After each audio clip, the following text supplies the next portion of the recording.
regulator ring. When it kicks in, it'll start. Right. That's right. That's right.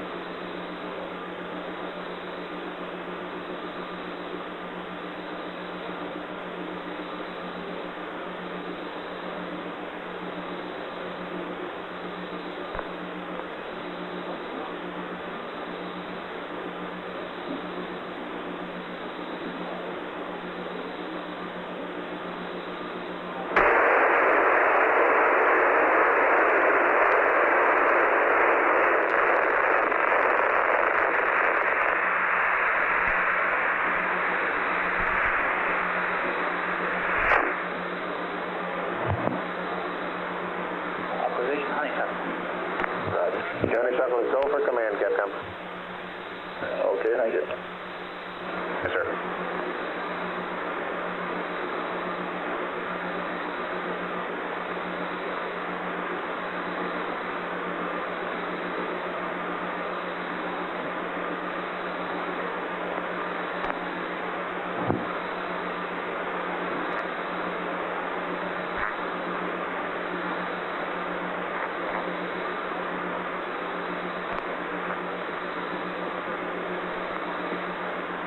Guidance play.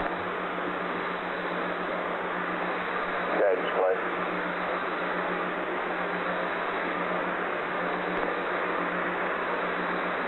Guidance flight. Go ahead, fine.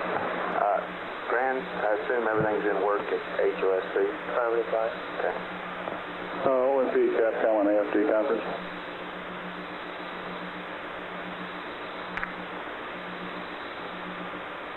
You on AFD conference open? Is California our next active station? I'm not sure how to read that. No, it says passive on something like that. Okay, but they're up on USB? Negative. California doesn't have anything but C-band and VHF. Okay, so Goldstone is... Goldstone's your next one, okay?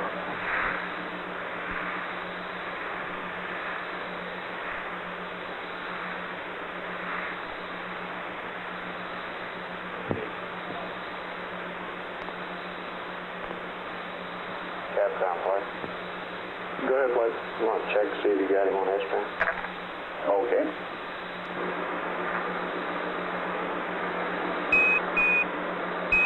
Apollo 11, this is Houston on S-band. Radio check, over. Roger, Houston, Apollo 11, reads you loud and clear. This is Houston, Roger, reading you the same, out. That was Neil Armstrong, radio check.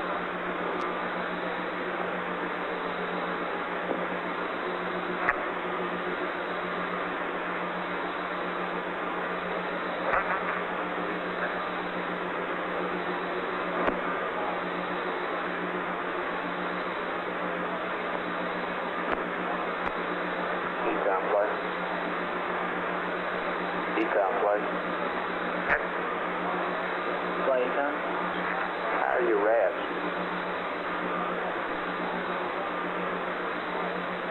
They're online, flight. Working okay? And the Delta T across is not as much as I would expect. It's okay? I wanted to watch for a while. Okay.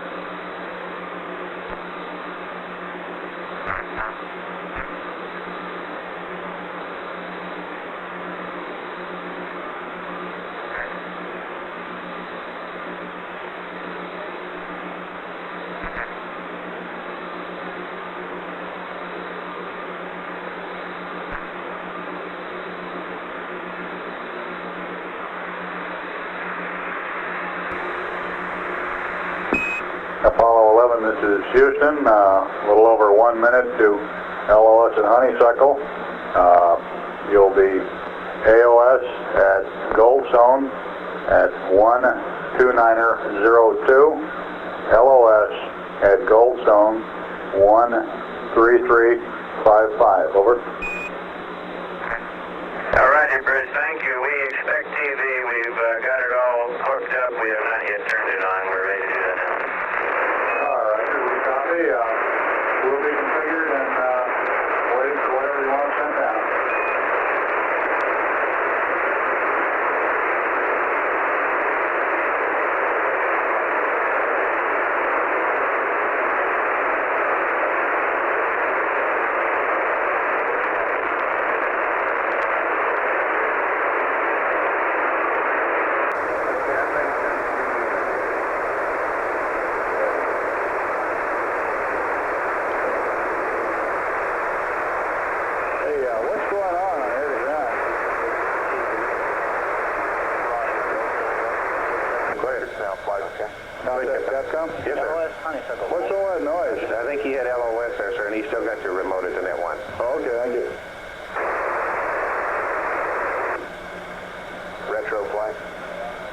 Bryce. How you doing on your work schedule down there with your pay? I'm on time, Bryce. Okay. AFD flight? I'll be off for them. Yeah. Yeah, I love it. Appreciate it. I'll just stuck it in my pocket.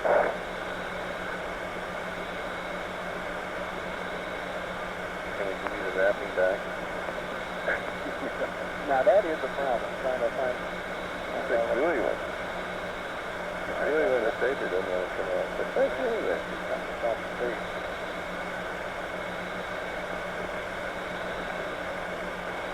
It's the built-in Delta for the race thing. No, I think it's too flexible. Yeah. I think that's...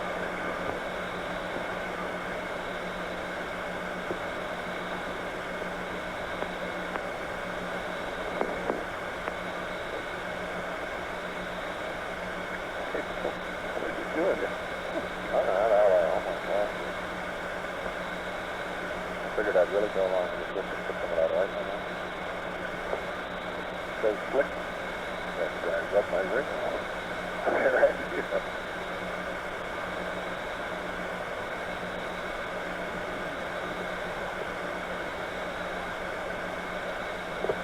Have we got any daylight? I can't see outside. Nothing yet.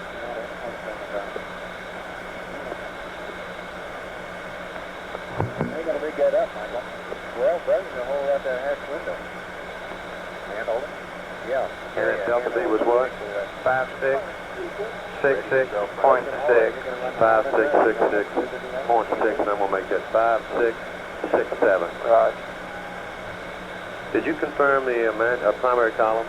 Those are out and should be up shortly, John. Roger that. That's all recovery. It's all recovery. Okay, let us know when your tail line plus 90 minutes and tail line plus 5 hours is good in your port scan table. Okay, I'll let you know.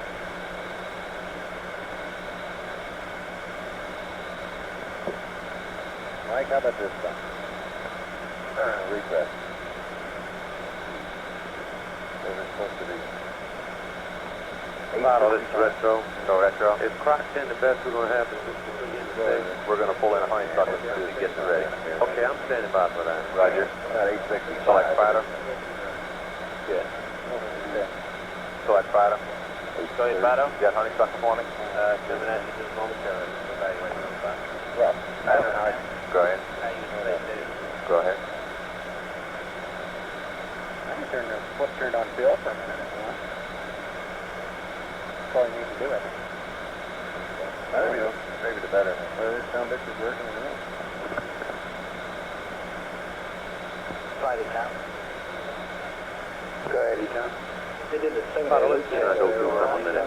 Go ahead. You got a DMT where he heads down around for a while. Which maneuver do you want? Well, let me see.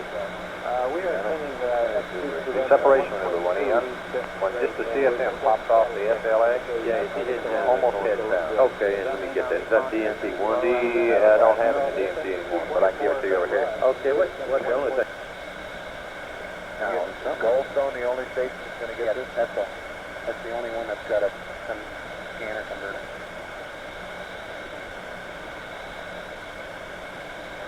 So we only got about 4 minutes. That must be doing something. Yeah. And I don't know where I got that pad. It's supposed to be a replica pad, and I'm in good shape. I'm in good shape as soon as you get the pad in. I've never... I don't select. No, it's the one that fell off. Select Fido. Channel 15, Dave. Roger. Honeysuckle Solution, real good. Roger. Let's update with it. Roger. Dynamic Fido. That's called up and outside. One is it's I think working okay. We ought to be coming out into the daylight here in a little bit. Get it all tweaked up. I think it's all right. Now the one thing I forget about this is the zoom. Do we want to write on this what we're taking pictures of? 12.5 millimeter.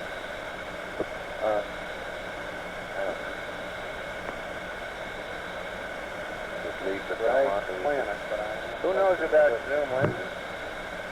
This lens Goes from 12.5 millimeters to 75. I assume that's the same nomenclature as on a camera, right? 75 is zoomed, and I would think so. And 12.5 is wide angle. Yeah. The only thing that confuses me is it says from vehicle to vehicle, you want to be zoom on 12.5. I guess they just want to make sure you got the other vehicle in view, probably. That's why they said that rather than telephoto. Okay, well then I'll put the zoom on 12.5. Okay, you didn't click this one. No, I didn't try to see if it worked.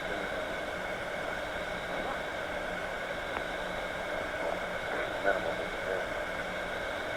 Now I felt right. Focus, so I'll put it in infinity.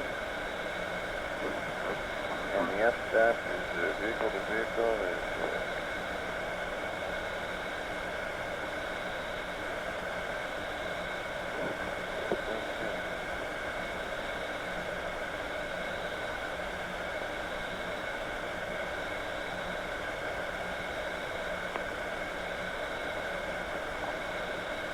much light in here.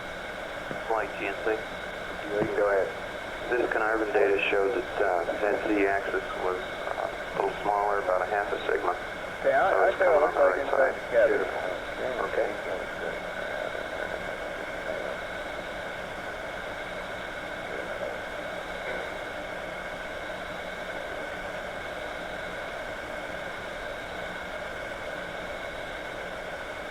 Okay, this one's all right. Point that at Neil, or point it at somebody who's in the light. Yeah, we got it. Can't see it, but the shit we can get. Want to see the monitor? Get a picture of that. Yeah, want to see the monitor? Yeah. Is this all right to go? I'm going to put it back over here. Where's over there? In the drift shelf? No, it seems to me that Roger wants his camera in the drift shelf. So what I ought to do is probably take that. Yeah. Hey, it seems to fit pretty well if you stood it up on the lens kind of pointing out. The two pieces above the two pieces on the back of the magazine. Like so, huh? Well, yeah, over a little up with the back of the where you put it. Now, I wonder if I'd be better off. I'll do it. Rolling around so I can instead of looking outside, upside down after the flight.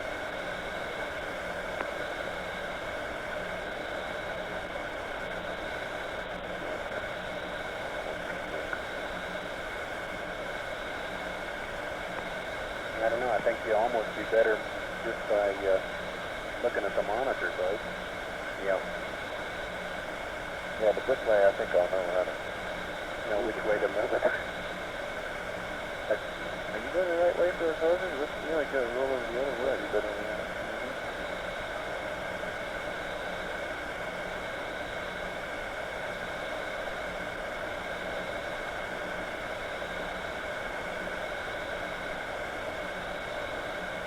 yeah, you look comfy. How's that window?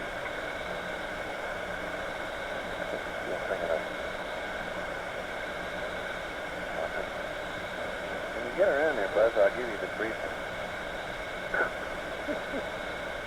Okay. No, you just slid out of your, well, as long as my feet are in there, I can't say.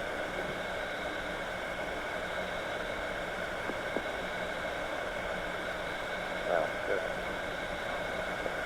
Handkerchief or something. Where do we have to go to get a tissue? All the way down the gut. Yeah. Or anything else? How about, using a piece of cloth like, while I'm here, let me give me your, what do you want a tissue for? Hey, that's a good idea. We can use internet stuff now. Damn, like that. Good idea. Good hit. Before we inflate one up. I got your checklist, John. Aren't you on that? Yeah, I'll take it back, Neil. Thank you for putting it.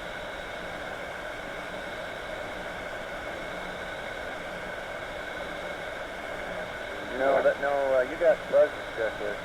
Right the phone. I mean, you gave me Buzz. Excuse me. Okay, give this one back. I'd rather have my own. Thank you. How did says, look for you, Neil. You happy with it? Yeah, I can't find anything. Take your word for it that the SDS and the ECS and the EPS are all sticky stuff.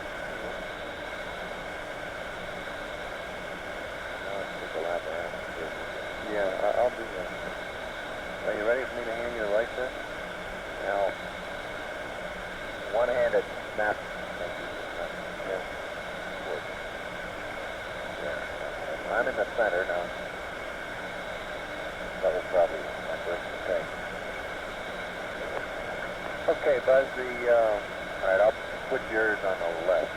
Okay? It doesn't matter. They're all screw it. But I'm saying one's like another. Well, as a matter of fact, I'll put yours on the right. Okay? One up right. This 16mm camera, Buzz, with the 18mm lens, you should have shoved all the way up toward the window. I think you did. On the bracket? Yeah. Okay, that was correct. You were asking about that. Yeah, that's right. And you're on 6 frames per second. And color. You got 15 minutes worth, 6 frames per second. F8, Infinity, 1/250th.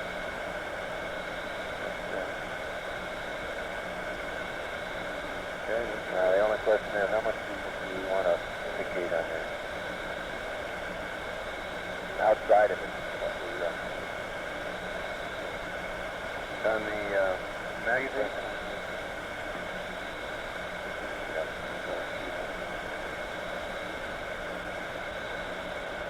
How does zero G feel? Your head feel funny, anybody, or anything like that? We just feel like we're going around upside down. As we are. I don't even feel that. I feel a horizon come out. Oh, yeah. Oh, yeah. Buzz, are you ready for this? You're kind of 90 degrees the wrong way. Are you ready for this briefing, Buzz? Yeah, let me get this. Oh, okay. Oh, yeah. Stand by for sunrise. Hey, we got that rookie with us. We haven't seen too many of those.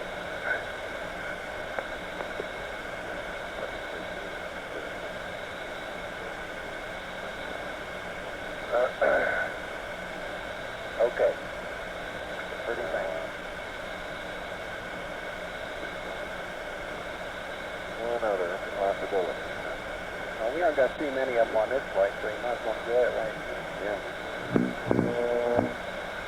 Buzz, how you doing? Okay, go ahead and talk. Okay. I'd like to show this to you while I'm talking here. Pretty much like a camera. It has the f-stop right here. You set on F22, which of course lets in the smallest amount of light. And that's a safety precaution. Now later you'll probably find that you want to go away from F22. Okay. On the zoom, Good morning, Hazel Seeger. Good morning. Hey, Yes. where can I get hold of Glenn Parker? Hey, well, I'll get him, Bruce. Hold on. Okay. I think that's neat. Just a minute. Now the zoom, they may want you to zoom in on the horizon a little bit, or the land or whatever. I'd start out with a wide angle, which is 12.5, and I'd start out with this on F22, just to protect you against getting too much light in. So in all likelihood, you'll have to change that a little bit. Hello, Glenn Parker speaking. Hey, this is Bruce McCandless. Hi. You probably got the word from Mike Collins about your cup of coffee. Yeah, I understand I didn't lose. It sounds like you won. Right. Loud and clear. Right, that's real good. Did you get a chance to thank him for me, will you please? Well, No, if you can. why don't we wait until he gets back? Yeah, that's a good idea. But I said I'd pass the word on and want to make sure you got it. Okay, I certainly appreciate it. So it sounds like they're in real fine shape up there, and looks like everything reached up through insertion all night went beautifully. Yeah, the launch was real beautiful from down here too, Bruce. It really was. Well, we're one of the few people again who weren't able to see the launch. Yeah, that's true. That's true. Well, looks like we're getting off to a good start, and I sure wish them the best of luck. Okay, hang in there. Okay, thank you very much. Bye-bye.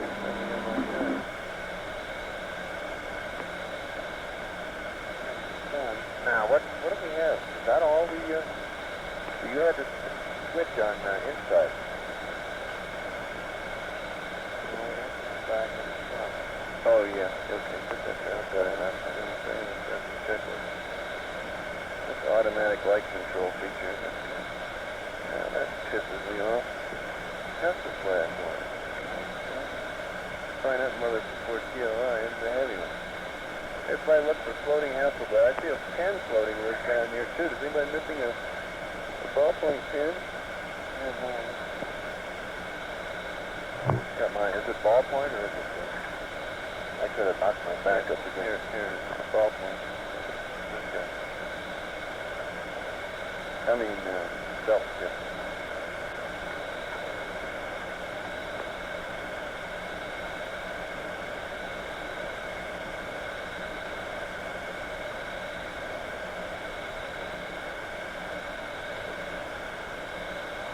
Sorry, I'm much embarrassed to say we have lost the Hasselblad. I seem to be prone to that.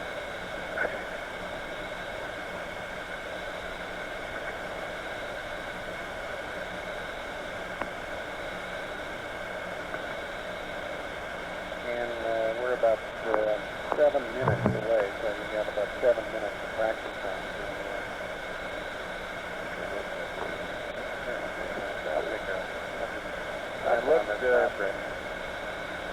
I've looked everywhere over here for that Hasselblad, and I just don't see it.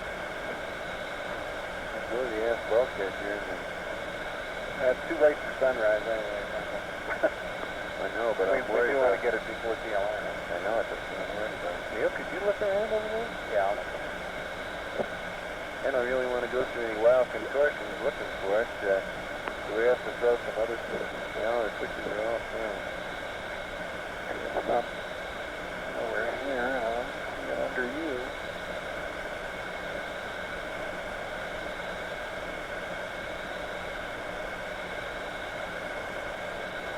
Glad you don't see the Hasselblad anywhere down below.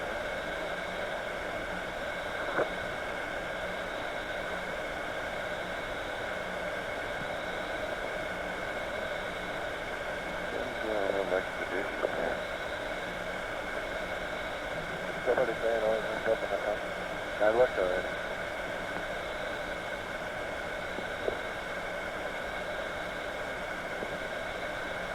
Ah, here it is. Find it? Yeah, here it is. Floating on the ass bulkhead. On your side? I got a way of keeping it.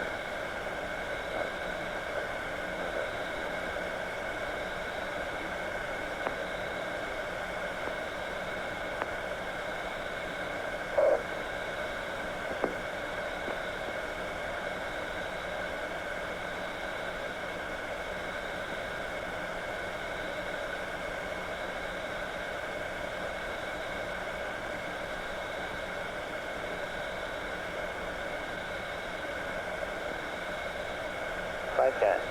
Go, guys. Little status. Okay. Okay, the Delta RV checks, downrange checks on the IU are go. Is a little larger than we've seen in the past. However, it's about a tenth of our limit. How's the monitor? Working okay for you? About 2/10 maybe, but it's still good shape and considered go on the IU at this time. The out-of-plane error due to the alignment of the platform is, after correcting for this misalignment, is back within limits for the spacecraft, and if we had to use it for a backup, we could use that. And I believe we're going to go all across the board. We'll make one more over the level. Glad I got my the normal point there. So our state vectors preliminarily at the site, and we're ready to go with those. We can't get each state data in. I have no conception of where we're pointed or which way we are. Traffic light. Beautiful low pressure cell out here. Over mine. I'll be at our normal time. We do one last number check after we've taken our low pressure. This is the TLI. Now retro's data comes up to you a little early. Right. 128 is AOS. Roger, Fight. How you doing? I'm doing outstanding. Well, yeah. Look at That means I'm going to have a pass. That means you're going to have a pass. Okay. Just remember now, you're going to have to get that S-stop probably off 22, maybe not. Focus stays on infinity, and the zoom beats me. You can take your choice. You can zoom with that thing all the way in, and you take it fairly slowly. Okay, all flight controllers stand by for the state's pass. We got a lot of numbers to read up here. When we get the pads, GMC, you be standing by. I'm not sure when he'll call us on that hot fire. Roger, flight. And let's see, Econ flight. Flight Econ. Expecting to extend the docking probe over space, and we'll be standing by over Canary for a go-no-go for pyro. Roger, flight.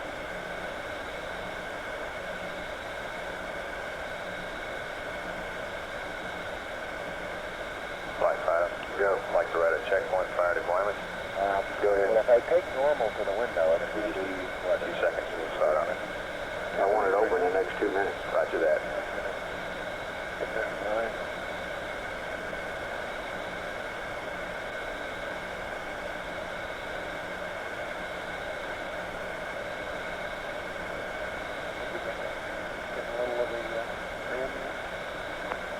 To get a little more view, you have to move down away from it.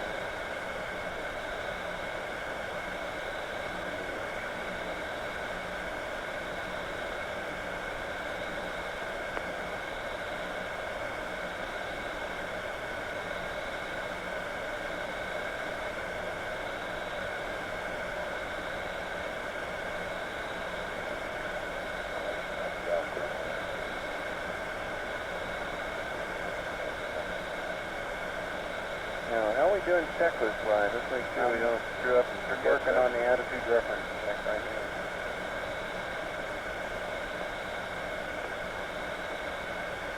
now. Do we need to do anything else to configure this for when I receive it? As far as I know, it's all up to them.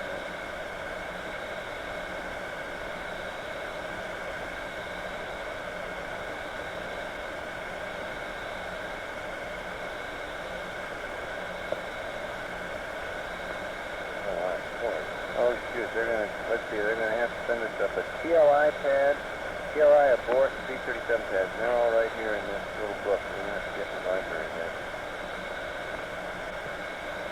Okay, that's good.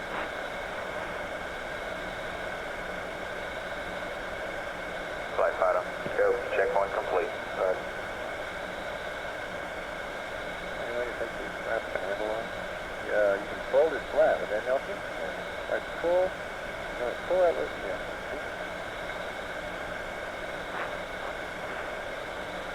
Network flight. See now, Buzz, you're a TV expert.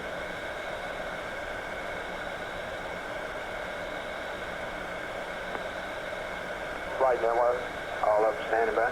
That's affirmative flight. Okay.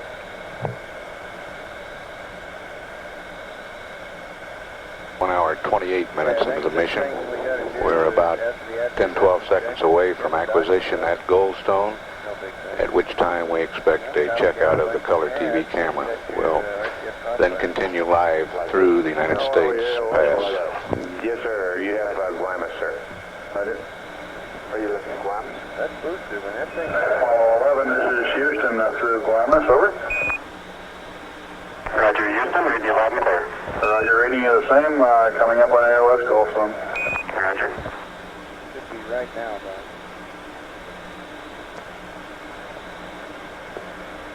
Cecil B to Aldrin is standing by for your instructions. Houston, roger.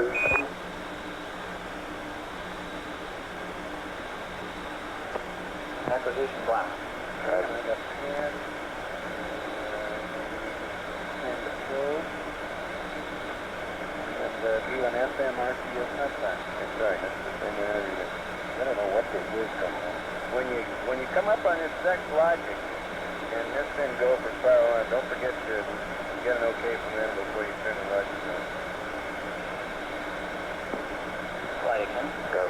When you're looking good. Network flight. That's pretty.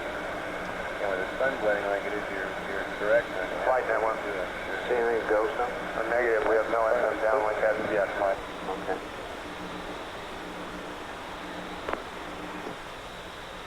We have no downlink yet at Goldstone. We're standing by.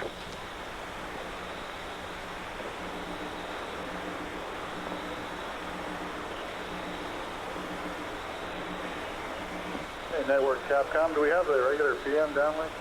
Say again, Capcom network. Network Capcom, do we have the other downlink yet? The FM for TV? Negative, the regular downlink. through Goldstone? That's affirmative. We do, but no FM downlink. They didn't go for command at Goldstone yet, though. Okay, now we're getting it.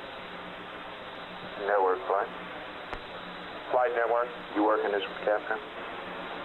That's affirmative. Okay. Anything we need to do? We see no FM. We're standing by, flight. We'll put it on as soon as we get it. Okay. Apollo 11, this is Houston. We're not receiving your FM downlink yet. We're standing by.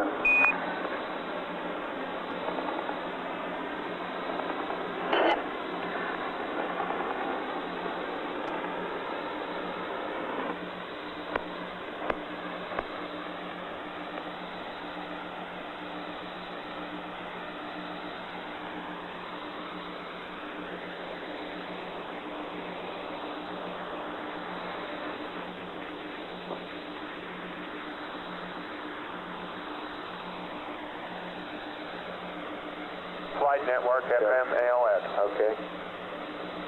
Apollo 11, this is Houston. We're receiving your FM downlink now. We're standing by for TV modulation on the signal.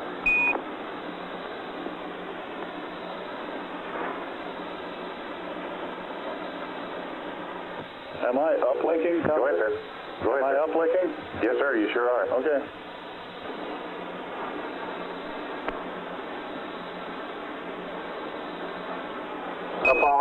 Apollo 11, this is Houston, radio check, over. Roger, loud and clear. We think we're transmitting to you. Okay, we're not receiving it yet, 11, although we've confirmed the presence of your FM downlink carrier. What switches do you want us to confirm? Stand by.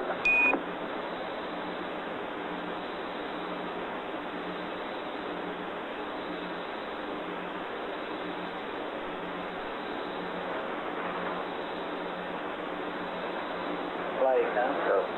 Start out with, confirm the tape switch is off. It's going to be too late. Flight network, go. Goldstone LOS. Well, that took care of that.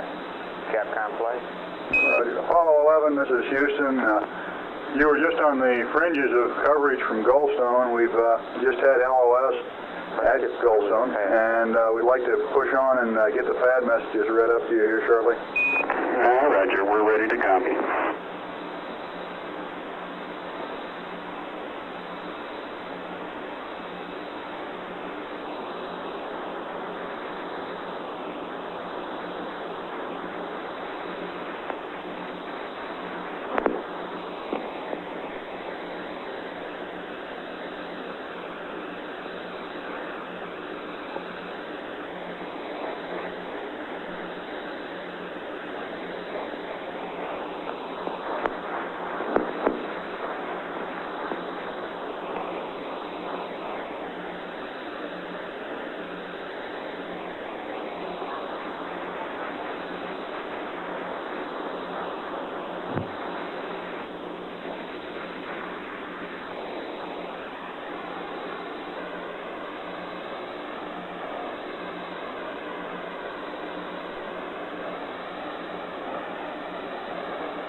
Apollo 11, this is Houston. I'm ready with your TLI plus 90 minute abort pad. Flight network. Great. Goldstone reports he had about 1 minute of FM modulation. We're going to check and see if it's usable for playback. Okay, fine.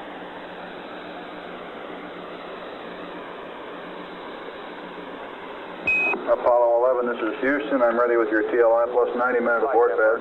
Roger, Apollo 11's ready to copy. TLI plus 90. Coach. Roger. TLI plus 90.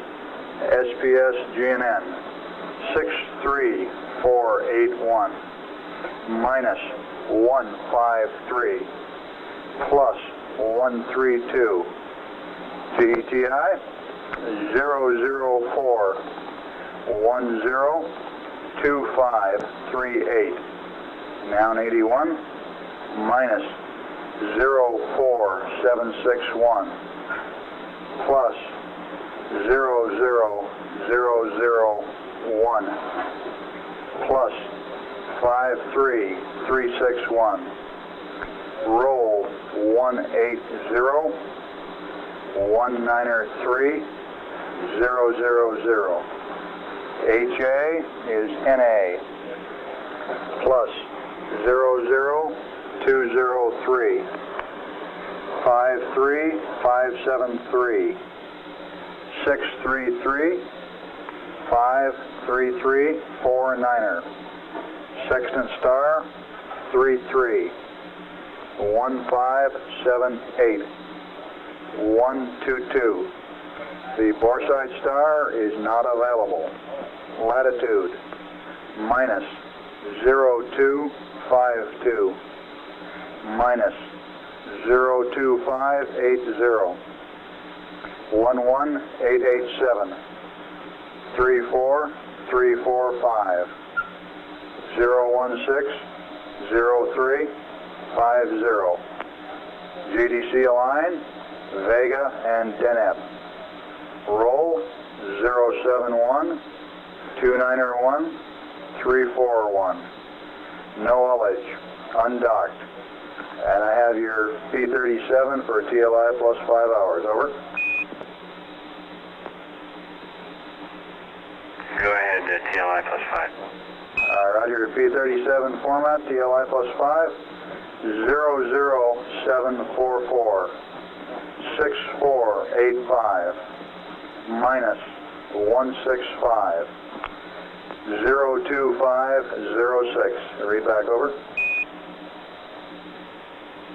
Roger, TLI plus 90, SPS GNN, 63481, minus 153, plus 132, 004, 102538, minus 04761, plus 00001, plus 53361, 180 193 000. Not applicable, plus 00203, 53573, 633, 53349, 331578, 122. Not available. Minus 0252, minus 02580, 11887, 34345, 016, 0350. Vega and Deneb 071 291 341. Now Knowledge undocked. P-37 TLI plus 5 00744 6485 minus 165 02506. Over. Apollo 11, this is Houston. Read back correct. For your information, Goldstone reports receiving approximately 1 minute of FM downlink carrier. We were getting ready to request you confirm on the S-band aux switches, the S-band aux tape switch to off, and the S-band aux TV switch to TV. Over. Yeah, I confirm that is the configuration we ran. Roger, let us do a little more detective work here, and we'll see if we can come up with something. Okay. Don't worry about that anymore, Capcom. Guidance flight. Go flight. We're working on the pad now. Okay. Little drag here getting the update in. Another minute. Flight Capcom, are we configured for the safe vector uplink? Houston. Negative, they don't have a Apollo 11 is ready to go ahead with the expand the docking probe and Okay, come. ready to go with the RCS hotfire when you're ready to monitor. Over. Go. Roger, go ahead with the probe now. GNC flight, stand by. We got the flight. Roger. Flight network, go. Milo reported that he did have briefly a usable TV picture, and then he reported the FM modulation off at 139.40. Okay. So apparently they've now shut it off. Okay.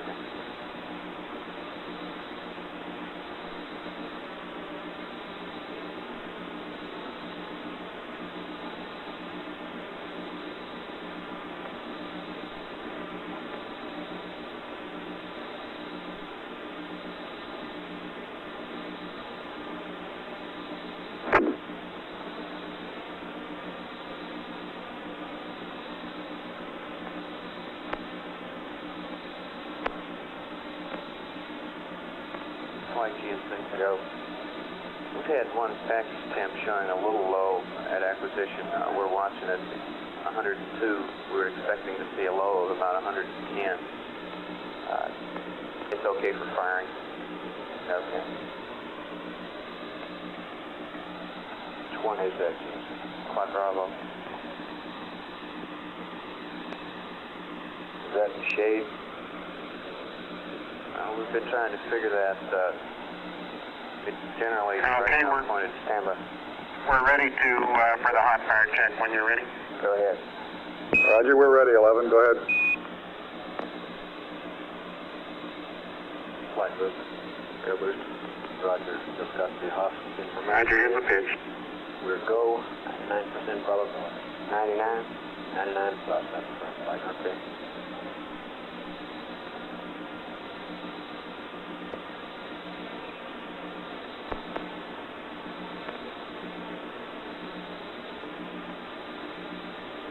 Roger, we're seeing pitch flight.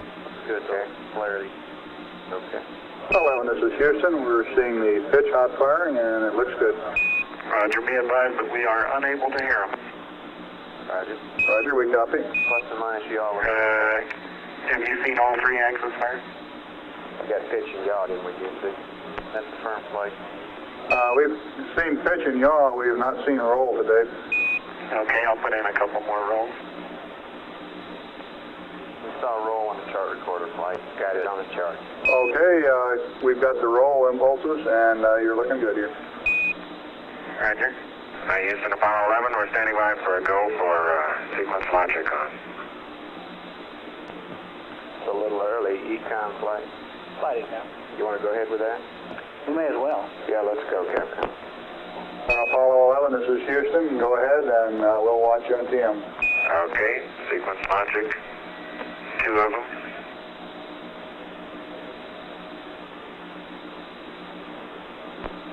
Sequence logic 1 and 2 coming up and on.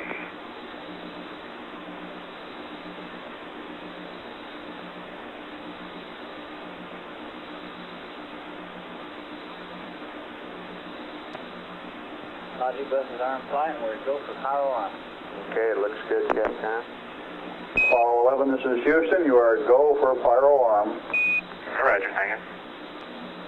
Flight guys. Go. Who and accept, we're going to come in from the Vanguard. Okay. At the handover time. Okay.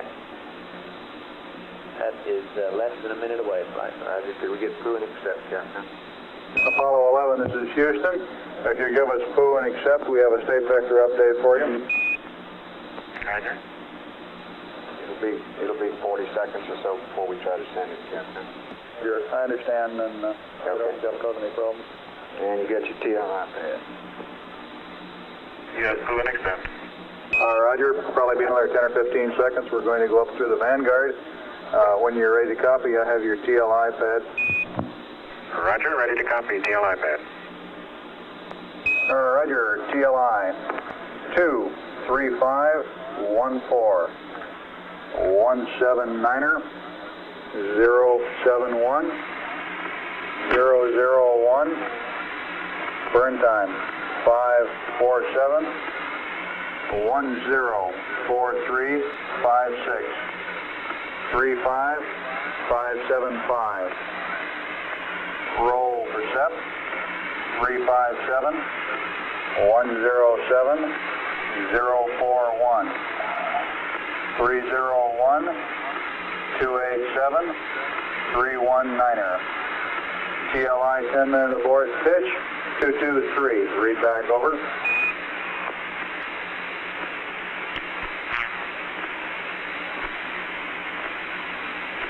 Roger. TLI pad. 23514 179er 071 001 547 575 357 107 041 301 287 319er. Guidance 5. TLI 10-minute abort pitch 223. Roger, would you read back Delta VC Prime again? You were cut out by some noise. Okay. Roger, I'm picking up the squeal here also. Network flight. Flight network. Is that a problem? To VC. 104356. Over. Apollo 11, this is Houston. Read back correct out.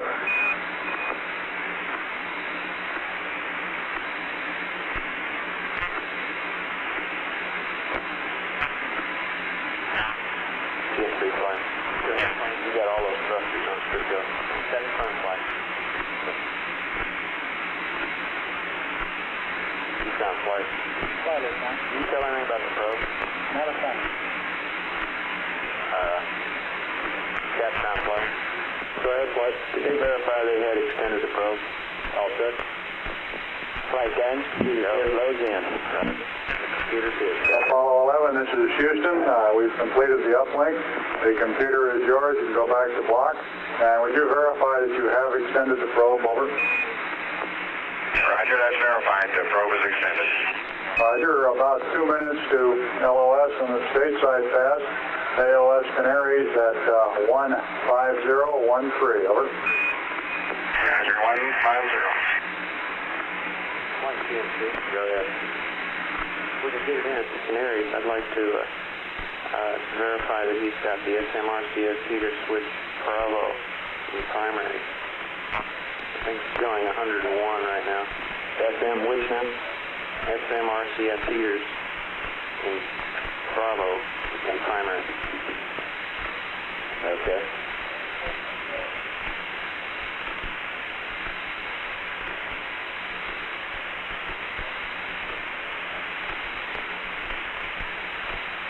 Capcom flight, did you get that? Roger, I copy.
Capcom flight. Go ahead, flight.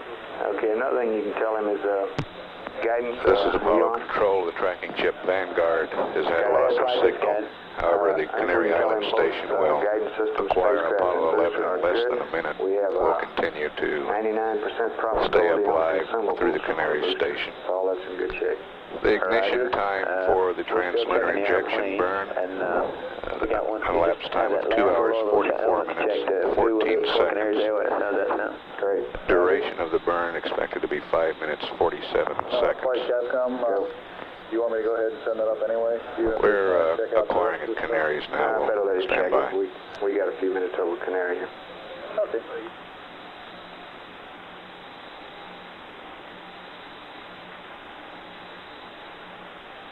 Canaries is go for command, Capcom. Roger, thank you. Yes, sir.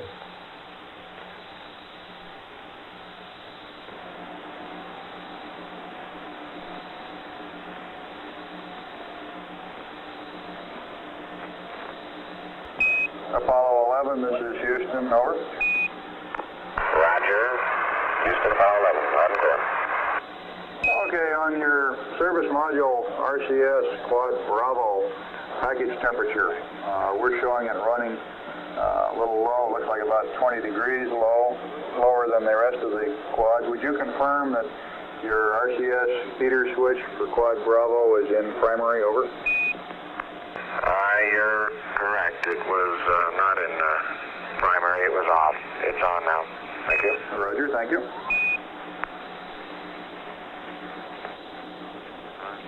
Copy, GNC. GNC flight. Flight GNC. Copy. Roger that. Let me know what you see. How long do you expect it to take to start coming up? It has already started. Flight's come up 3 degrees. Great.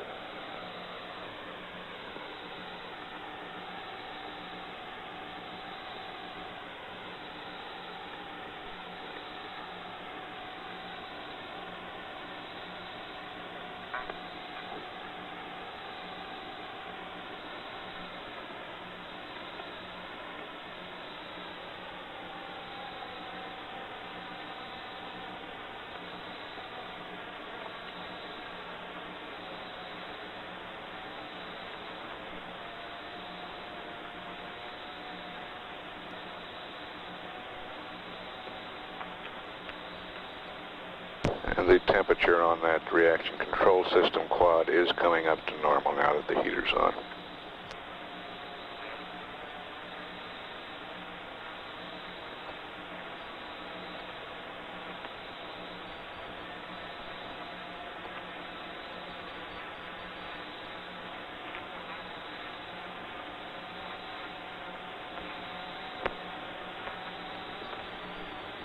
Guidance flight. Right, fine. You through with your check? Okay. We have checked the numbers. It's very close to our plane limit on the orbital element check. Now, this is an optional orbital element check since it passed the mode A limits going into Earth orbit insertion. And we feel like it's go, even though it's fairly close here. So which platform? This is the spacecraft, not the booster. Booster is still in good shape. Okay, and due to the large azimuth error we had during launch phase, the misalignment, initial misalignment, and certainly we don't know all the things about the pipet because of the bending, but we feel like even though it's close, we're going to give it a go at this time. Looks good.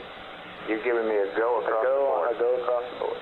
Okay. I'm just advising you that there is a little bit larger out of plane in the spacecraft than we like to see at this time. Okay. Copy, Captain. Apollo 11, this is Houston, over.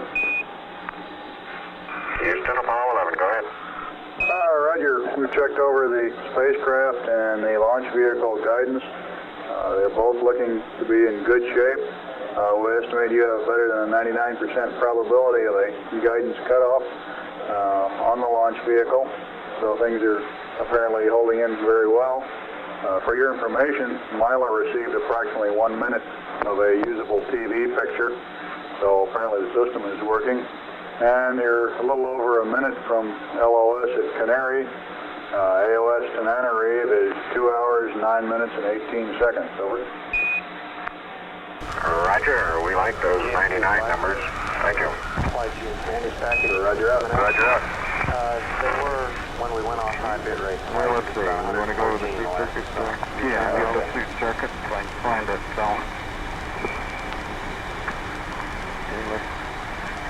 Let's see, that's the EDS power on. Oh, that's thing is hard. What do we want here at a close? Gear 48. Ready for EDS power on, you think? EDS power up. Yeah, okay, it's going.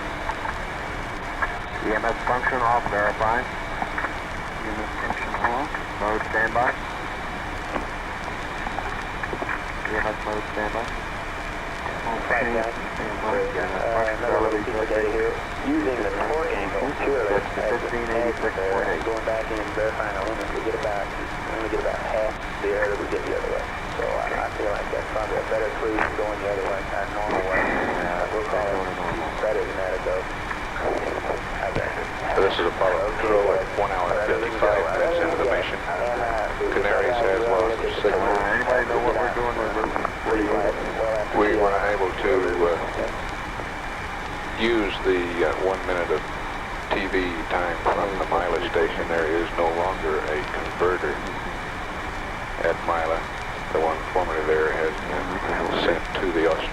station. Tananarive will acquire Apollo 11 on its second orbit of the Earth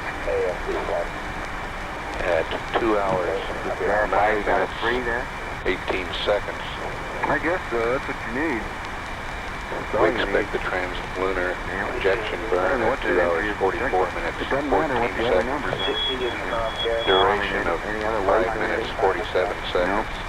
And the delta V, or the velocity that we will add to the spacecraft, is 10,435.6 feet per second.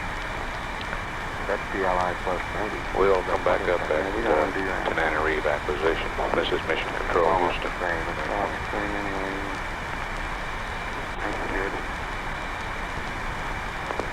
Okay, you ready for the your EMS mode normal? Normal. EMS function to Delta V test. SPF light is on. Infill. Now we want a GDC aligned. That's minus 19.9. That's all right. Minus 0.1 to, can you write that one down? It's real close.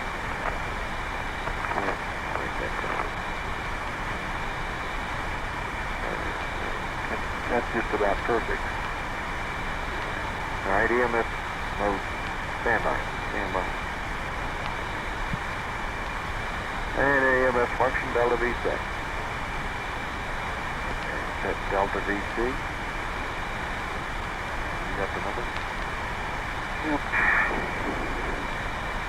10, 4, 3, 5, 6. Uh, 4, 2, 5, 6? No, it's 4, 3, 5, 6. That's right, 4, 3, 5, 6.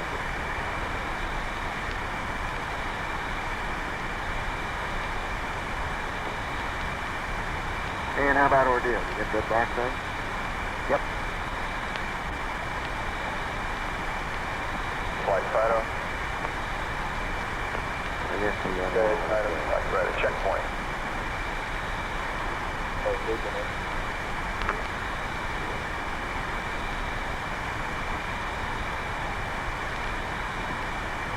Where'd all those numbers come from? Well, what's that? They give us a new state vector? Yes, yeah, they did. They did, yes. No, that's first 66. Let's look at it. Apogee page.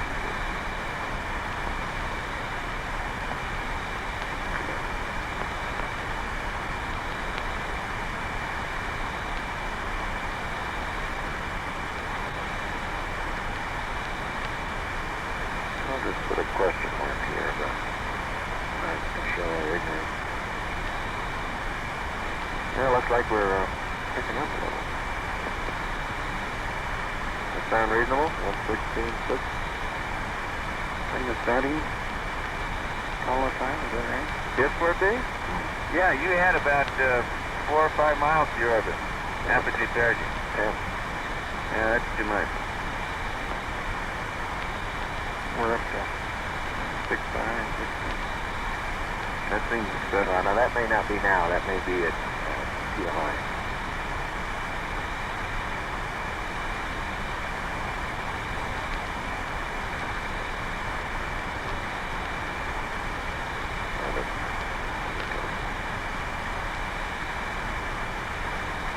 Well, I don't have any reason not to believe it. No. If it isn't any good, we'll need another one anyway. Huh? So there isn't any point in saving the other one. Right.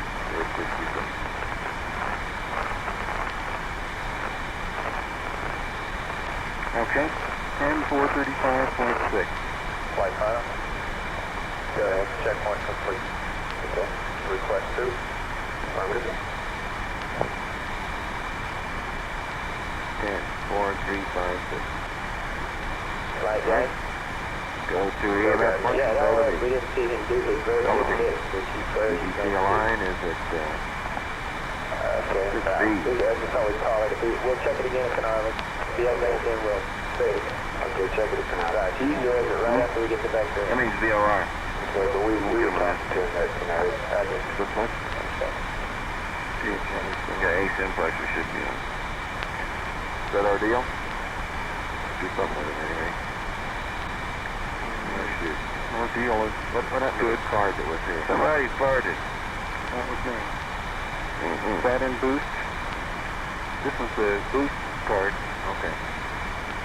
We can't have that. You don't want that one, do you? No. Trade it. We got a very good one.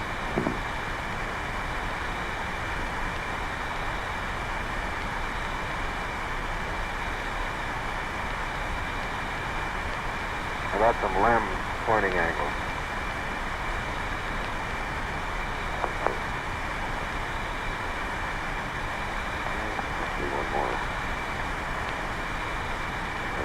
We're going first opportunity today.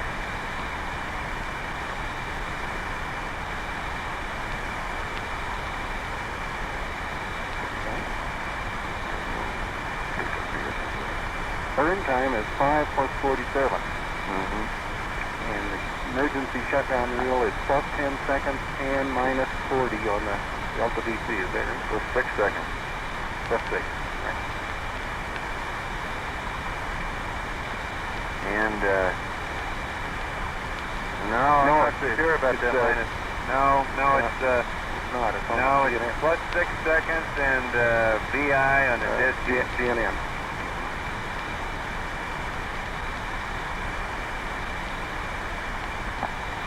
I think that's going to show up here, isn't it? What? TLI. The rules? I ain't a damn flight plan. I don't think they expect that.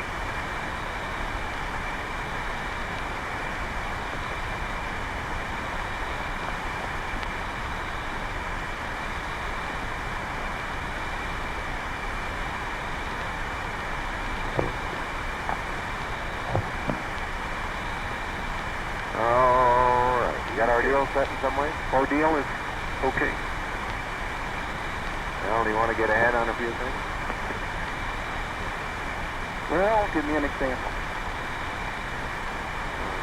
Get down contact, Carlos. We don't need to secret pyro arm here. Roger, I'd like to make another voice check with Lieutenant Reed at about 2:05 on that one. Okay. Okay, now one of the things that's happened, and we requested to have you. Right control power normal to up, make turn up the SN volume before they arrive. Direct Turn up the SN volume before arrive. Yes, sir. Okay. Okay.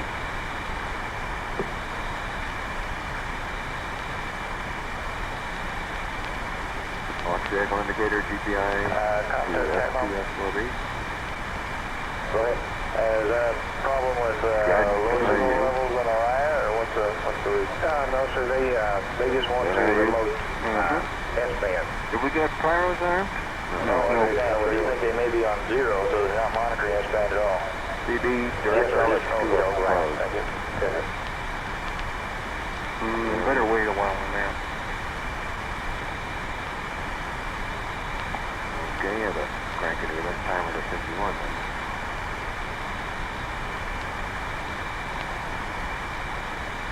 What's burn time? Ignition time? 2 what? Flight guide. 35. The data from Huntsville confirmed our data that you choose on the pad.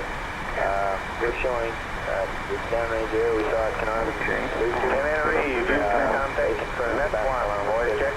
Recent contact, this is Lieutenant Reed. You're loud and clear. Roger, read you the same. Just to tell you, there's slight differences in the booster. A little bit larger than we're used to, but still well within the daylight. Okay.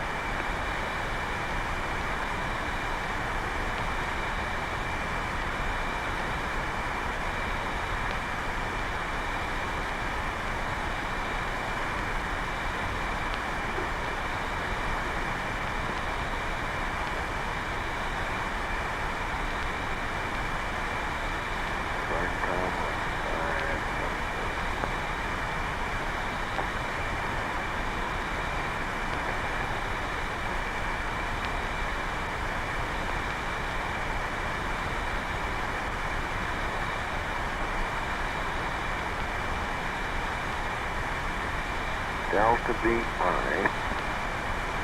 We're going to update that number.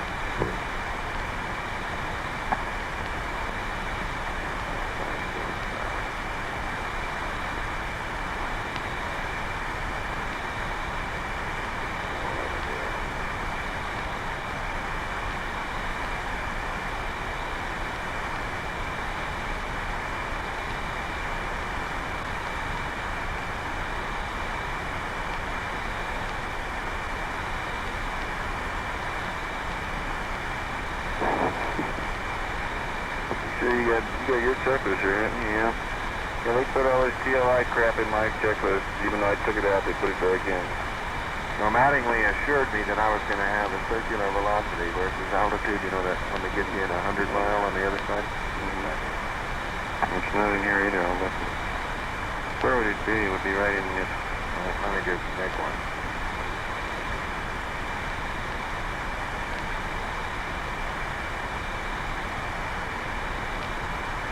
That's, you know what the numbers are roughly.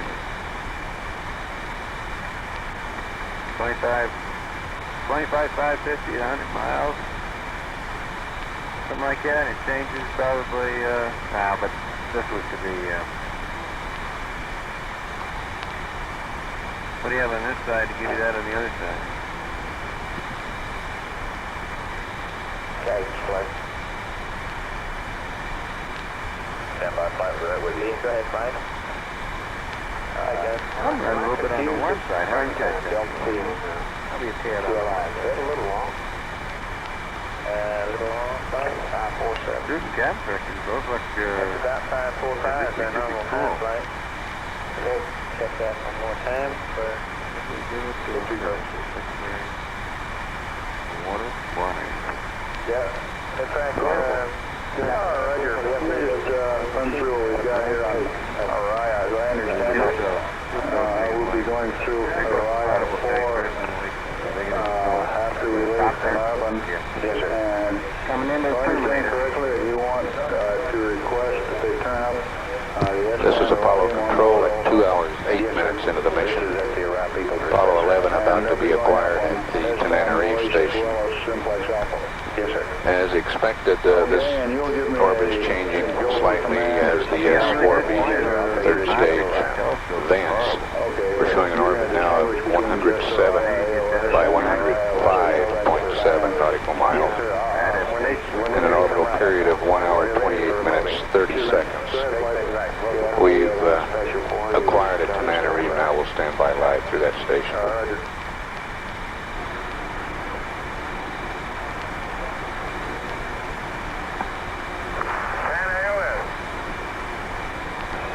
Apollo 11, this is Houston through Tananarive. How do you read?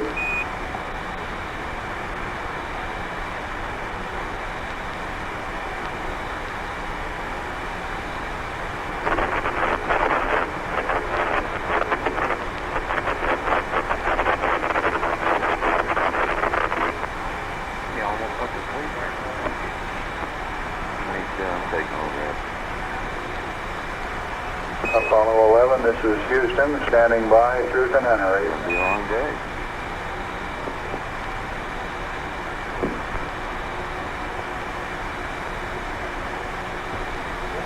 Stand by 1 Captain, I'm on board, check with Tananarive. Oh, Ben.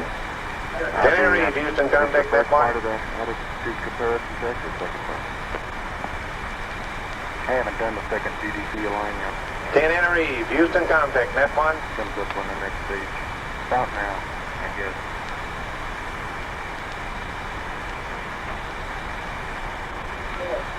Got a voice, Houston, contact net one. We should have Tananarive. Got a voice, reading you loud and clear. Roger, we can arrange Tananarive. Contact Tananarive. Roger, Tananarive. Are you receiving Capcom's voice, and are you uplinking it? Negative. Roger. Monitor the... When they cleverly do this, Monitor in and out. Jeff, Capcom, make one more transmission. Roger. Capcom, give her a traffic. Apollo 11, this is Houston, standing by through Tananarive. Over. All right, you're ready.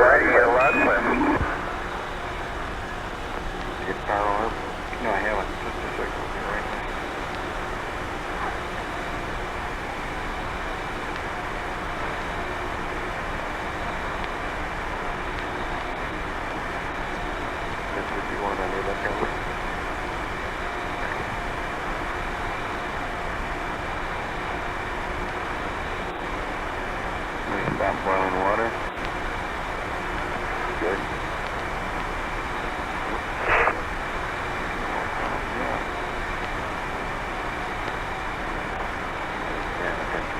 Looks like the setting on the auto thing is such that it's just a little cold. Yes, that's right. That's what I think too.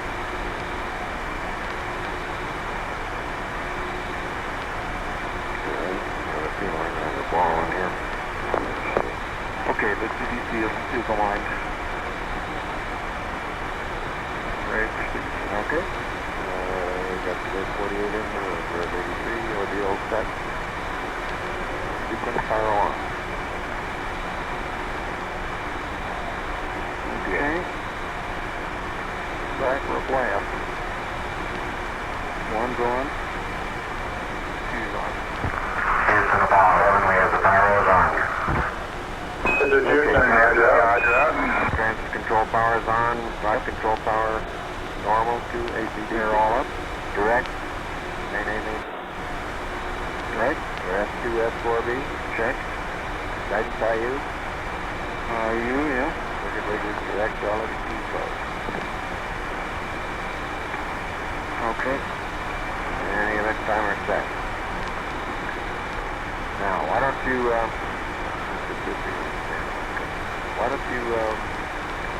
put ordeal on 200 lunar. Alright. Maybe you can start figuring out what the hell that ought to be.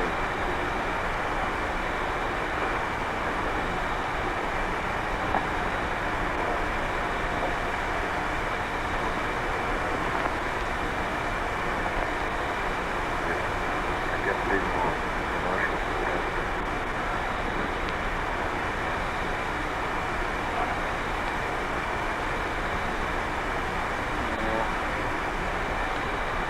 Beyond my ability to compute here right now.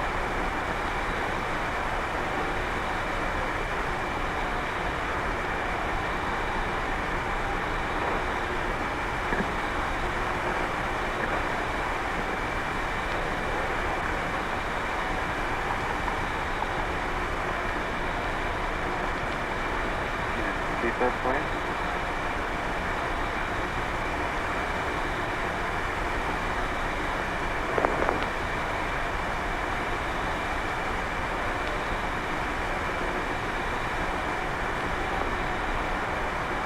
Not worried now. Yeah, when the motor lights everywhere.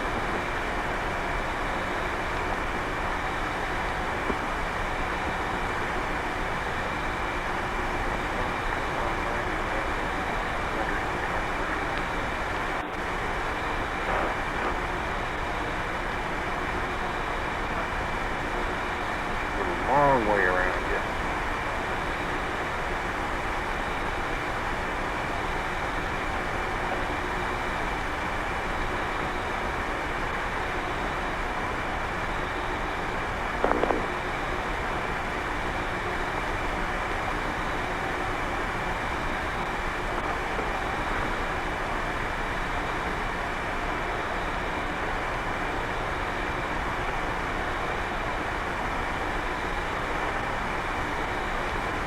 Apollo 11, this is Houston, 1 minute to LOS Canary, ALS at Carlin, 22530.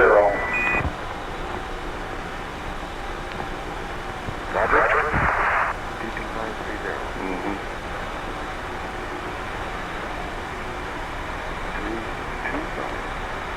225.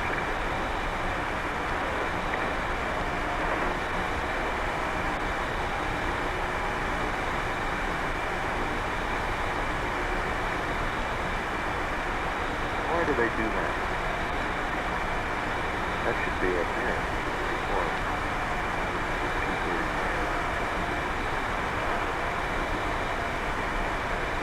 I don't know, it's screwed up in here.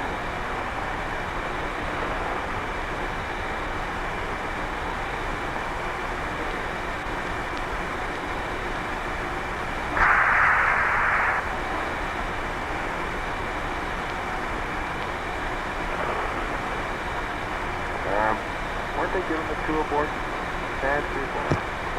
This is Apollo Control at 2 hours 16 minutes. Tenerife has lost of signal. The Carnarvon station will acquire at 2 hours 25 and a half minutes. During the Carnarvon pass, the go, no-go decision will be made for the translunar injection maneuver. That maneuver to occur at about 27 minutes from now near the, well, the spacecraft is near the Gilbert Islands, about halfway between Australia and Hawaii. We'll come back up just prior to Carnarvon acquisition. This is Mission Control, Houston. Go ahead. The dancers have confirmed that we got the roll thrusters both times. Break your disky LED handhold. All my Gina and handholds. SKL flight controllers, give me an amber light. These are the last hang on to. We're going to use it. Only against the house, the couch. I'll get your lens people down.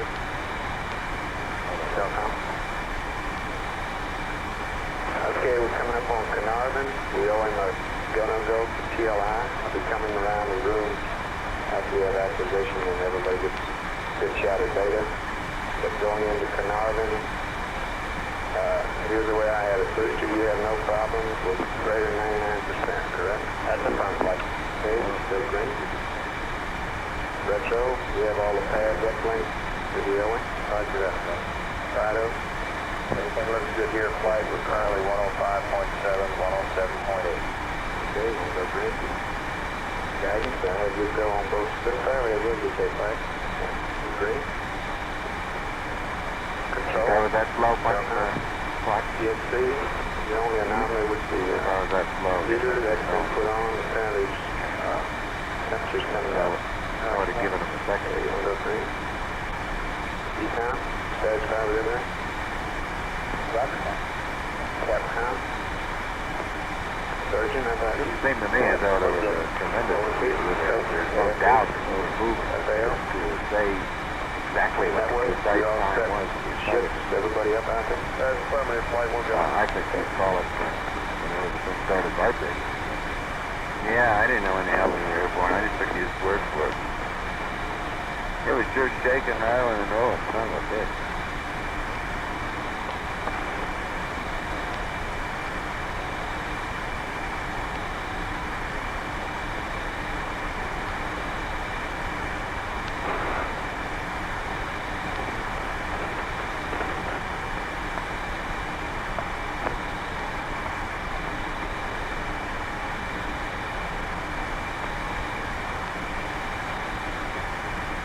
Wake me up from PLR.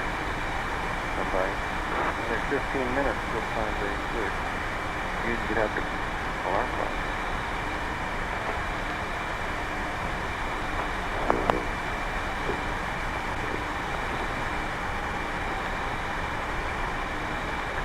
I don't know, I think I'll just put my window guard up.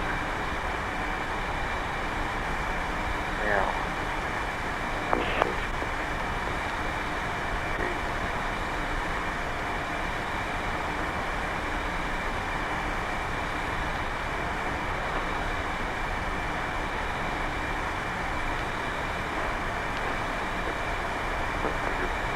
Picked up an 8 there. Illinois.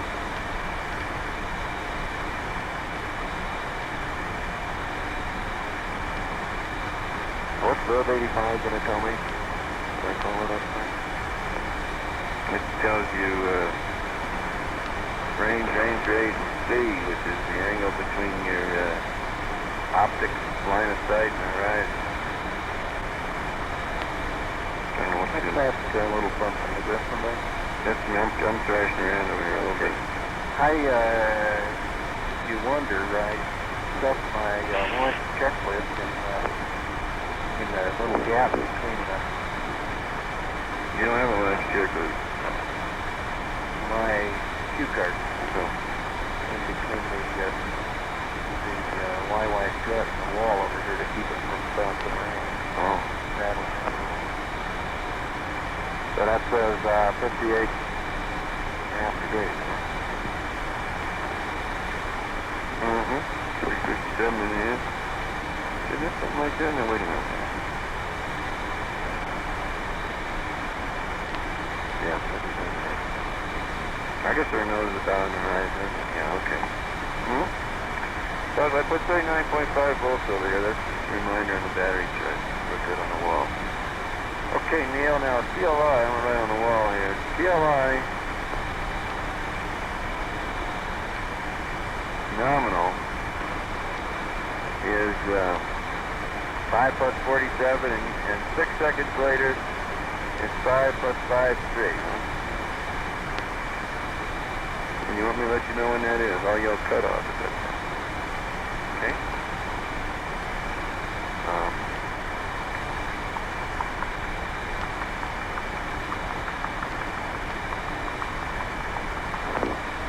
We want to get what that time's going to be up there. Is that right, Neil?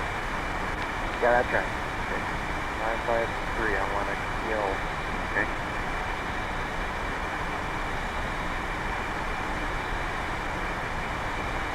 Oh, you cut off, huh? Yeah, I guess. And I'll cut off if the CNN says we're overburnt. That's right.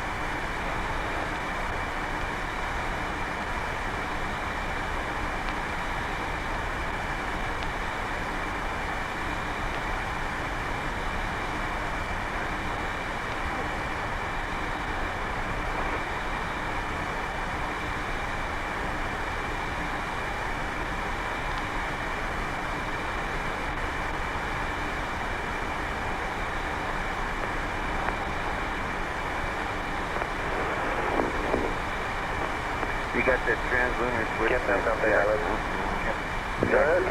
Okay, sir, for Orion 4, could you use manual key procedures? I understand you're having a problem on the Orion. That's affirmative, and that'll be the first Orion aircraft that we talked to. Is that correct? Yes, sir. Pyros, Your Honor. I will do. Pyros are All right, sir. 4 bakers in, and the switches are out.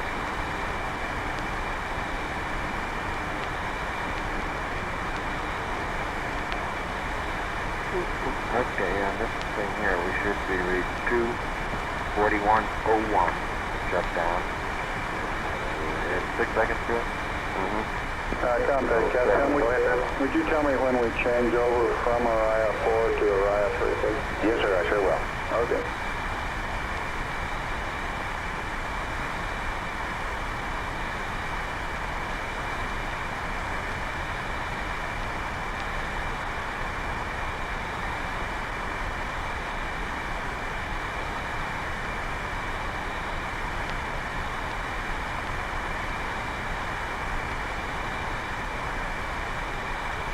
Block.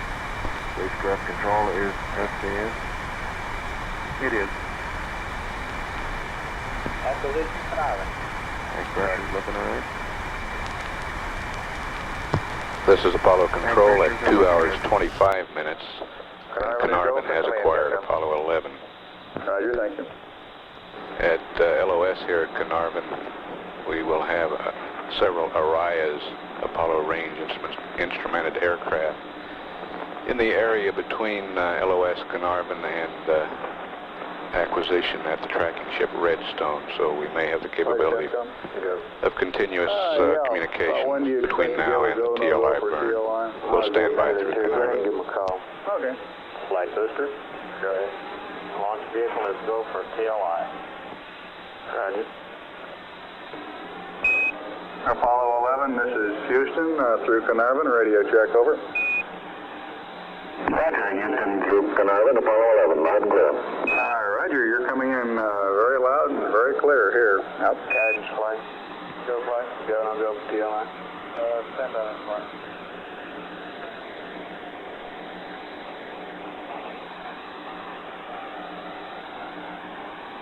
GNC flight. Flight GNC. Go, and I'll go for TLI. We're go flight. Ecom. We're go flight. Surgeon. We're go flight. Fido. We're go flight. Petro. Go flight. Guys, go flight. Thank you. That works flight, how about you? We're go flight. 3. Okay, Captain. Apollo 11, this is Houston. You are go for TLI, over. Apollo 11, thank you. Roger out.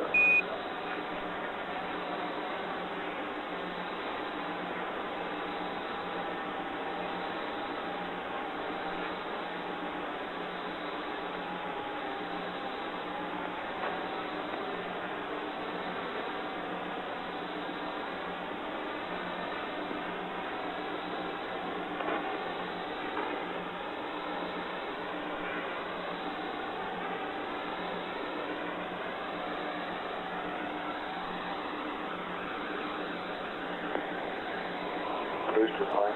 Go flight. Go to channel number, please. Roger. 26 flight.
Flight guys. Be verified. It's Verb 66. Roger.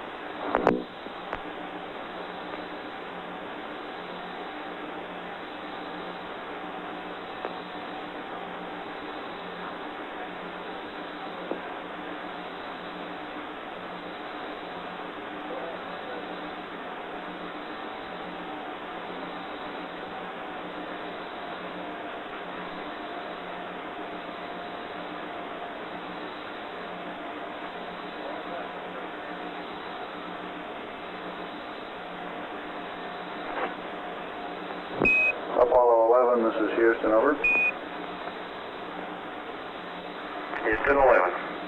Roger, we'll be coming within range of the Araya aircraft coverage here in about 1 minute. They're going to try uplinking both on S-band and on VHF this time, so if you make sure your S-band volume is turned up, we appreciate it. And we believe that we'll have continuous coverage from now on through the TLI burn, over. Very good.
Capcom contact. Go ahead, contact. All right, sir. You have the route for, sir. We go for command? Yes, sir. Okay. Roger. Apollo 11, this is Houston through Araya 4, radio check over.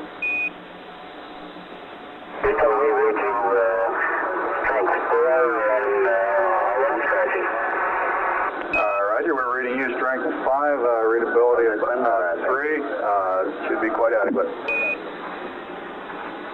Apollo 11, this is Houston.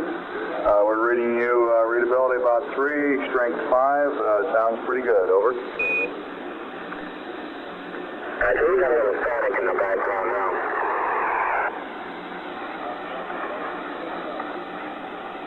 My God. Look at this predicted lift. RTB 600 looks good. Heard ground value. The onboard time. Okay. Yeah, flight Capcom, we've got really pretty good comm through Araya this time. Roger. We won't have much to say. Concur.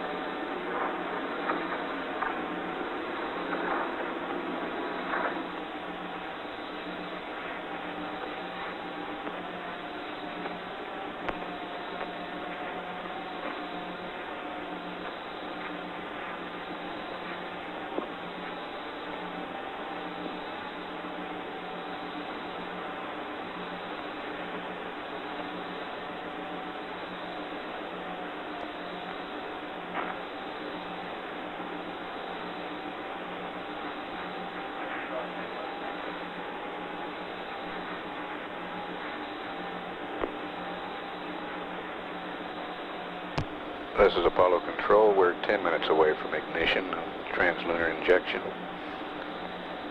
We want to add 10,435 feet per second to the spacecraft's velocity. Looking for a total velocity at the end of this burn of about 35,575 feet per second.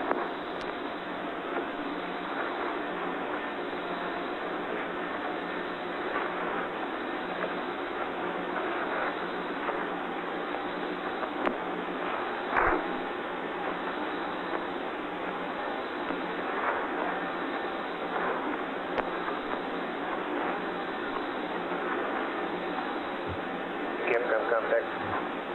Go ahead, Tom. Roger. Araya 4 is remoting S-band to us at this time. You want to give them another check, please? Negative. They're getting a little busy right now. Okay, sir. Thank you, though.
Capcom, we're on Araya 3 now, sir. Roger, thank you. Booster flight. No flight. Keep standing by. Roger, flight will get to ASSD.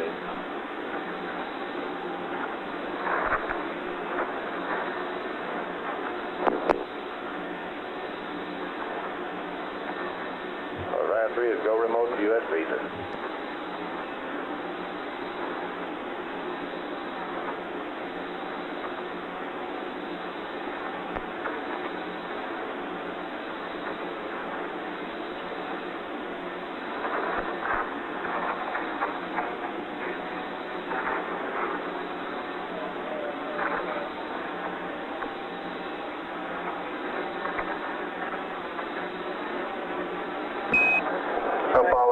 11, this is Houston through Araya 3, radio check, over. Roger, Houston, Bravo 11, you're much clearer and adequately readable.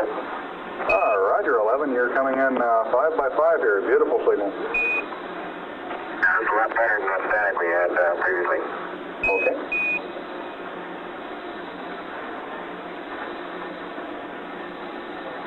And we got the time is 6 indications on time. This is Houston, roger out.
Booster, go. Repress is complete. Aux pump is on. Show is in progress. We're go. Roger. Capcom, we look good through the redstone. Acquisition redstone. Right, guys. TV6 started within a second as predicted. Roger. Apollo 11, this is Houston. We just got telemetry back on your booster and it's looking good.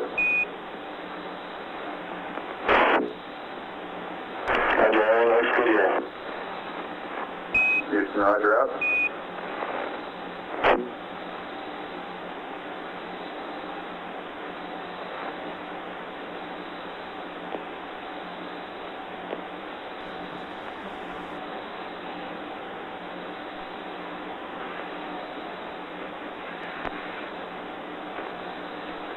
Flight Booster, go.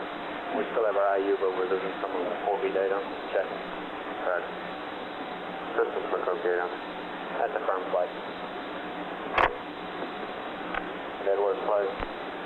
Flight network. You get some body data from Redstone. We're checking on it. Okay.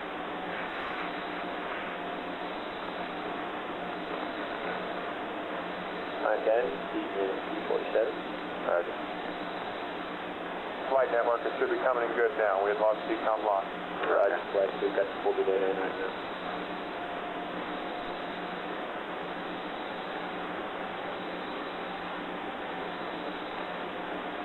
Flight network. Go. Mercury's command computer is down. He's trying to recover. Mercury? Okay. That's affirmative, flight. Copy that, Bruce. Roger. Flight, I copy.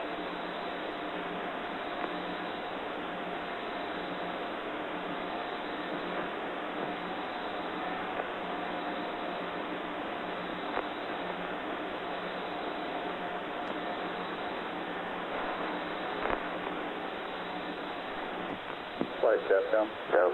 Are we still in a mode where we request them to go IU Apollo off the Control, we're limit 2 minutes from ignition now. I don't don't think so. Booster flight, you copy the question? Roger, flight. I don't think there's any problem for that. Just leave along. Okay. We have to see you at 45 flight. That's where it should be. That's a firm flight. Okay, you want to do anything about that Mercury computer? Next flight, just leave it on telemetry. Right.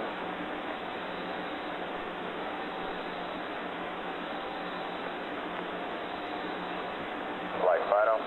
Yeah. Computers are at high speed. Redstone has it solid with radar. We're showing present altitude about 108 nautical miles. Okay. We expect to be at an altitude of 177 nautical miles at cutoff. GNC, how are you? We're go flight. Econ? We're go flight. Okay. Present velocity 25,560 feet per second. Burner shut down with normal flight. We're go. Roger. We're a minute from ignition. This is Houston, slightly less than 1 minute to ignition, and everything is go. Roger.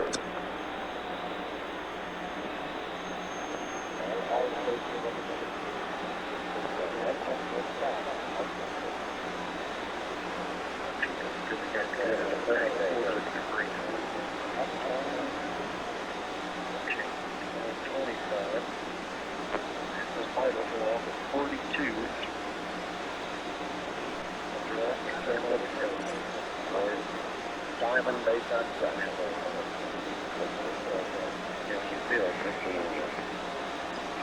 Flight is out.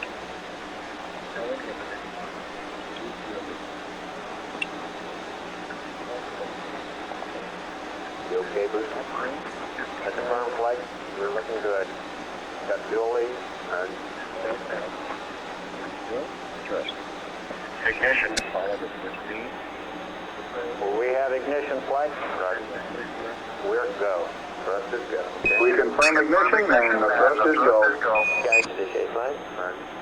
Fido radar confirms ignition. We're go.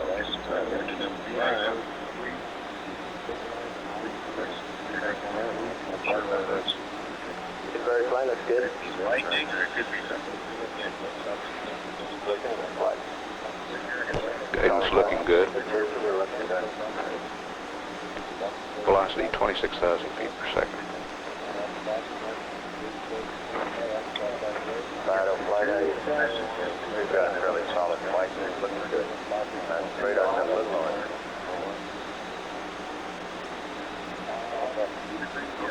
Okay, Capcom, trajectory and guidance look good.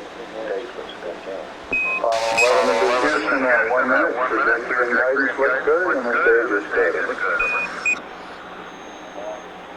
Hold on, Roger.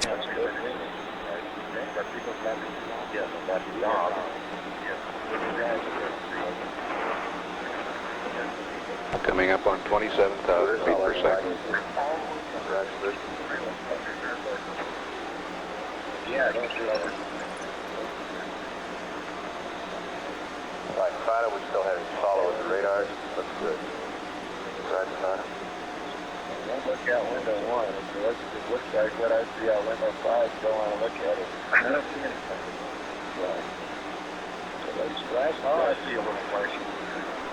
Telemetry and radar tracking both solid. That's Velocity 27,800 feet per second. Really? GNC flight 90. Looks good flight. Keep coming. Looks good, right? You shall flight. Thrust is go. Capcom, thrust is good. All looks good. All 11 to Houston, thrust is good, everything's still looking good. I felt like a pitch change rather than an acceleration increase. Did it feel that way to you? Okay, we got a lighted horizon. We're 2.5 minutes into this burn. Still have another 3 minutes to go.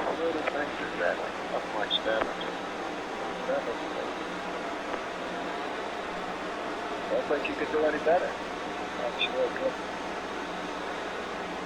All right, Fido, we're handing over now. Cater to north. Morbius, go flight. Boost.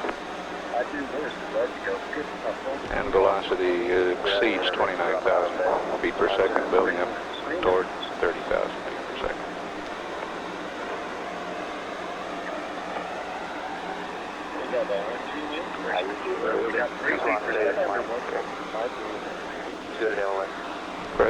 altitude 115 nautical miles.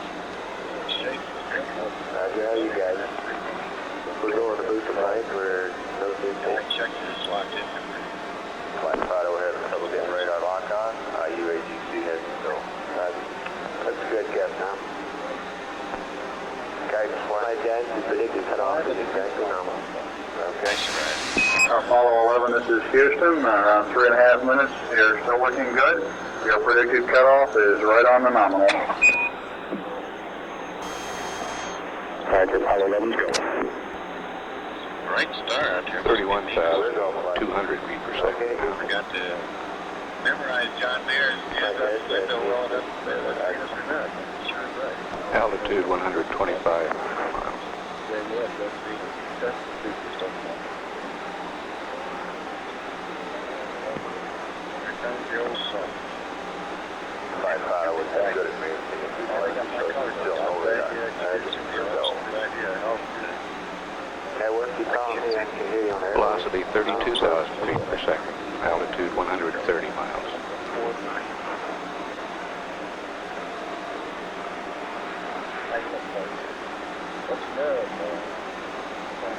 Where go flight? Pilot noise you did. 1 minute left to burn.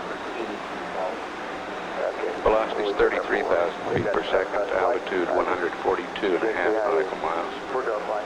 You guys agree with my mark? We We look good, Captain. Apollo 11, this is Houston. You are direct calling. Roger, we go. Just a little bit forward. Right one. Where go flight?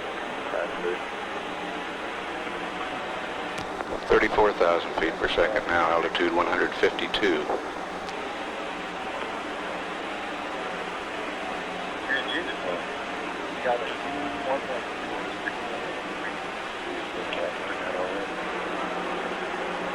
Yeah.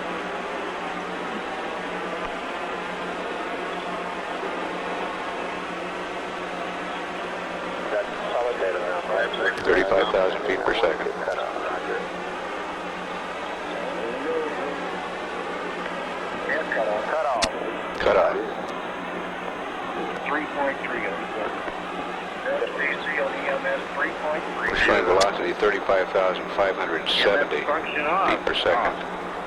Altitude 177 nautical miles.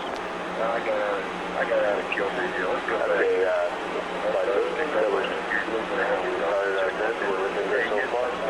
Let me know when you configured, please. Roger, flight information. Apollo 11, this is Houston. We show cutoff and we copy the numbers on now 62. Guidance flight. Go, what numbers did you cut? We got 35579. Apollo 11, Houston, do you read?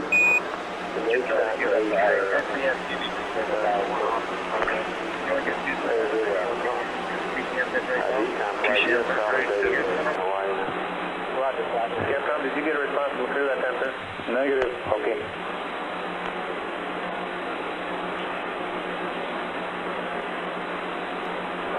Apollo 11, this is Houston. Do you read over? Good. Roger, Houston, Apollo 11. We're reading the VI of 35579er, and EMS was plus 3.3 over. Roger, plus 3.3 on the EMS. And we copy the VI. Ecom flight, how are you? We'll go flight. We'll go flight. Okay, booster flight. Roger, flight. Update on times. Okay. Are you configured? Roger, we just we're still getting some of our landing flight. We'll get back with you on that minute. We'll get the times for you. Okay, fine.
Houston, Apollo 11, then Saturn gave us a magnificent ride.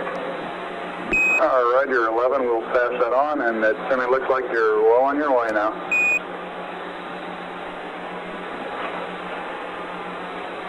That was Neil Armstrong praising the launch vehicle. Capcom flight.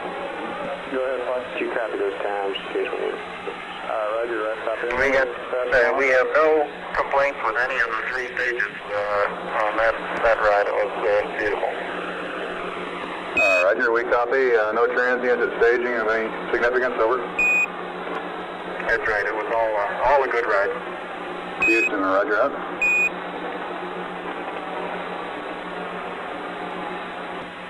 Flight Capcom, you want me to pass up those times? Well, he's usually been asking for them if he wants them. Okay, and that's maneuver to separation, attitude, initiation, and completion, and then step at 3+15. That's fine. Okay. Apollo 11, this is Houston. For your information, we expect the maneuver to separation attitude to begin at 3+05+03 and to be completed at +09+20. Separation at 3+15+00. That's 03 flight. 31503. Right. Roger. Time to begin maneuver is 3:05:03. Complete 3:09:20. And separation 3+1500. Roger, that separation should be 3+15:03. My error in reading up. Roger. Booster flight. Roger flight. Are you all configured yet? Roger flight. We still This is have Apollo Control. The velocity falling off now. Immediately after shutdown, we're showing 34,000 feet per second. Now, with the altitude building, 512 nautical miles. Normally, all the sequencing, no problems at all. Apollo 11, this is Houston. All the booster functions are proceeding normally. The sequencing is in good shape, and it doesn't look like they're having any problems at all. Over. Roger.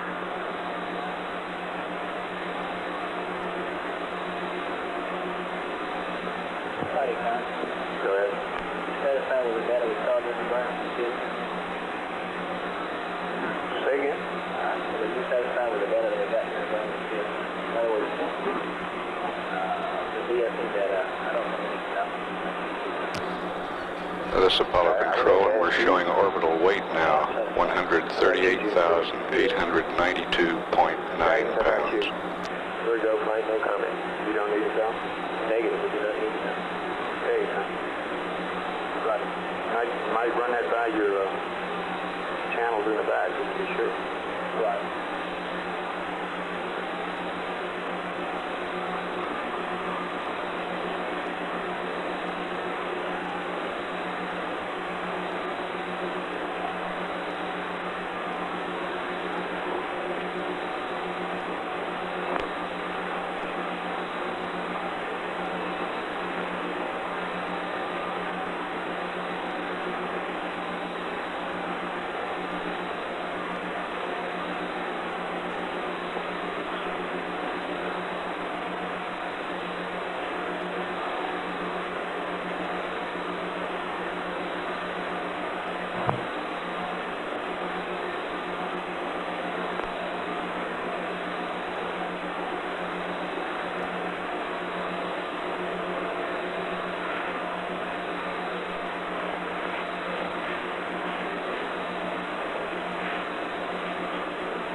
the docking and the ejection also during this period of time.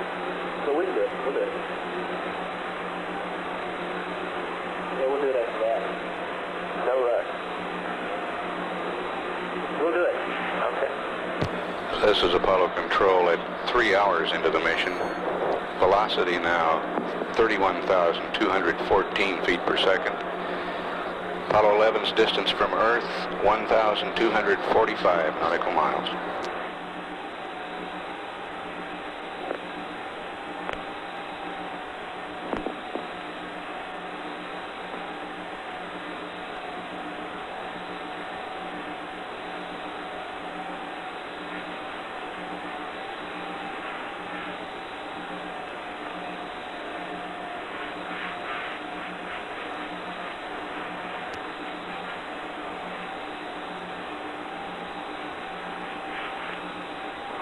Yes.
T-Com flight. Flight, huh? How you doing? We're doing fine, flight. Everything looks good. Okay. I haven't seen any of the post-TLI sequences yet, though. Okay.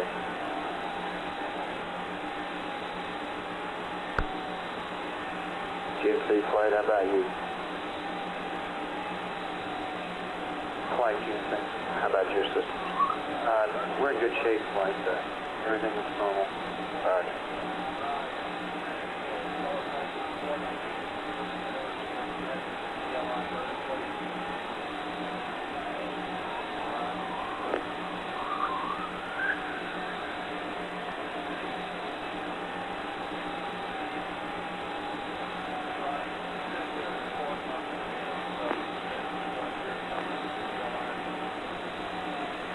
Booster flight, still proceeding normally. That's a firm flight. The vents should be closing off. That's in about a minute. Okay.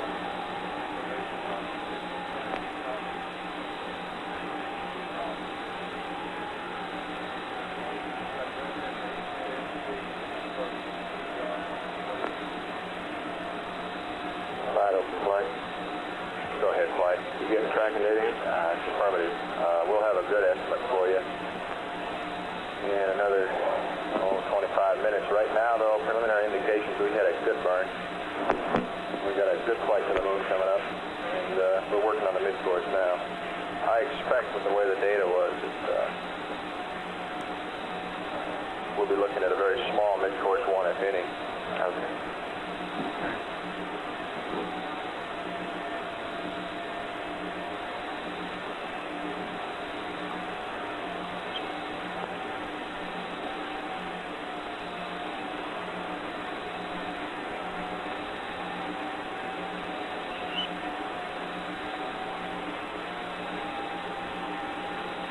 Flight. Go ahead, Flight. Okay, you might tell him preliminary data looks like a good cutoff. We'll have some more good firm information for him in about 30 minutes. Okay. Brewster? No. Roger, we have completed our sequencing and we've initiated the maneuver. Okay. We're go all the way. Roger. Apollo 11, this is Houston. Our preliminary data indicates a good cutoff on the S4B. We'll have some more trajectory data for you in about half an hour. Over.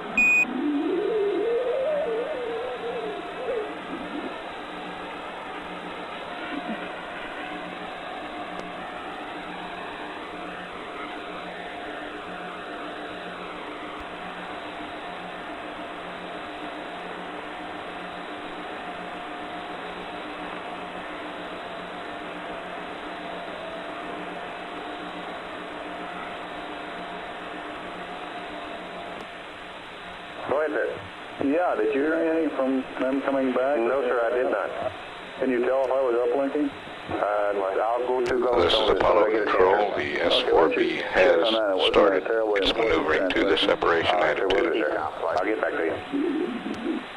Anything of the post TLI sequence? Looks like they're pressurizing the cabin now, Flight. Roger. Capcom Flight, did he roger your transmission? Negative. I asked Comtech to check with Goldstone, see if it went up. Okay.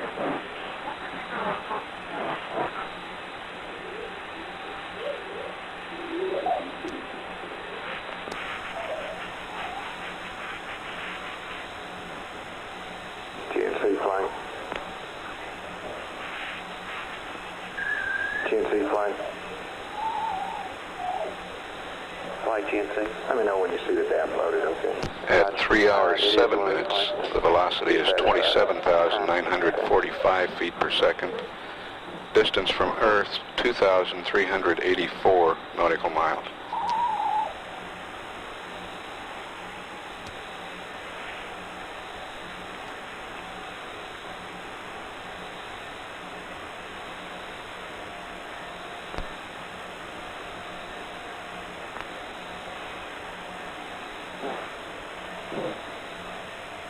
GNC Capcom on Mocha 1. Capcom GNC. Hey, are we happy with the CSM weight that he's got loaded, 63387? That's close enough. We normally carry 1% delta on that. Okay, because the value that we passed in previously is about a sixth of a percent, about 100 pounds off. Roger. Okay, thank you. We're carrying, for information, we're carrying about 63453 right now. Is the weight. Flight guys. Oh, okay, I got 63481 on the CLI plus 90 maneuver pad. Roger, that's what it was there. Go. Okay. They've got a Pyro Bus A arm, but we haven't an indication of Pyro Bus B arm. Okay, let's check Capcom contact. Go ahead, contact. All right, sir. Glowstone reports that they're not seeing any voice downlink from the CSM nor subcarrier, voice subcarrier, but Mila is reporting a voice subcarrier down. Okay, I'll give them another call here in a second, and maybe we'll have to go to Mila. All right, so let's just stand by one second. Let's try to get this squared away. Roger. Apollo 11, this is Houston, over.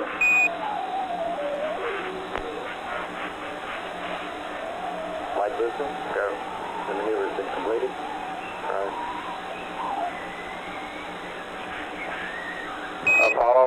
Apollo 11, this is Houston, over.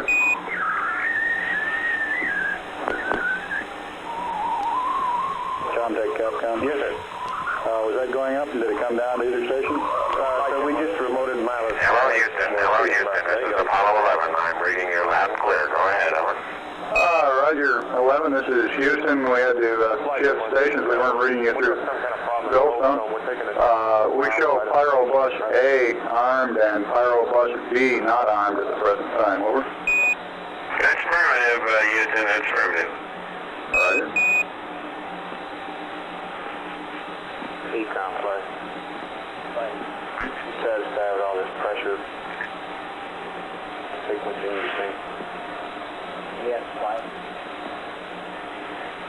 The S-4B has completed its maneuver to separation attitude.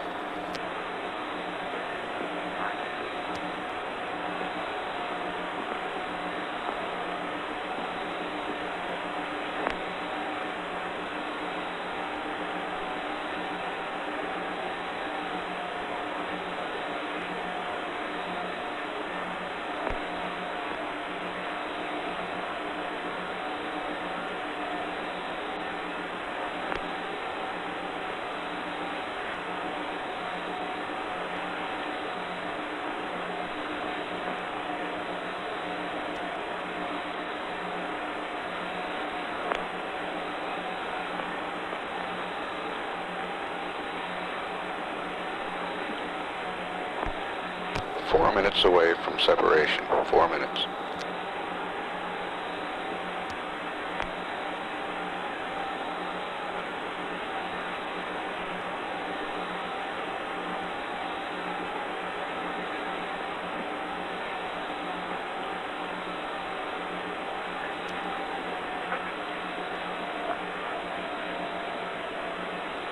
At 3 hours 11 minutes into the mission, velocity 26,314 feet per second. Distance from Earth, 3,140 nautical miles.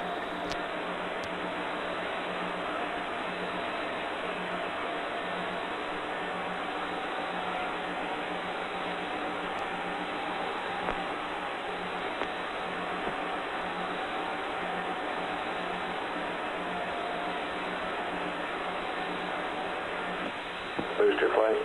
Go flight. Will be stable. That's a firm flight. Okay, coming up on SEP in about 3 minutes. You satisfied? You got all your data? We're go for SEP. Rates are less than 1/10 in all axes. Okay. Econ flight. Flight Econ. Coming up on SEP. You ready for SEP? I can only conclude, Flight, that they intend to step on System A only. It's not for anything we've got written, but they haven't on Bus B yet.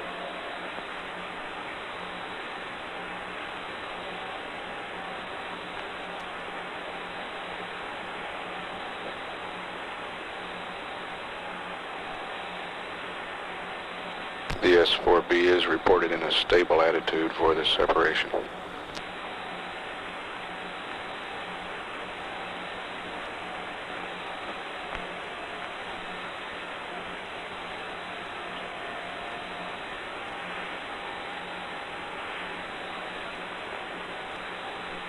Econ flight. Rates are less than 1/10 of a foot per second in all axes. No. It can be done that way, Flight. Okay. FAO, you got any input on this? No.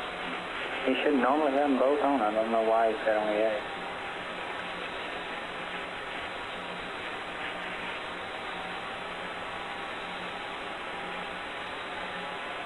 Econ flight. Flight Econ. You ought to go for SEP, though. We go for SEP. As a personal preference, I'd like to see the bus arm, but they can do everything on Bus A. Okay, GMC, how about you? We're go flight. Okay. Capcom flight, tell them we recommend both buses.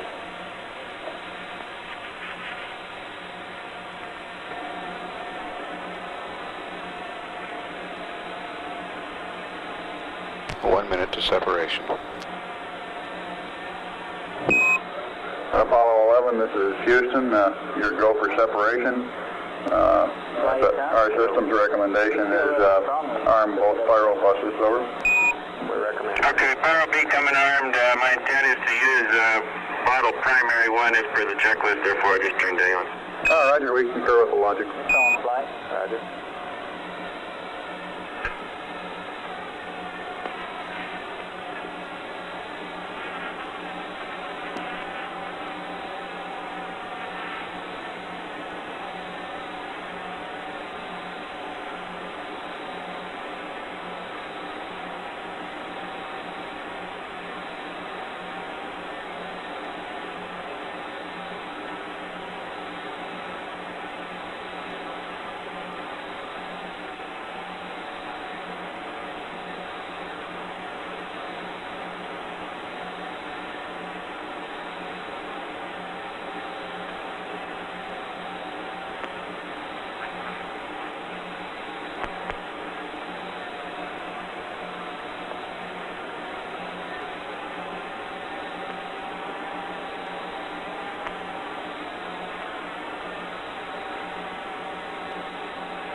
Anybody have? Anything or set?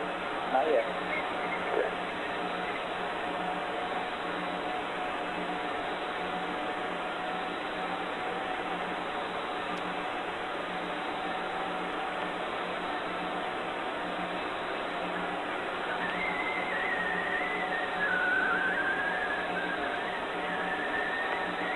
Capcom, contact Alex.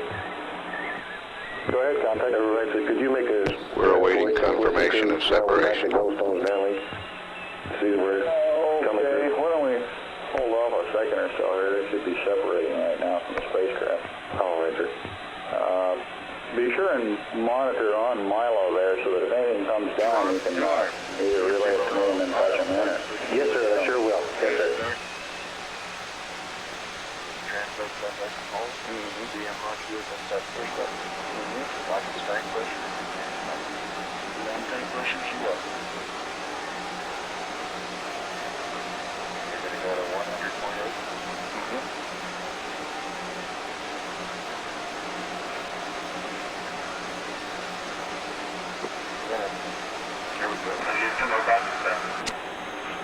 This is Houston, we copy.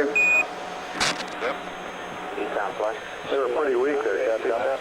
Go ahead, lock that flight. Go ahead. Okay, plus excellent. Roger. Okay, got 0.7 at the stop there. Well, we confirm the separation here on the ground. Okay, you got the problem there. Get the access right. Very good. I got it.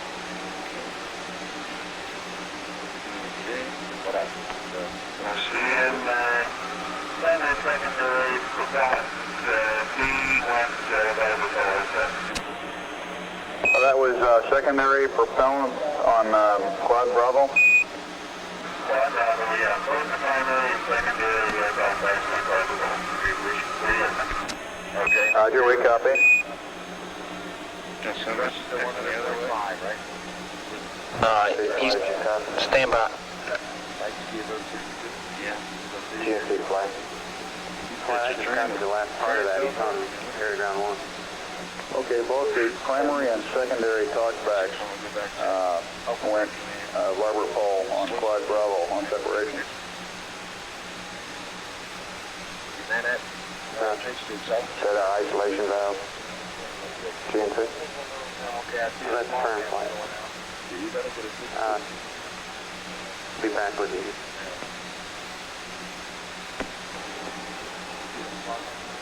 They contact Capcom. It seems like their signal strength is very weak now. Oh, that's right. We'll check on that, sir. Roger.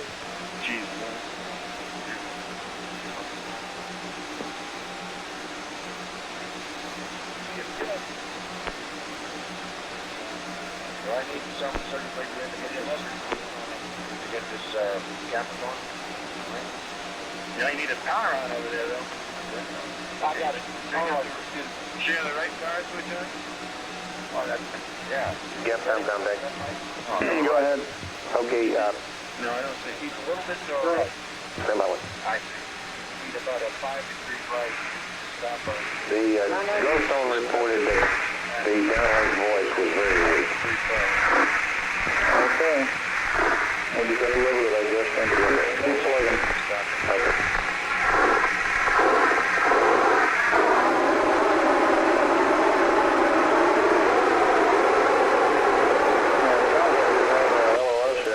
BT is unable to command her.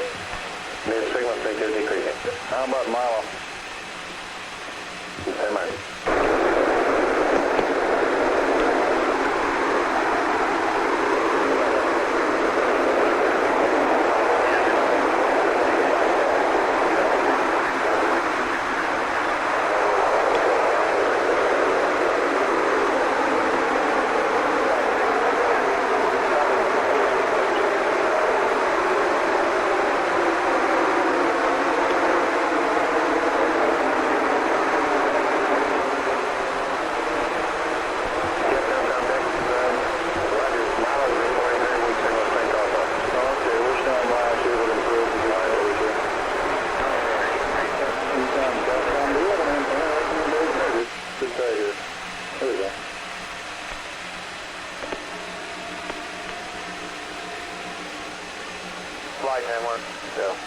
we've had LOS at both Goldstone and Marlow. Maybe the Z-Com says because of his maneuvering. Mirage flight. That's good. Sure beautiful. I hope you get some pictures. I got some pictures. Like going? That's right. That's it.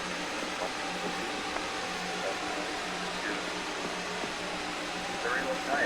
They were closing and it was really back. How long is this report? It's on it. If you print it, yeah, it's 6 range and 15. I think that's where it is.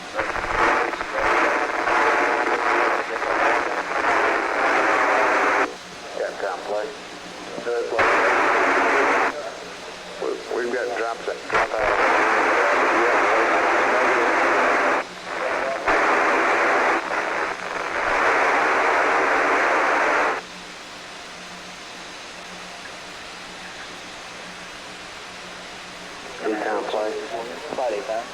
Anything we can do with Omnis or any of that good stuff? Well, we can't do anything. No. Capcom, go for command, Roger. On board antenna strip. Apollo 11, this is Houston, radio check over.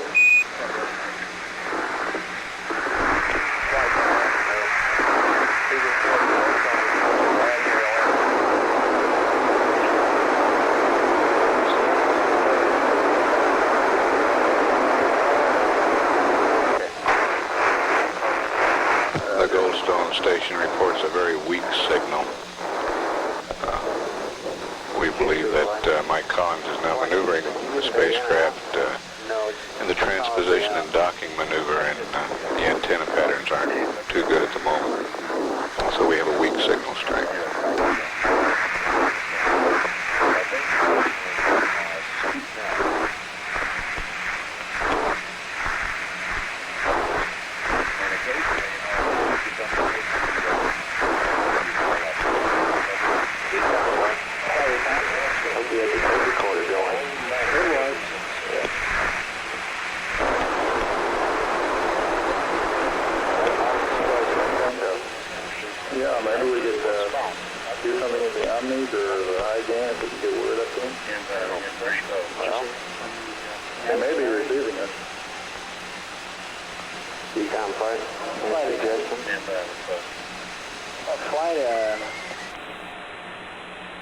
We could get them probably if they switch on me.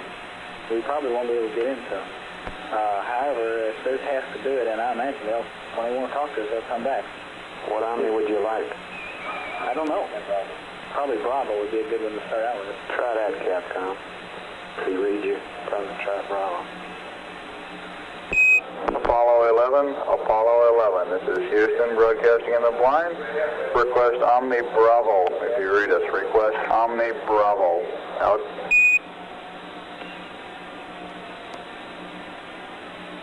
Acquisition flight. Thank you. Apollo 11, this is Houston, how do you read?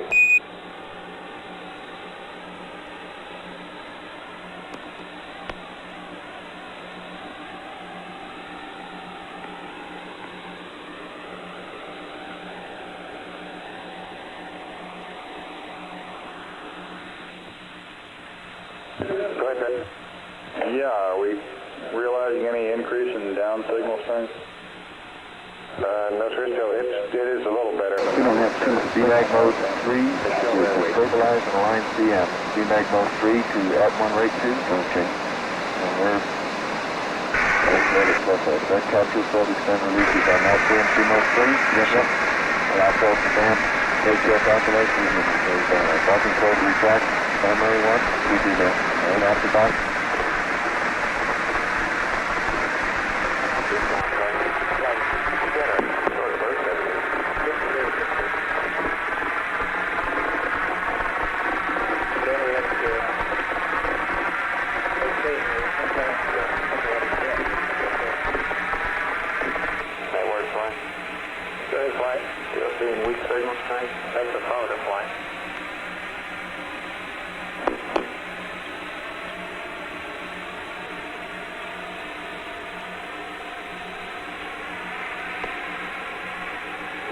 Goldstone still showing weak signal strength. Apollo 11, this is Houston. How do you read? Over.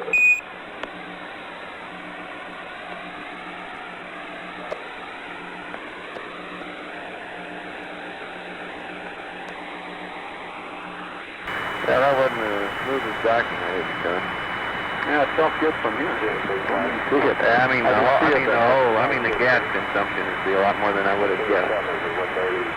You know, I thought I could about equal the simulator real well, and I did, and I bet you I used, I hate to quote a number, but I've been down around 30-some pounds in the simulator, and I bet this is 50, 60 pounds. So, I hate to quote a number.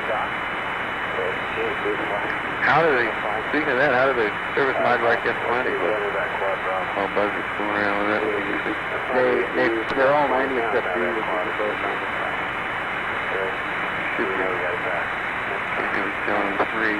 CMD or 90. Apollo 11, Apollo 11, this is Houston. Do you read? Over. Okay. Well, I got to go in there and dick. I'm not sure that we were getting. Anybody reading? Negative, sir. Well, Buzz is calm right now. Let Buzz do his high gain thing, and I'll get ready to go dick with the tunnel.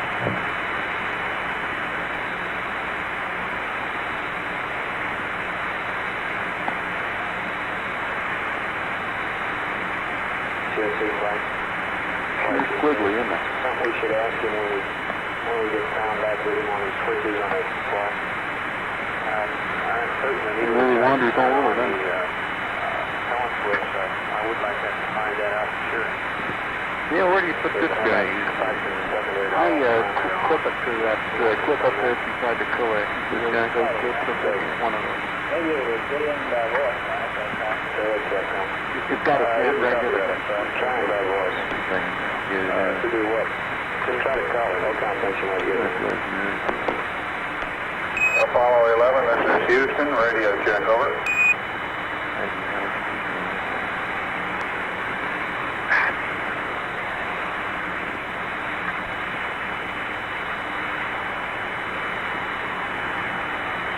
Okay, Bud, how am I doing on the check? Apollo 11, this is Houston. Radio check. Over. No, Tony, you're a post doctor. I'm trying to get the high gain thing. Network flight. We're going up. You got any words to say? I just queried California on the VHF side of it, because they're not receiving any VHF. Pictures. It should be on wide beam. Maybe we might have some VHF down, but they said Okay, hey, if you're through there, give me a word bit before. Okay. I'm amazed how it just wanders around for the given setting. You know what I'm saying? Do you want me to request again? Yeah, it sounds like we got it now. Maybe very we got okay. You have to really be on manual for those things to be indicating correctly. He was, but this one was just kind of wandering around there. But the difference was that as soon as I went down a high gain. So you have a high gain? Yes, I should. Flight minus 92, we got good signal start.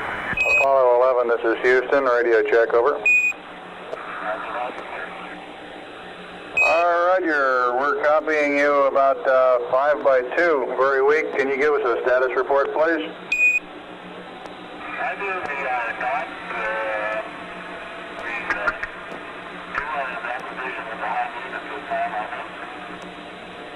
I understand you are using the high gain. Over. That's affirmative. Roger, I read you very loud and clear, Buzz. Mike's pretty weak. Roger, we've got the high gain locked on now, I believe, auto track and narrow. Okay, you're coming in loud and clear, but Mike is just barely readable. How is Neil? How are you reading Mike? Loud and clear now, Mike, and we understand that you are Doc. That's affirmative.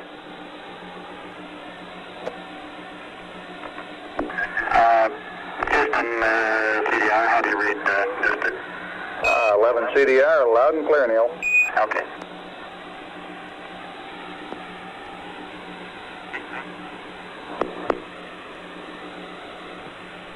Flight Captain.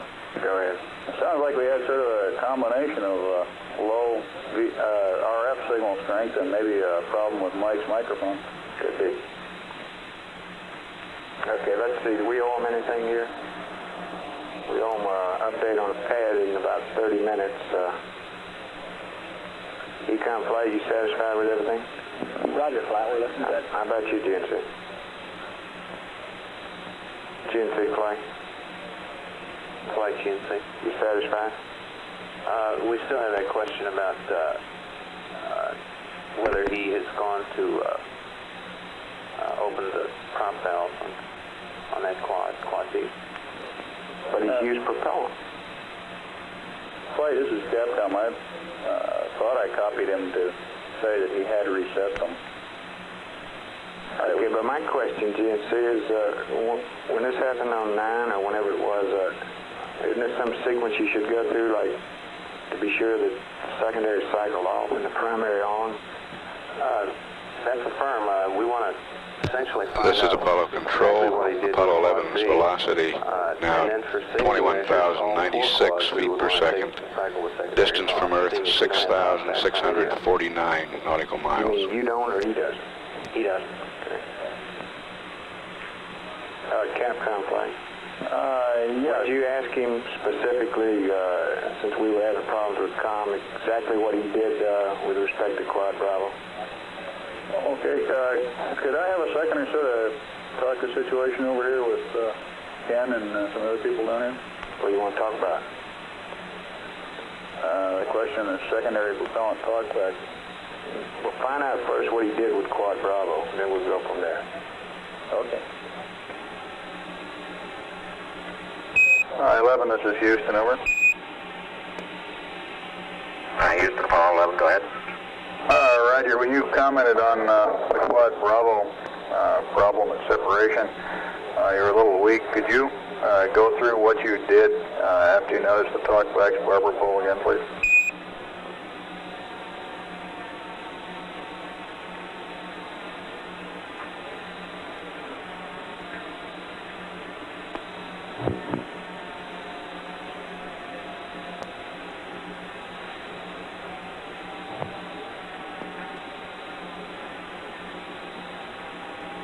We copied the primary and secondary propellant talkbacks on SMRCS Quad Bravo went to barber pole separation.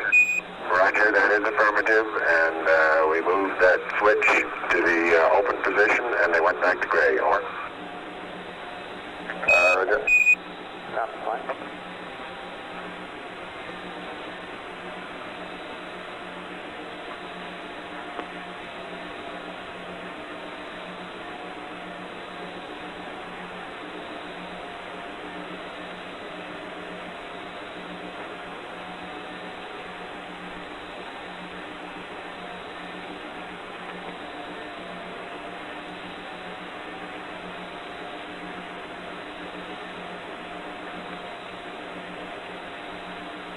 Capcom GNC on motor system. Go ahead, GNC. Did you want to discuss this about the secondary? Yeah, I'm a little confused. Okay, well, that secondary valve does not have Auto fallback. Okay, this being labeled secondary propellant is the secondary indication for the primary valves? Shortly. Firm flight is coming up now. Let's see. Secondary fuel press. That is secondary fuel press.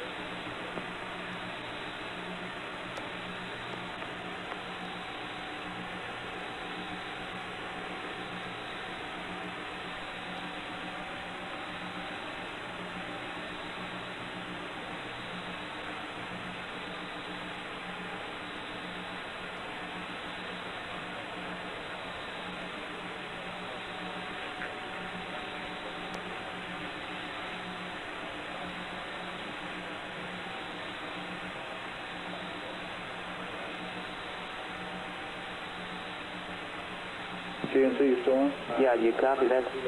That other talkback is down there in the fuel.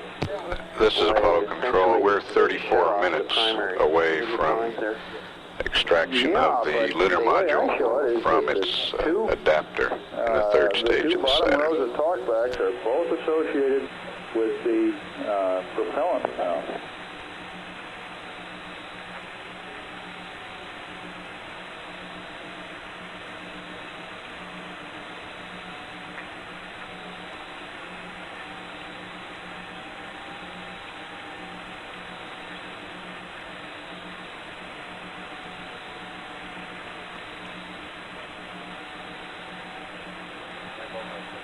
Flight 8 Combat started land pressurization. Roger.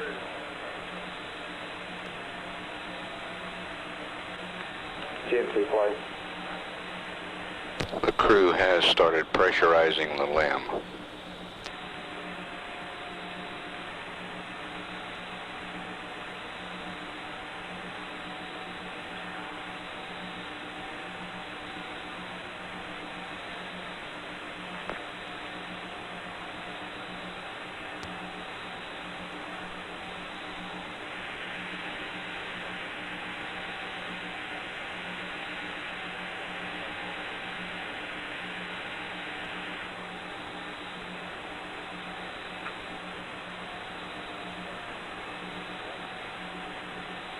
Capcom flight.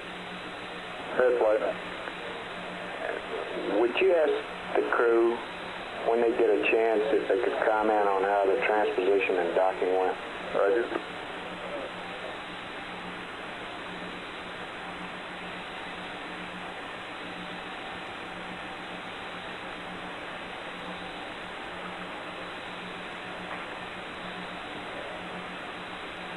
Capcom flight, you copy?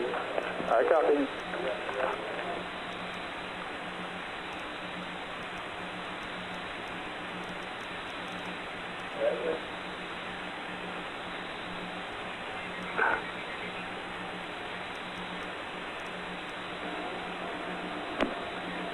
Apollo 11, this is Houston, over.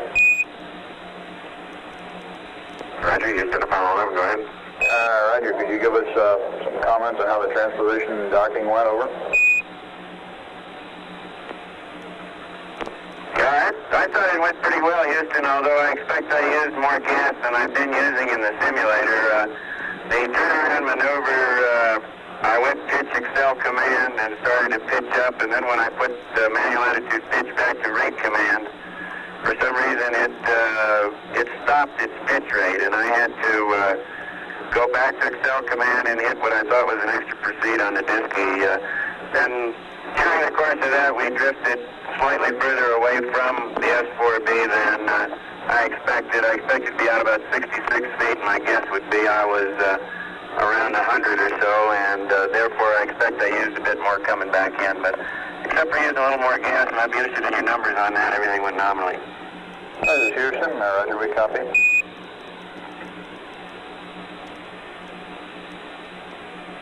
That was Mike Collins giving the description on the transposition and docking. Flight GMC. How long before it'll settle down where you'll know fairly reasonably how much he did use? We've got a preliminary hack on that now, flight. I think after, maybe an hour or so after we probably do the evasive burn. But we've got, I think, fairly good numbers right now. What do you got?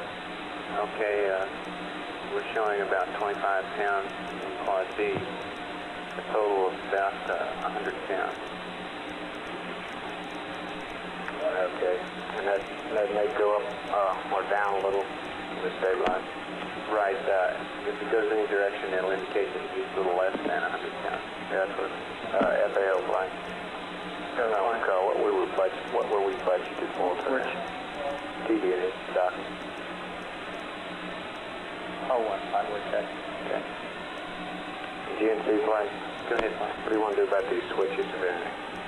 I've got a problem on my console. I missed part of his report to the question on what he did with one Quad Bravo accident.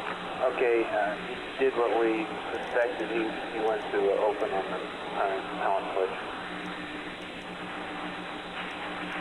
Okay, is that what you wanted? Raj, that's what we wanted to do in Quad B. Now, we have some more to this, and this is so that we're sure that all of those valves are in the proper position. that's what you're working on. Right. Okay, let me know when you get some. Right.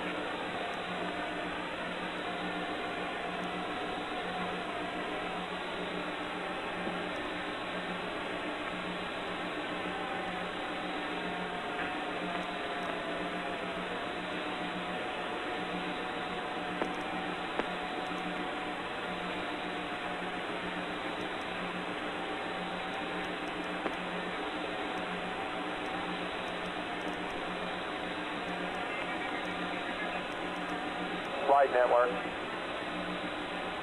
Go ahead. We'd like permission to go to mode 1M and to change map waster at the Goldstone. What does that mean to you? That means you can't come in for the minute or two it takes. Okay, go ahead. All right. Flight, 42 pounds. That's what was allowed. Okay, we're using a little too much.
Flight Captain. Go. I have the evasive maneuver pad here whenever you want me to pass it up. Yeah, whenever they're ready.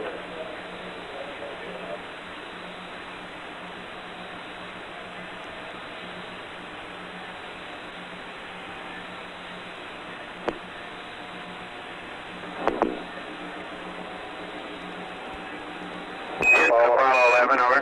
Go ahead, 11. Right, we're working on the pressurization of the limb now and working off the decal, the DSM limb pressure equalization. And we're down to step 13 where we're waiting for the cabin pressure to be 5, or it should be roughly 5, before we turn the repress package O2 valve to fill. Instead of 5, we're running about 4.4, over.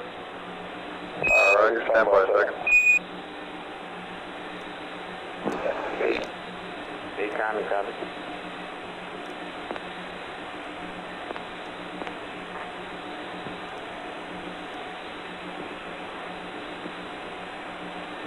Econ flight, copy? I think I copied it, yes.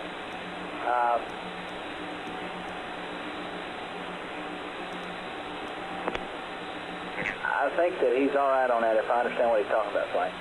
He is okay if I... Well, let's be sure you understand. Okay. And Houston, Apollo 11, we just put the repress package O2 valve to fill momentarily there at step 13, and we have filled the bottles back up partially. What's the pressure reading there now, Neil? He's okay to go ahead on that.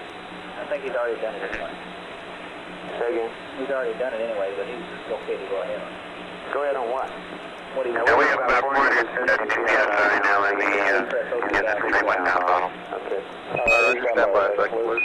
Roger, standing by. The repress package valve is now in the off position. What's the cabin pressure? Cabin pressure is now 4.5. Network, you got some? Goldstone is back in command mode. Okay. Econ flight. flight time. Okay, now, I'm having a terrible time with this compound. Do you understand what he had said, and are you satisfied with where he is? Satisfied flight. Okay. Capcom, does he have any questions? I copied that he wanted to know if the pressure that he's got, which appears to be about half a PSI low, was acceptable prior to proceeding. Let's check that through the loop, Ecom. Okay, fine. Let me know.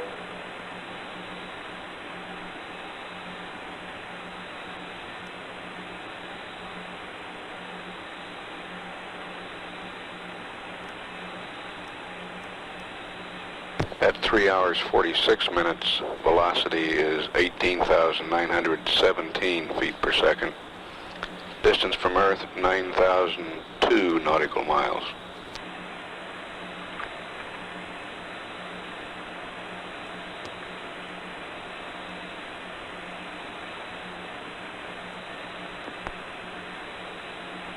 Flight GNC, go ahead.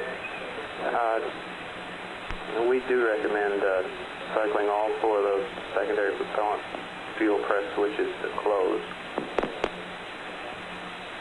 Cycling all 4, rush each plug.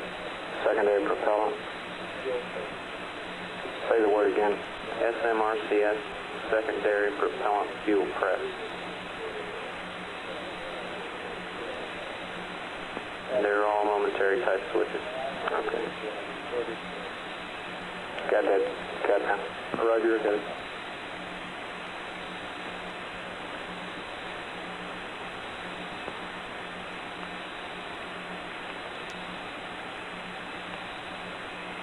You're fine, and you're going to refresh things around the field. You're coming through the loop, Ecom. Okay. Yeah, pardon me, fine. Houston, Apollo 11, we think these readings are within normal tolerances. We just wanted to get your concurrence before we press on any further with the decal. You're saying go ahead, Ecom? That's wrong with you. Okay, Captain. Roger, understand that they can go ahead and continue using oxygen to build up to 5 psi. Say again? I think his question is he wants to know if he's got a leak rate or if he can go ahead filling the repress bottle and then blowing it down to bring the cabin up to 5.0. Yes, son. Let's get him to restate what he said and get it clarified. Hi, Houston, Apollo 11, how do you read? Everybody understand? Apollo 11, this is Houston. Go ahead. Lem looks to be in pretty fine shape. About all we can see from here. Okay, in reference to your question on this step 13 on the decal, I understand that you have used up the contents of the repress O2 package, and at that time, instead of being up to 5 psi, you were reading 4.4. Is that correct? Okay, 4-4, yes, sir. Okay, and you want to know if you can go ahead and use additional oxygen to bring the command module up to 5.0 and continue the equalization? Over. Yeah, we think it's within normal tolerances, Bruce. We just wanted to get your concurrence before we press on with this procedure. Ecom? Go, fine. You want him to press on? Go. Go ahead. Roger, Apollo 11. Go ahead. Okay, we're pressing on with the procedure. And 11, Houston, we have a request for you on the service module secondary propellant fuel pressurization valve. As a precautionary measure, we'd like you to momentarily cycle the 4 switches to the closed position and then release. As you know, we have no TM or talkback on these valve positions, and it's conceivable that one of them might also have been moved into a different position by the shock of separation. Over. Okay, good idea. That's being done. Roger. Flight booster. Go ahead. Roger. We're doing a vent on the fuel tank. It's a non-propulsive vent. They may see some cloud. Okay, Capcom, want to tell them that? Apollo 11, Houston, we're doing a non-propulsive vent on the booster at the present time. That's a non-propulsive vent. You may see some sort of a cloud coming out of it, and when you're ready, I have your evasive maneuver pad. Right, see, that's coming out. Roger up. It's a haze that's going by toward our minus X direction. And several small particles are moving along with it. The actual velocity is fairly high. At least it appears to be high. And we've got O2 high, a little high right now. Houston, roger up. ECOM. Copy.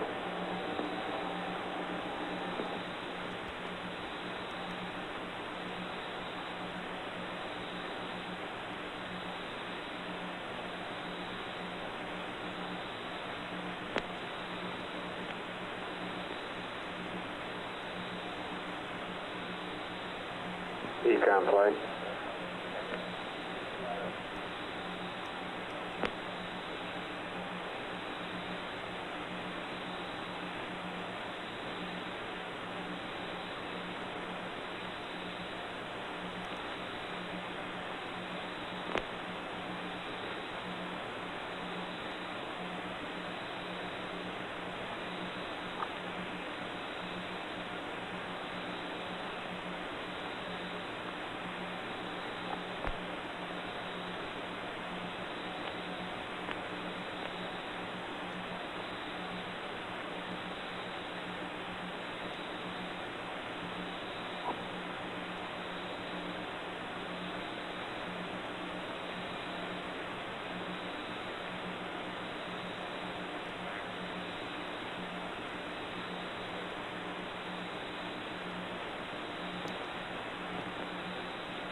And Houston, you might be interested about my first-hand window right now. I can observe the entire continent of North America, Alaska, over the pole, down to the Yucatan Peninsula, Cuba, northern part of South America, and then I run out a window. Roger, we copy. That was Neil Armstrong with that report.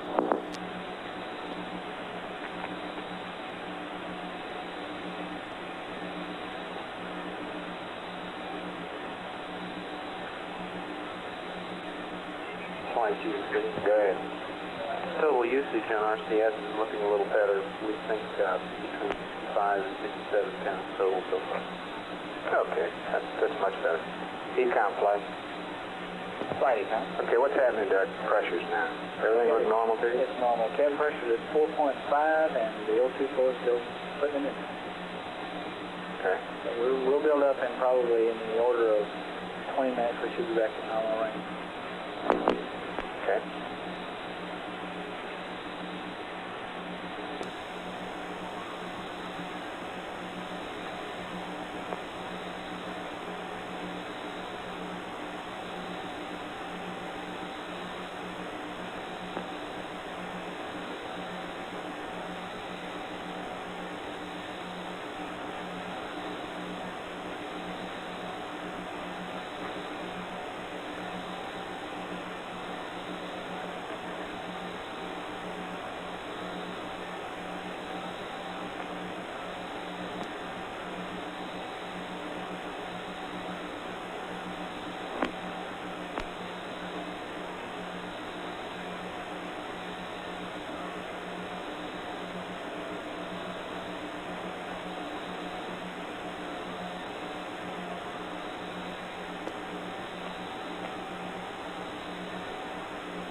30 minutes, but we've looked at our first batch of tracking data, and the mid-courses, they've bounced around depending on what we look at, but it's very low, and I expect no mid-course 1 today.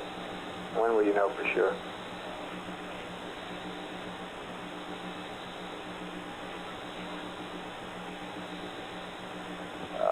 30 minutes after evasion. I'm sure Select won't give me anything before that. Okay. But it's pretty cheap right now. It goes any place between 4 feet per second, 17 feet per second, depending on which data you look at. Okay. Capcom flight. Go ahead, flight. You got your evasive pad, right? That's affirmative. I told them I was standing by to pass it up when they were ready. Okay. Flight plan calls for 4 hours. Flight RTC. Go ahead.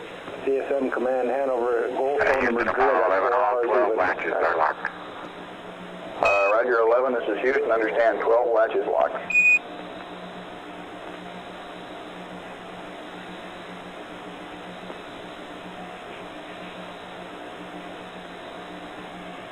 And that was Buzz Aldrin reporting that all 12 of the latches in the docking mechanism had locked. GNC flight. Flight GNC. Okay, are we all clear in your area now? You got any more questions or anything? Negative, we don't, Mike. We're clear. You're clear, okay.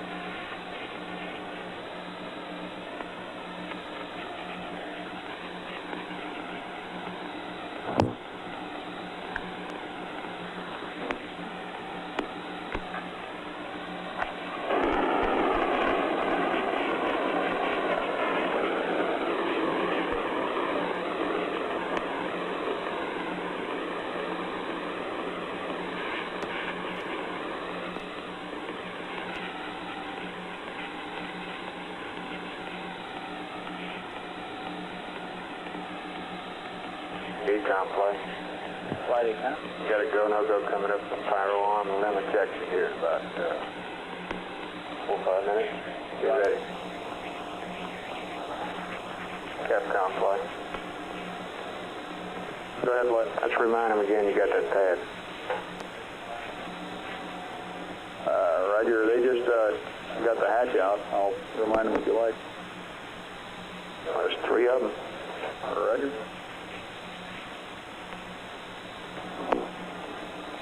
Uh, 11 Houston, whenever you're possessed of a free moment there, we've got this evasion maneuver pad. Okay.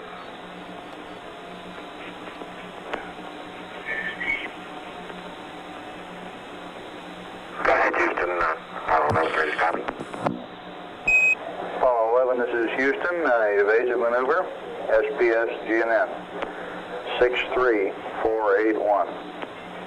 Plus 095 minus 020. GETI is 004 40 0100. Plus 00051. Plus all balls. Plus 00190. Roll is your option. Pitch 213357. Noun 44 is NA. Delta VT 00197. 003 00152. The rest of the pad is NA. No ullage. Lem weight 33290. Read back over.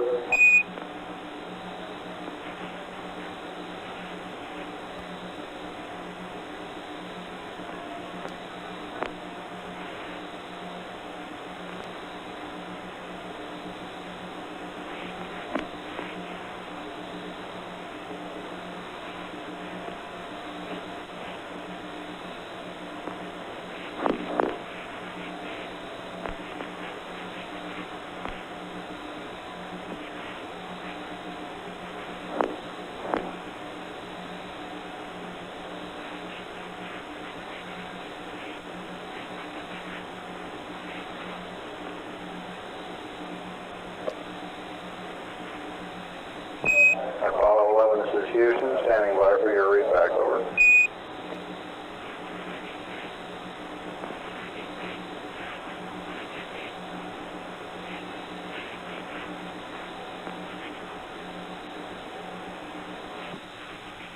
What do you make of that? What do you make? Go to Madrid right now. Okay, did we have a dropout or anything? Yes, sir, you did. You had a handover from Goldstone to Madrid, sir. Yeah, how about telling me about these things in advance, okay? Roger, will do. Flight account. You got data? It's static right now, flight.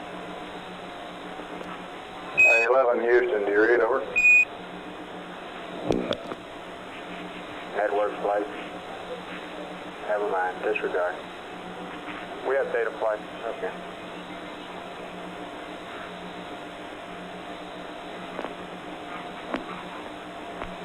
You may have him now, Captain. Apollo 11, this is Houston, do you read, over? All of a sudden there, we had a little click and the signal strength began to start dropping off. Your transmissions were cut off very abruptly. How do you read now? Roger, loud and clear. We had a handover to Madrid about the time I was, I guess, halfway through the pad. If you could give me the last value you read, I'll pick up there, over. Okay, start with Delta VZ. Over. Roger, Delta VZ is plus 00190. Roll your option. Pitch 213357. Noun 44 is NA. Delta VT 00197. 003 00152. The rest of the pad is NA. And NOLH, LEM weight 33290. Read back, over.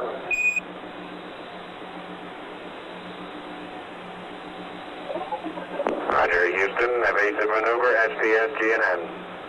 63481 plus 095 minus 020 00440 0100 plus 00051 plus all zeros plus 00190.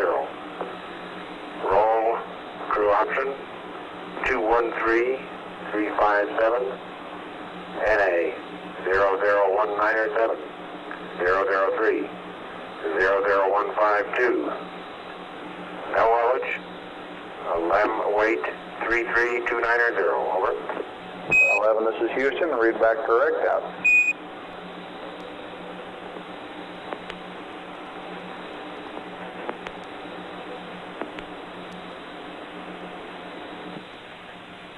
Go ahead, Capcom. That's Apollo Control at 4 hours, 4 minutes. Apollo 11's velocity now is 17,014 feet per second. Its distance from Earth, 11,753 nautical miles. I can come up and tell you when we're about We're to hand about over. 5 minutes away No, I'll do from that. ejection of the lunar module, Because I'd like to avoid getting halfway and through about the pad and 35 cut minutes off. away from this Roger, evasive understand. maneuver. Okay. Right. The ignition time on the evasive For a maneuver, roll angle.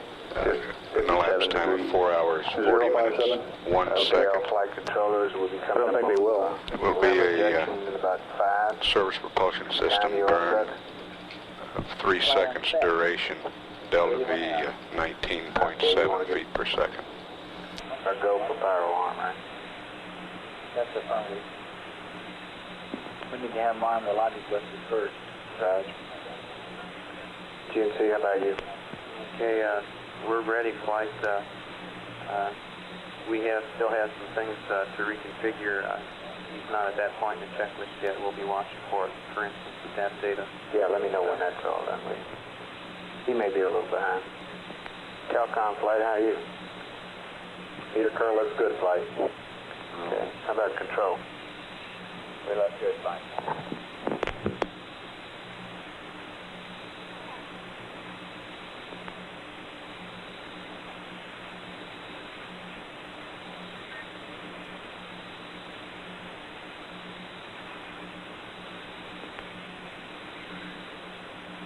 FAO South Tower on SSR2. Go ahead. Yeah, when you get a chance, I'd like to take a look at that decal you were referring to. Okay, Ecom's got it. Second.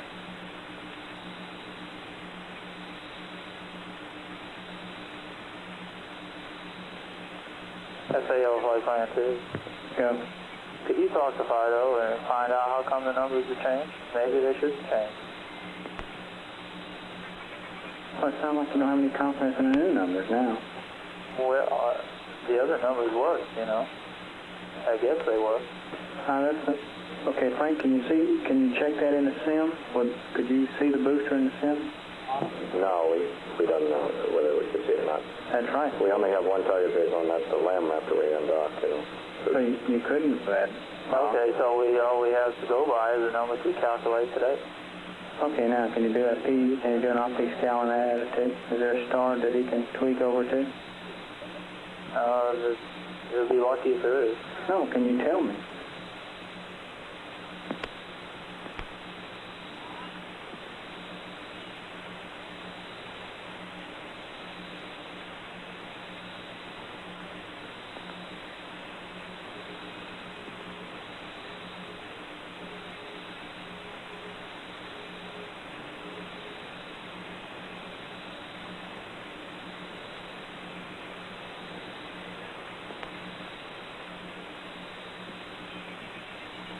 Econ flight.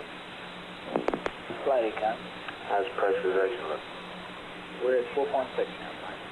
Still fine. You about on schedule? What you expect? Roger, Flight. Apparently these cabin regulators are going to reg a little lower than what we've seen in the past. And looks like they may reg about 4.7 or slightly less, as opposed to 4.9. We're almost there.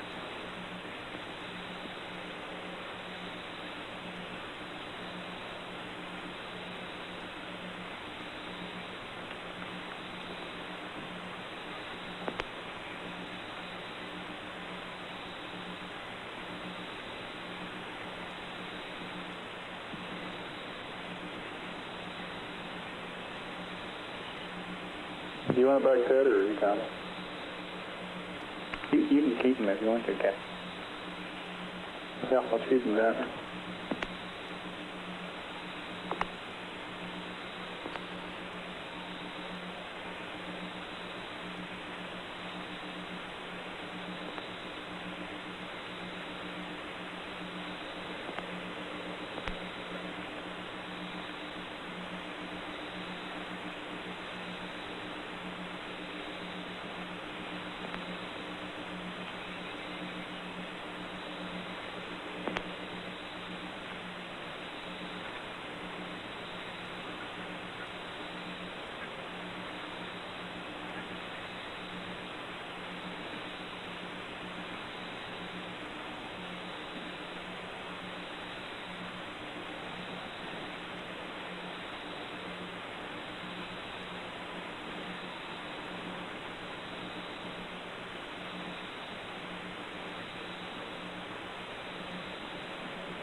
GNC flight.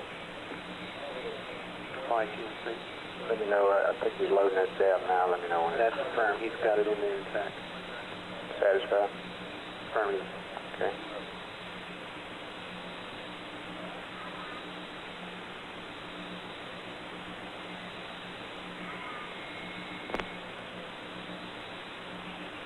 He's entering the weight this time.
TN2 flight. Yeah, Houston, Apollo 11. Stand by. Go ahead, 11. We'd like to arm our logic switches. Ready, Econ? Go ahead. All right, go ahead with the logic. Okay, mark logic 1 and 2 armed.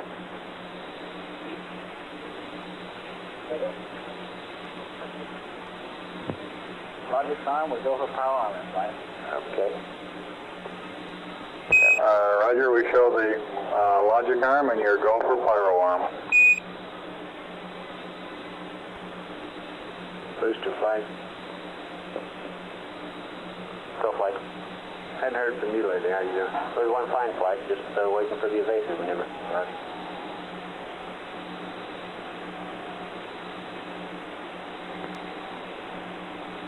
Flight guys, C-47. Alright.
Houston, we're ready for LAM ejection. Ready, ECOM, GNC? Go flight. GNC, go flight. Go ahead, Captain. Roger, go for LEM ejection. Thank you.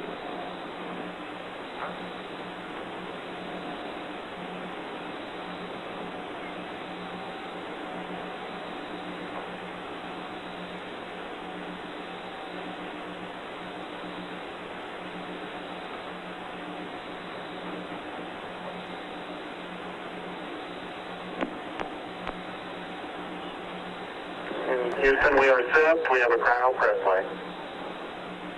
Roger, copy, cryo, press line. Copy, ECOM. Copy flight. Looked like we did a little destratification there. What do you want to do about it? Ensure that the heaters are on, and ensure that the heaters are in auto on O2, and turn the fans on manually. For how long? For a while. Just leave them on until we bring the pressure back up. Okay, Capcom. Roger 11, we recommend you turn the O2 fans on manually and ensure that the O2 heaters are in the automatic position. Roger, O2 heaters are on, and we're going to cycle the O2 fans now. Roger, O2 heaters to auto, or you can watch them in the on position, and O2 fans manual on.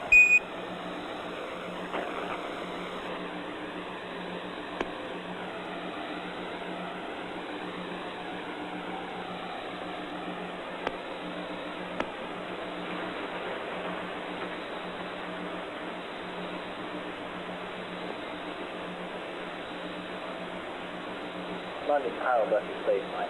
Roger.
ECOM flight.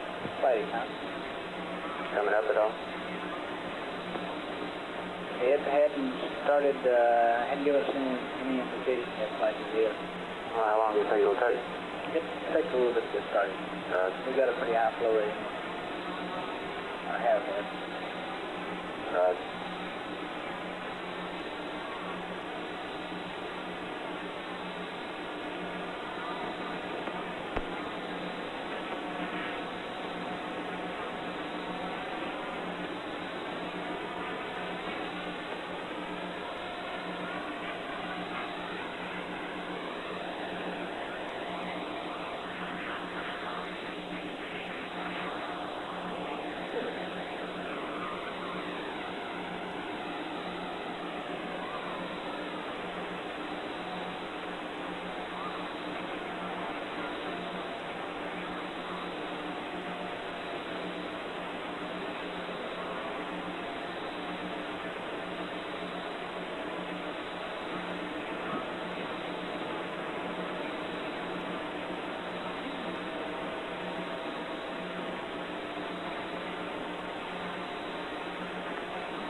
Guidance flight. Go ahead, flight. Clear P47, okay? Yes, sir. You finished P47, we got the number. Okay.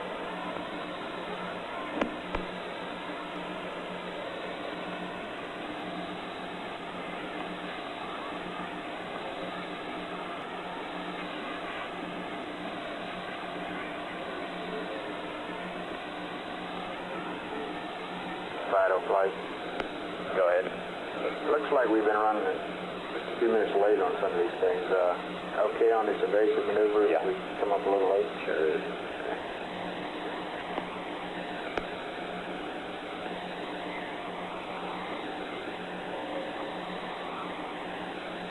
Econ flight. Flight econ? Any pressure riser? Yes, tank 2 is beginning to come up a little. Okay, well, tell me about it every once in a while, will you? Okay, I will. Tank 1 showed an increase now, flight. Okay. I'll give you a hack to see kind of a rate on it to determine what it looks like the heat input is. Just let me know if it seems to be doing what it's supposed to do with the fan. Okay, well, actually, the fans and heater should be on now. All right.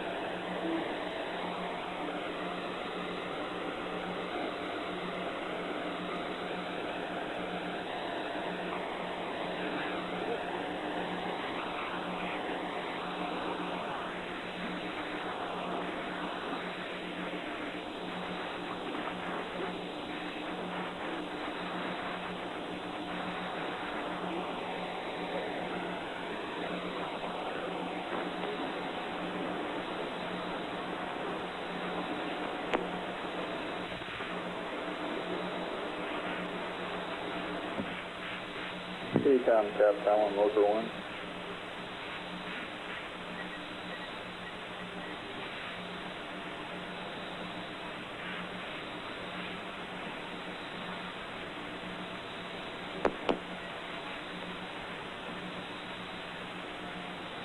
I'm ETS.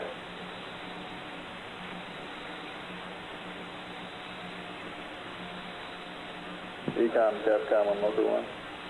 Capcom econ? Yeah, hey, I have a little note in my flight plan that said that after the evasive we were probably going to turn off the stuff in O2 tank 1 so we could use out of 2 preferentially. Do we want to have the fans on in both of them and the heaters running in both of them now? Or do we want to get the pressure up and then worry about balancing? Well, I'd like to get the pressure back up. Yeah, okay. Somewhere close to the bottom of the normal operating line. Okay, thank you.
GNC flight.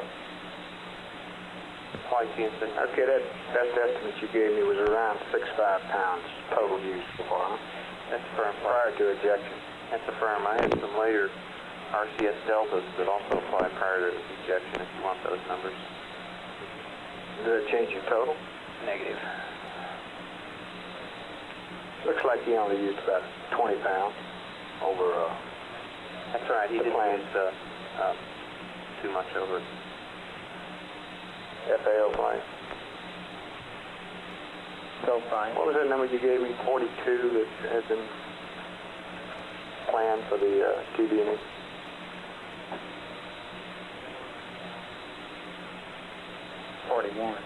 Okay. Flight TNC. Go ahead. Yeah, we had, when we looked at the deltas and went back into the flight plan, we had 18 pounds total delta. Okay. You're 18 pounds down, is what you're saying. Firm.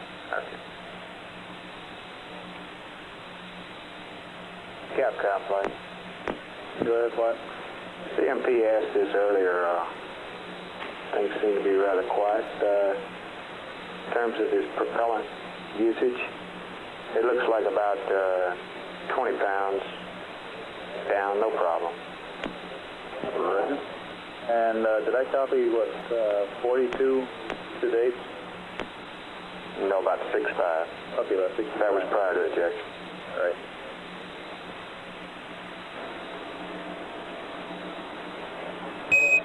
Apollo 11, this is Houston, over. Houston, Apollo 11. Roger. In reference to your question on RCS usage, it looks like you're about 18, maybe 20 pounds below nominal at the present time. No problem at all, over. Great.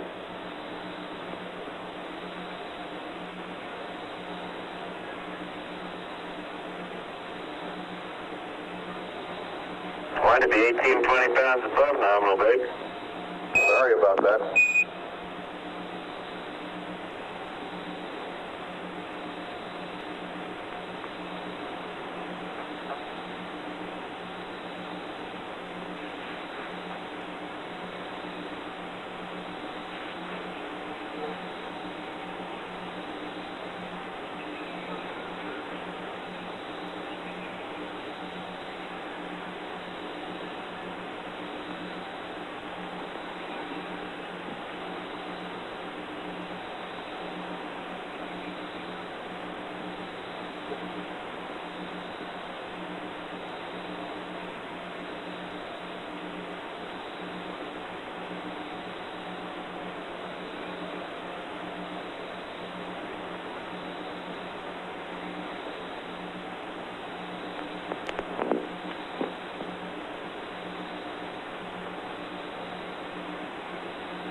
Flight, I'm just looking at the slingshot. We've got new numbers from the pre-flight numbers, and if he goes to these new numbers to look at the slingshot, he'll have to go back and make an extra maneuver to get in a P-23 attitude, the optics cal attitude. So he has a choice of sticking with the pre-flight numbers and possibly not being able to see the slingshot, or making an extra maneuver to get the slingshot in the hatch window. Then returning to his old numbers for the optics calibration. Okay, what do you recommend? I think we're to save the gas. There's a slight chance he can see it by moving up close to the window with the old numbers. They differ by, and the pitch is the big difference.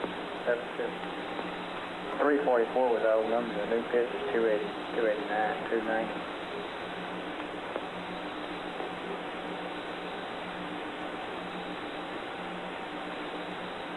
What? 290. This slingshot observation is a thing that's been in and out so many times. We were going to do it, we're not going to do it. So what you're saying, you go to 290 to see it, you're going to have to do another maneuver to get back to go back to your old numbers, right? Back to 244 for P-23. 344. He's also got to change all three numbers, not just pitch. The old numbers are 344, 344, 11. The new numbers are roll 2.5, pitch 289.3, yaw 357. So if he wants to look at it, he'll have to go to those new numbers and then return to 344, 344. Okay. Booster flight. Calling booster flight. What time does slingshot occur? Flight will command that system anytime you give us a go after the evasive maneuver. It should be nominally about 5:05.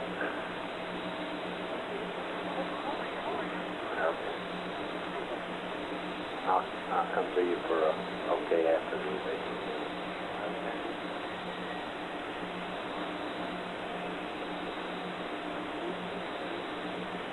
Hey, I failed, what? What is it going to take? It's not going to take much gas to do that. No, not really, but Mike's very conservative on these kinds of things. Okay, well, I think we ought to prepare an update, giving the set of angles he needs, and see what his option is. Roger. Flight Danny. No, he's loaded up P-30 properly. He's now in P-40 and doing the auto maneuver. Okay.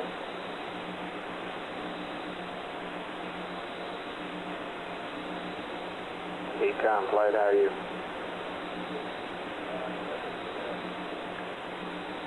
Flight Econ, we look okay. The cryo pressure is coming up slowly. Looks, the indications are that we got all our heaters and fans on. Takes a little while. Okay.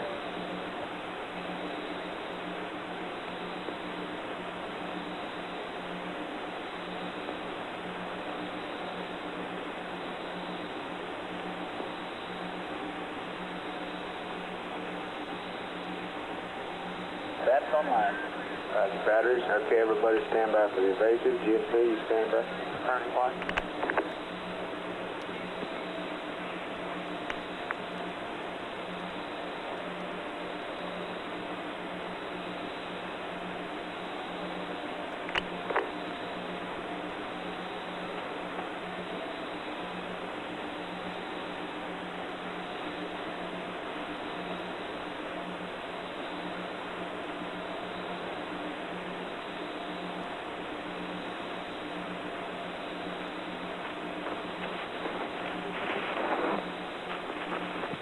Well, at 344, 344, 11 will be real close. Not in the sextant. It probably won't be in the sextant. Okay, then say return to roll 346, pitch 345. This is Apollo Control at 4 hours, 34 minutes.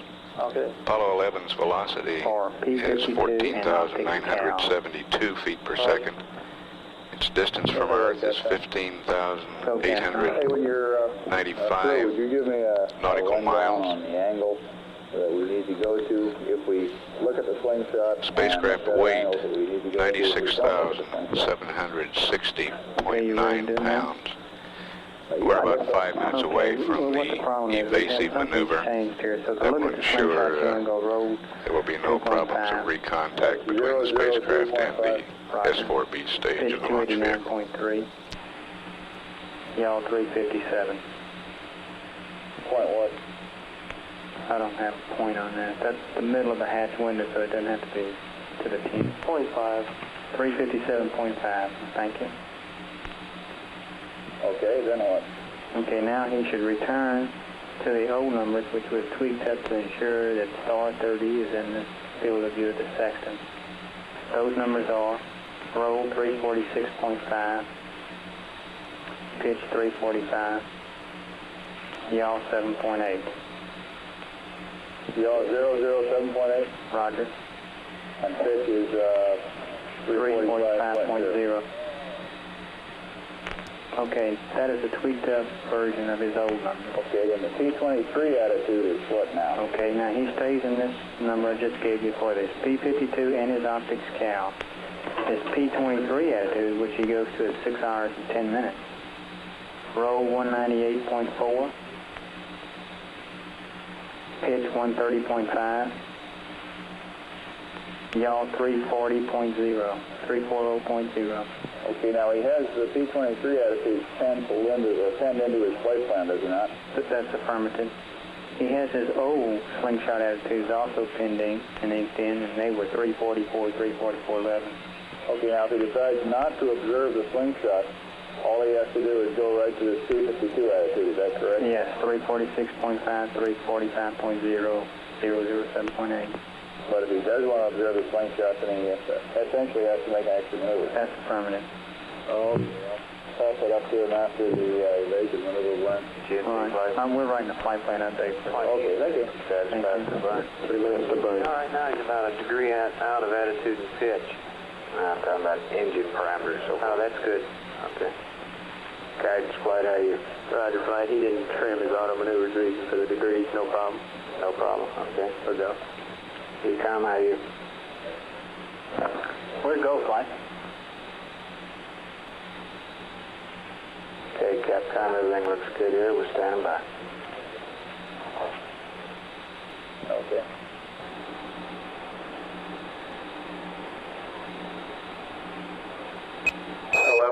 Houston, your systems are looking good. We're standing by for the burn.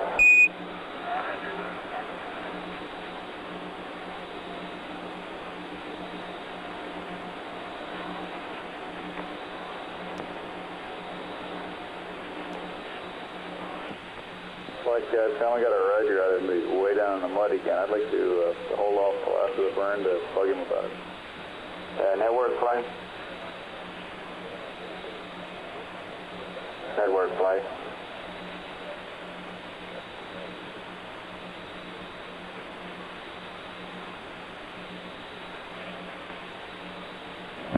Flight network. We're having data in and out again. Could you check the site, please? Welcome. Go ECOM. The reason we had data drop out is because he switched to low bit rate, dropped out, and they picked up low bit rate, and they switched back to high, and they dropped and had to switch back to high on the ground. I don't follow that. As part of the checklist flight, he went to command reset to start the DSC for the burn. Okay.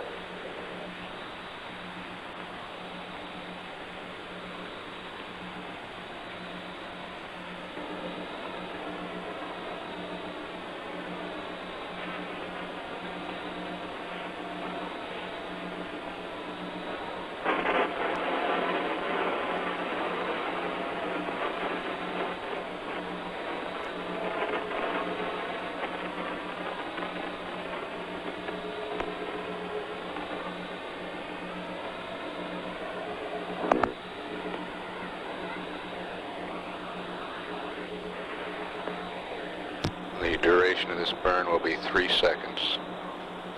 Delta V 19.7 feet per second.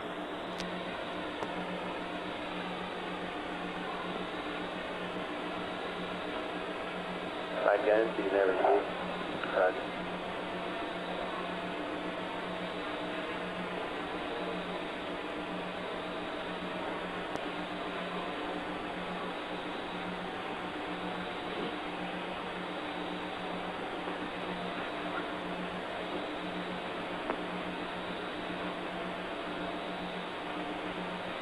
Mark, he's burning flight. Ignition. Shut down. Shut down.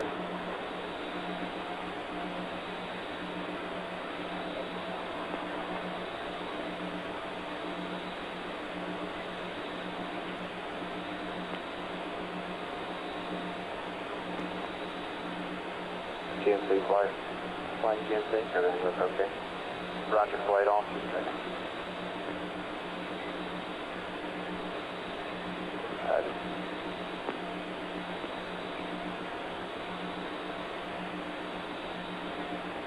Gimbal's off. Houston, Apollo 11, could you confirm that pitch gimbal motor number 1 turned off? ECOM. We just shut all 4 off and we got a questionable indication on the ECS on pitch 1. Roger, stand by a second. I can't confirm it's the current flight. I've got so much other stuff on it. There's no way I can tell for sure. You just reported gimbals off. I saw it drop flight. That's what I based it on. Significant drop. Well, what do you want him to do? You want him to cycle the switch? Yes, that'd be a good idea. We can try that. Okay, after the cycle gap down, we'll look at the current. We can't. Apollo 11, this is The other Houston. flight hold up on that. Stand by, Capcom.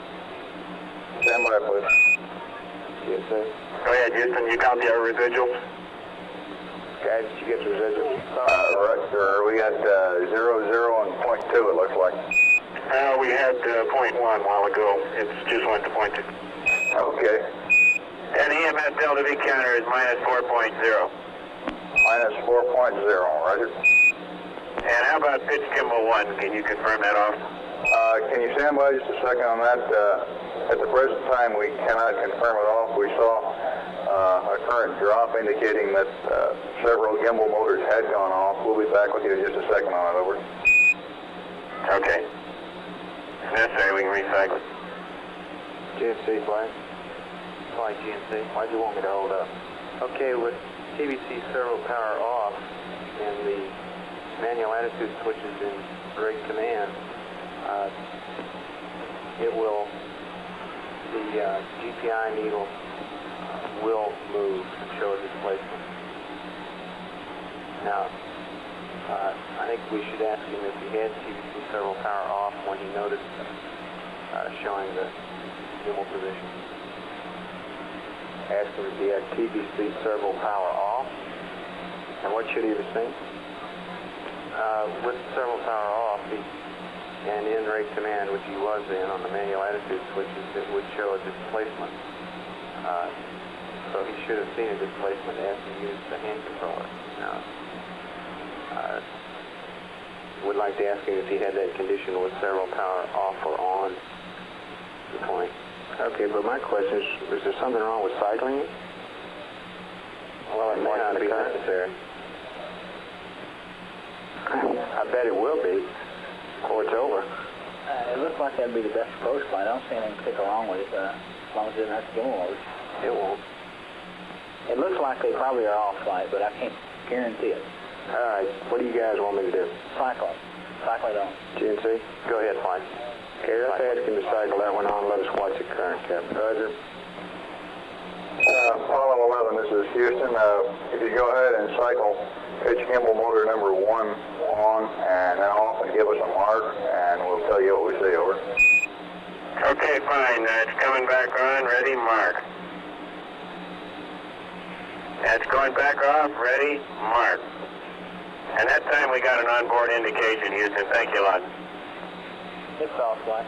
Roger, we confirm that it is off. Flight booster. Yeah, we do likewise. Roger, go ahead, booster. Roger, I'd like to go for the experiment and the slingshot. That's offline, flight. Roger, that is standby, booster. Roger, flight.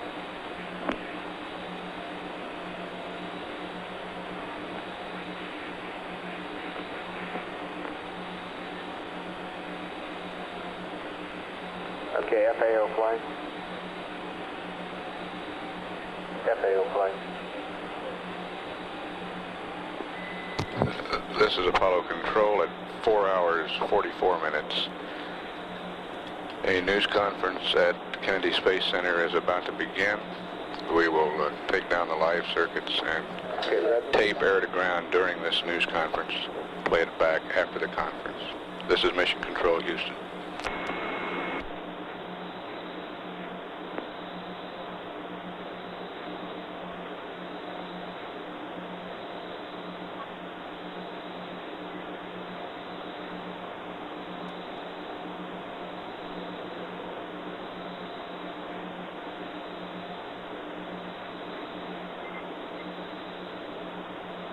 Guys.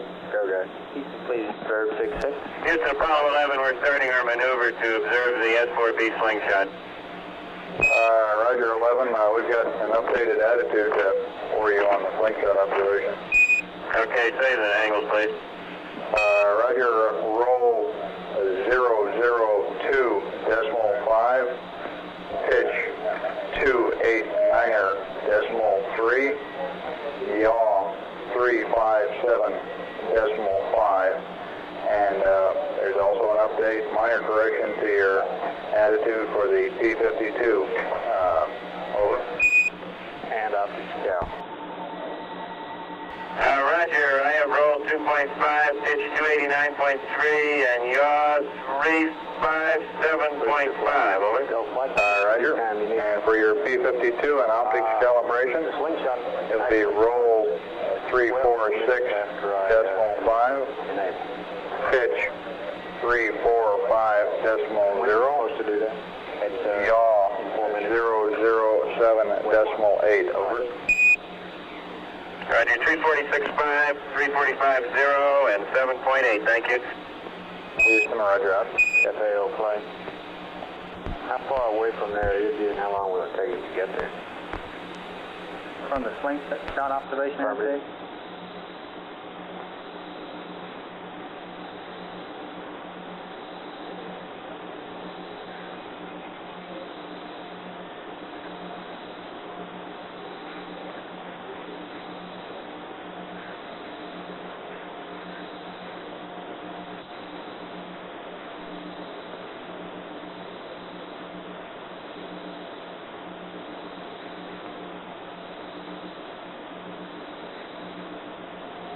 Okay, how long will that take? 100 seconds? Okay, booster flight, give me some updates on those times for the slingshot. We'll give those to the crew. Roger, flight. Right with you.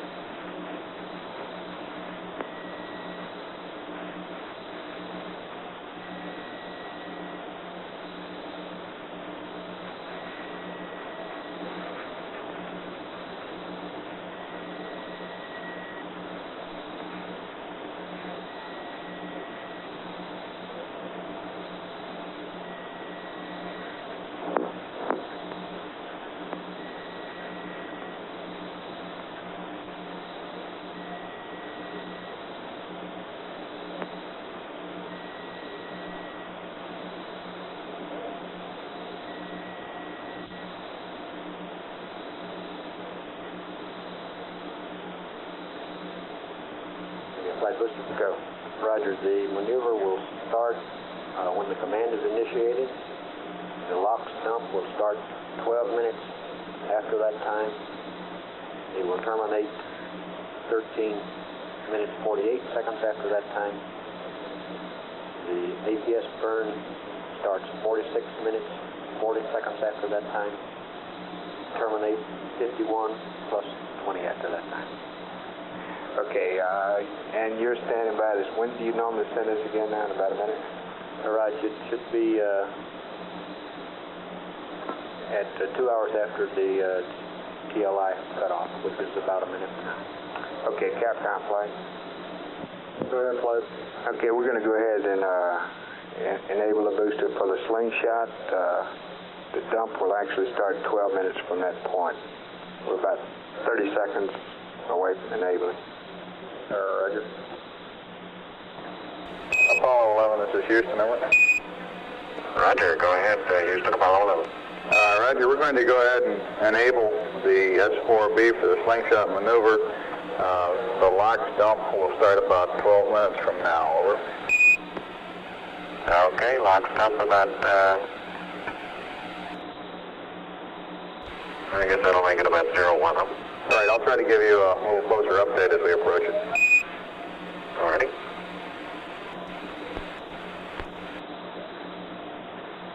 Fido flight. Go flight. And how are you looking on mid-course? Well, let me give you a story here. We've just taken in some more data. It confirms everything we've had so far. The mid-course at mid-course 1 time is 17 feet per second. We recommend not doing that. The mid-course for tomorrow, mid-course 2, comes out to be 21.3 feet per second.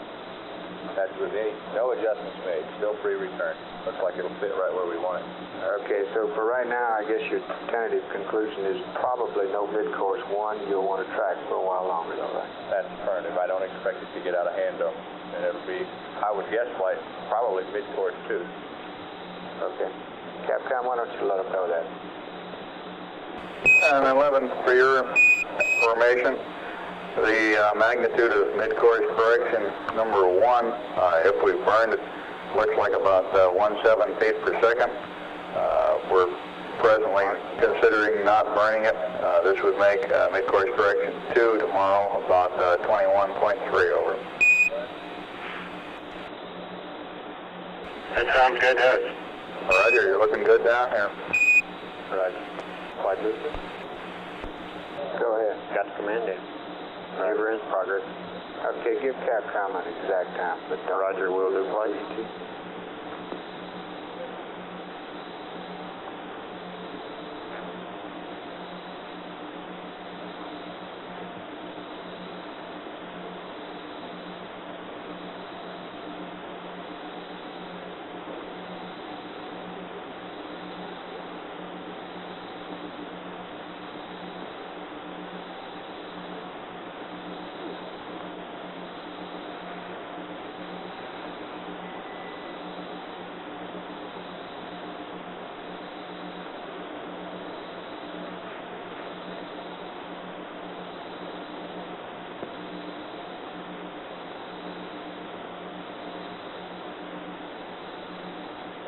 Yeah, we didn't have much time, Houston, to talk to you about our views out the window when we were preparing for LEM ejection, but up to that time we had the entire northern part of the lighted hemisphere visible, including North America, North Atlantic, and Europe and Northern Africa. We could see that the weather was good just about everywhere. There was one cyclonic depression in northern Canada and the Athabasca, probably east of Athabasca area.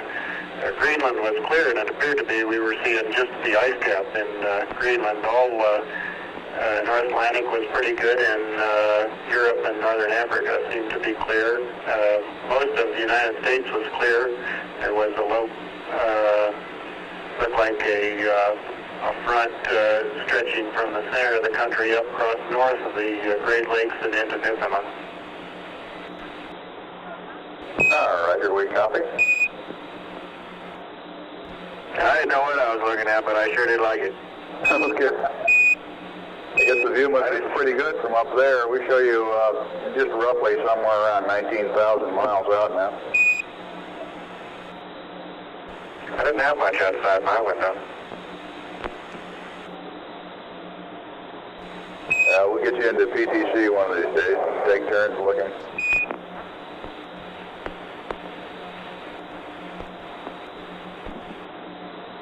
Flight Econ. Flight Econ. If convenient, I'd like to start the chronal balancing procedure now. Oh, we wait till Cliff gets back. All right.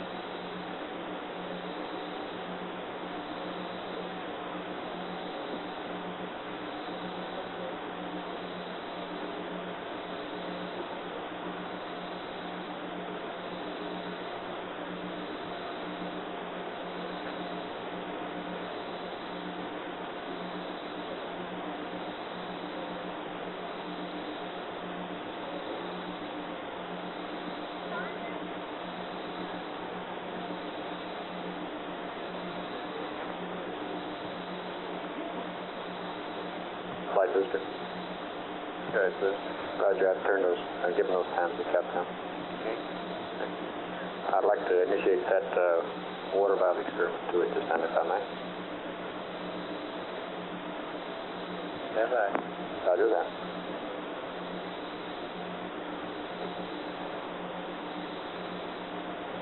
Capcom GNC on motor system. Go ahead, GNC. First, do you know if this crew was briefed on that well, it's not an anomaly, it's the way the system works. If you got servo power off, Go ahead and in the rate command, water valve the GPI needles move. No, I don't know if they've been briefed on it. You know, in rate command on the manual attitude switches.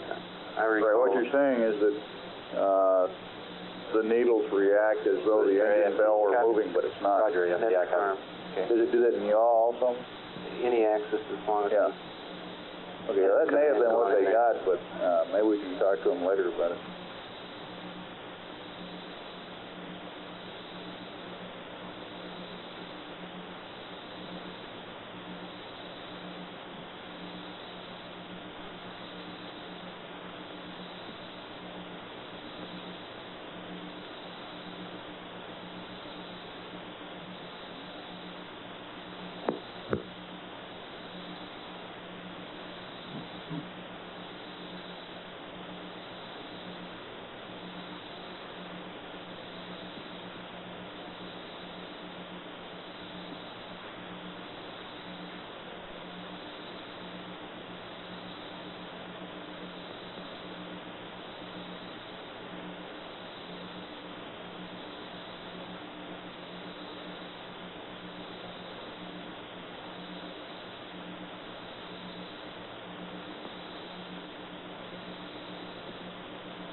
C-SPAN on conference.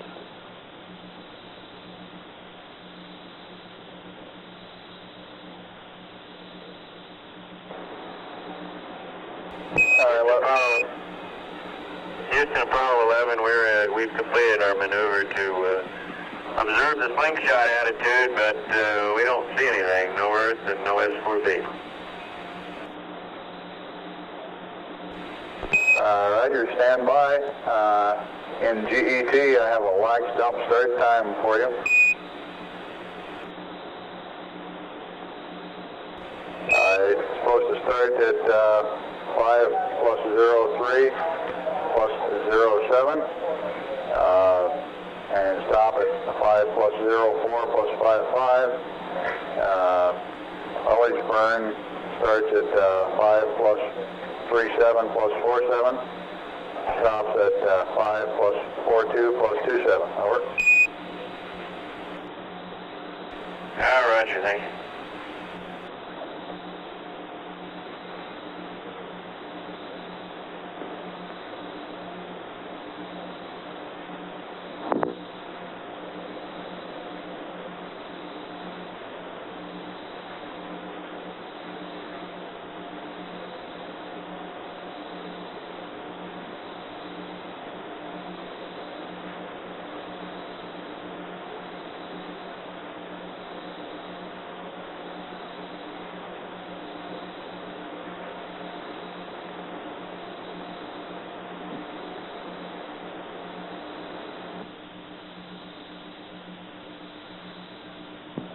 Any ideas, Sid?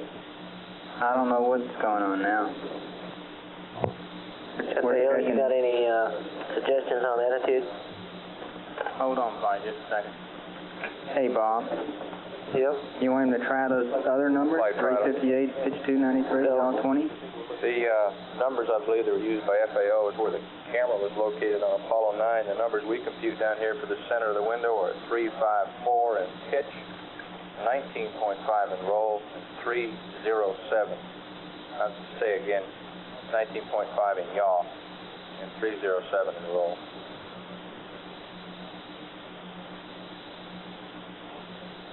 FAO flight. Go flight.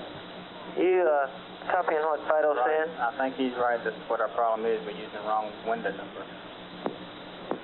Okay, can you run that down in a hurry? And let's get these attitudes to him. Yeah, I think his numbers are right. You want to go with them? Yeah. Capcom flight. Go ahead. Did you copy the numbers Fido said? Understand roll 307, pitch 354, and yaw 019. Say again, pitch 354. That's firm flight. Okay, point zero. And flight, this is Capcom. I don't think he can get to those attitudes before the nominal lock stump start times. Can we hold the lock stump time any?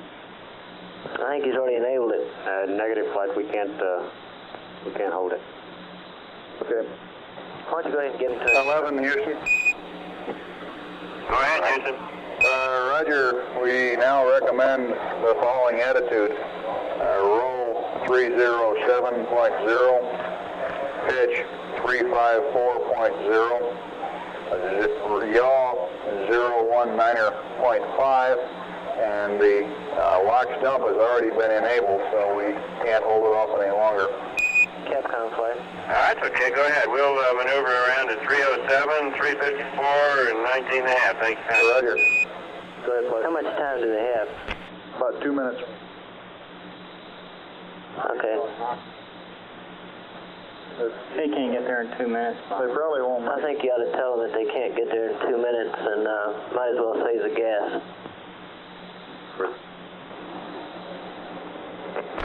11, Houston, it doesn't look to us like you'll be able to make it around to this observation attitude in 2 minutes. We recommend that you save the fuel. Okay, Houston, you got to it just a little late. Our maneuver has already begun, so it's going to cost us about the same amount of fuel to stop it. No matter where we stop it in, we may as well keep going. Roger, go ahead.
initiated the lock stump flight. Roger. 11 Houston, lock stump initiated.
Lock stump terminated flight. Roger. 11 Houston, lock stump has been terminated, over. Roger. Roger, we still don't have the flight. Roger out.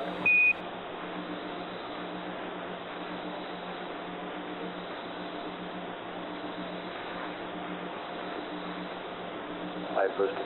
Phil? They should be able to see the APS burn. They have plenty of time to get over there for that. Okay, let's get McHugh when it occurs. Okay, 5 plus 3, 7 plus 4, 7. Okay, I've passed up the time of the app burn already. Oh, did you do that? Okay. Maybe we ought to get confirmation that they see the vehicle when they get into their attitude before we go any further.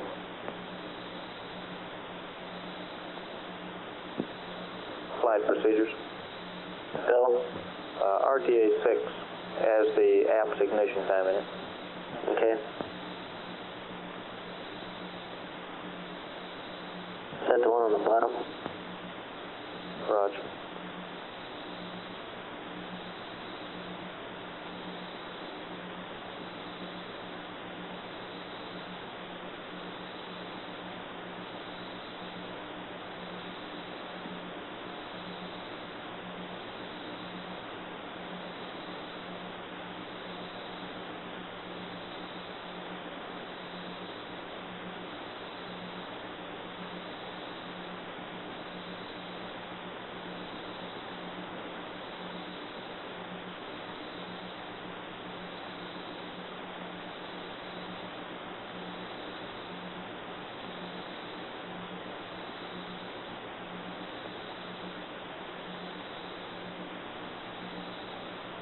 Econ flight. Flight Econ. Are you satisfied with that cryo plan? Yes. Okay, there's no big hurry on that, is there? No. We've got the O2 fans in manual, and we're going to turn them off here pretty quick. Okay, well, just let me know, because they're probably all trying to look at that as 4B right now. Well, okay, I'll do that. Flight guys. Go ahead. Roger, we're in configuration now. We can command the trunnion bias update anytime they want it. Normally at 5:10. Okay. No rush, of course.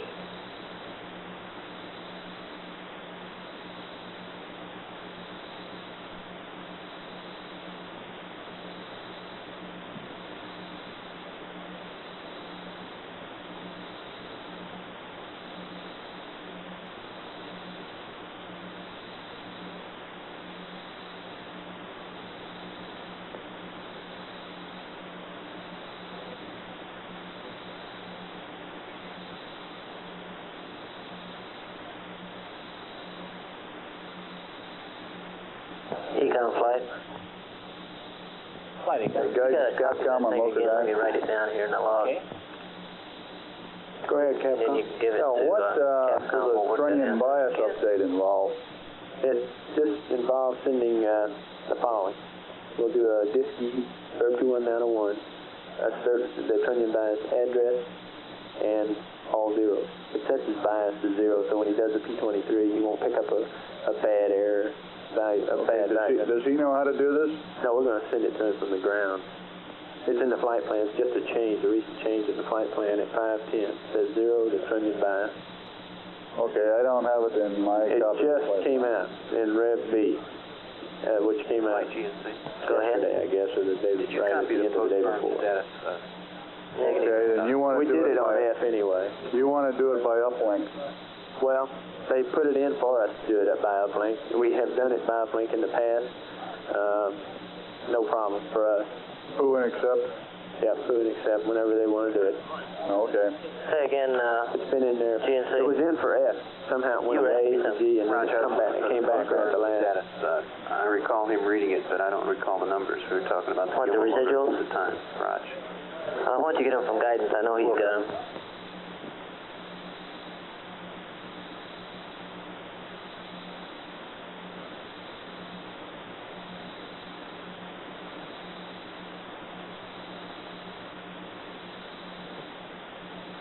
Excuse me.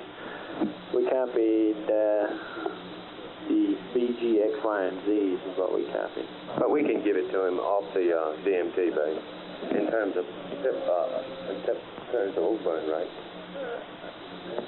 Yeah, now the VC, I got the Delta VC counter as being minus 4.0 feet per second. Okay, thanks.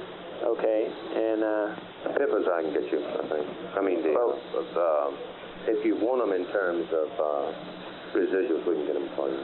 Yeah, I have those too, I think. Okay, you got minus 4.3 on Delta VC, right? Yes, minus 4.0. Okay. Okay, now, for the evasive, I got minus... That was evasive, that's what I was looking for. That's right, that's for the VC on evasive. Okay, and his residuals were minus... all minuses and all ones. All .1. Okay, and that was his Verb 16985 right at the end of the burn. Raj, thank you. Okay. This is Apollo Control at 5 hours, 11 minutes into the mission.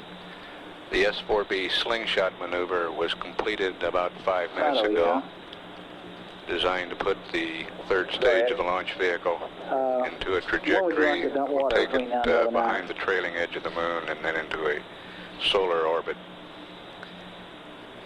The crew did not witness this maneuver. The command module was not in the proper attitude where they could see the S-4B at the time.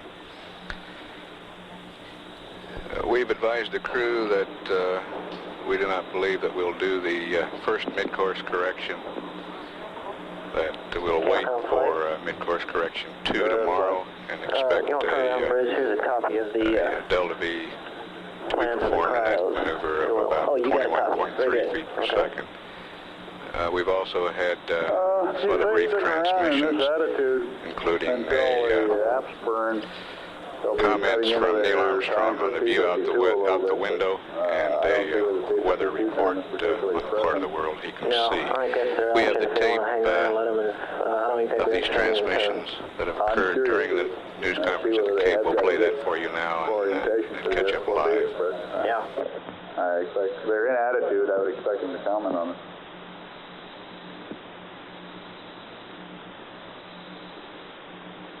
I think you could probably, they are in attitude now, we could probably go ahead and get that cryo plan and get their trunnion bias update if they're ready. Okay, do you want to go ahead and implement this cryo plan now? Yes, we can do that now. Apollo 11, this is Houston, over. Go ahead. Roger, if you'll give us accept and stay in poo, we'll set your trunnion bias to 0, and I have a plan for balancing your oxygen cryos, over. You got it. Roger. Okay, guidance. Roger, recommending flight. Houston, Apollo 11, we've got the, what appears to be the S4B in sight. I'll estimate a couple miles away. It's at a number 5 window, and the Delta appears to be coming out of 2 radially opposite directions from the S4B. Roger that. Affirm flight, we're blowing out the LOX tank. Okay. Roger. Non-propulsive vent. They're continuing with a non-propulsive vent from the liquid oxygen tank. It would be radially opposite there. And we're also dumping some fuel out on non-propulsive vent the same way. Continuous vented. And booster tells me it's the continuous vent system. They're also dumping a small amount of fuel this time. You've got about 23 and a half minutes or so until the afterburn. Over. Roger.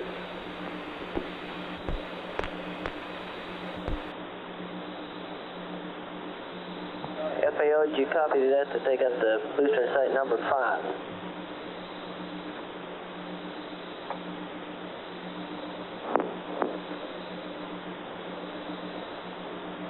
And 11 Houston, we have a recommended configuration for your cryo switches to even up the load between oxygen tanks 1 and 2. Over.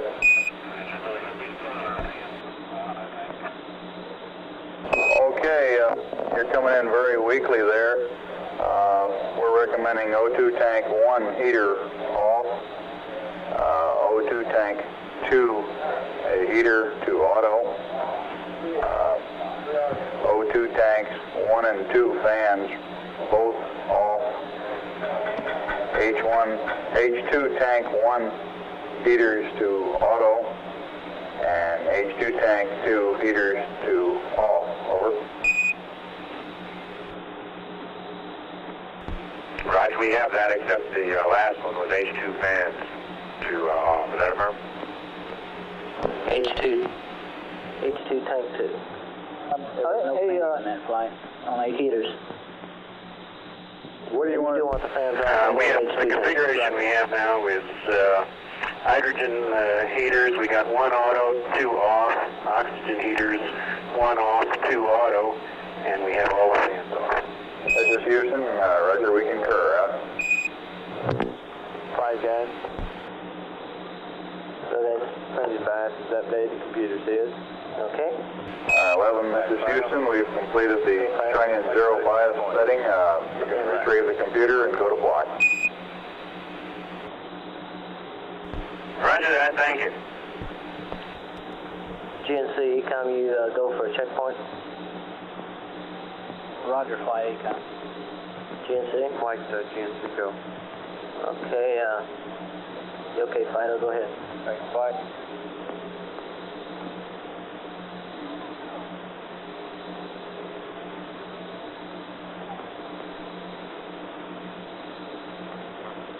Flight booster. Go ahead. Roger, I'm going to commend the launch vehicle antenna system to low gain. We're having intermittent dropout of data. Signal stream problem. Okay.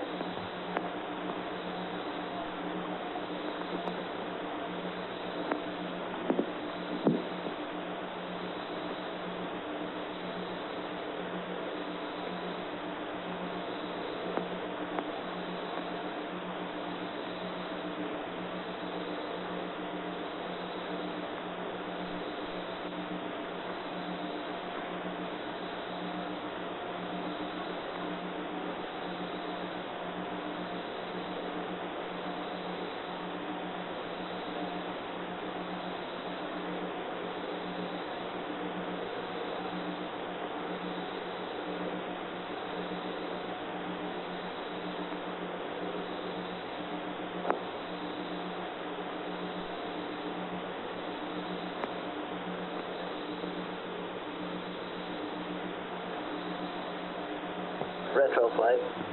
Go flight. How you doing on your block data? I'm working on the flight. Gonna have it about on time? Roger that. 50? Okay.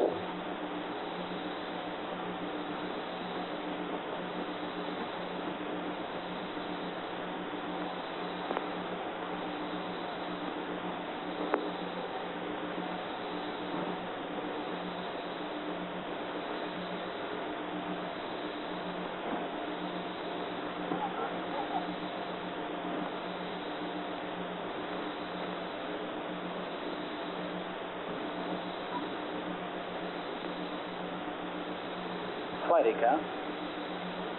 Go. We would like to verify that the waste storage vent valve is in vent. And we're past the time that we should get a LEM CM Delta P readout. Verify the waste valve is in vent. Roger. You suspected it? I do. Okay.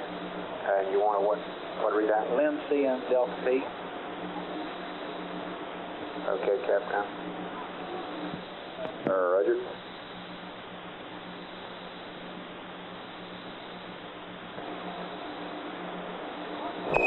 This is Houston. We're just maneuvering to observe the slingshot. I guess we missed copying your LEM-CM Delta P reading. Over.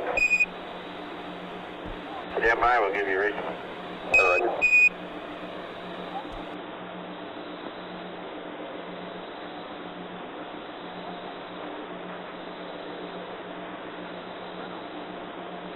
Right now, reading 0.2, Bruce. Roger, 0.2.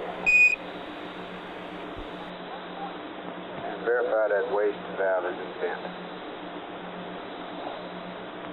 Okay, Mike, and could you verify that your waste compartment valve is in vent there?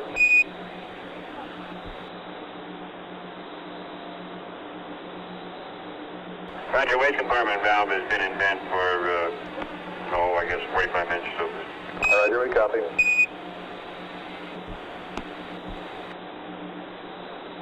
Econ flight. Flight Econ. Copy that? I copy. What do you make of that? If we're late in answering you, it's because we're munching sandwiches. Roger, I wish I could do the same here. I'll don't leave the console. explanation in a little bit. Don't worry, I won't. Okay. We got a peculiar indication. Noticed it all day. The O2 Flight doesn't like it. hasn't looked quite right all day. How is Mike today? Oh, he's doing quite well.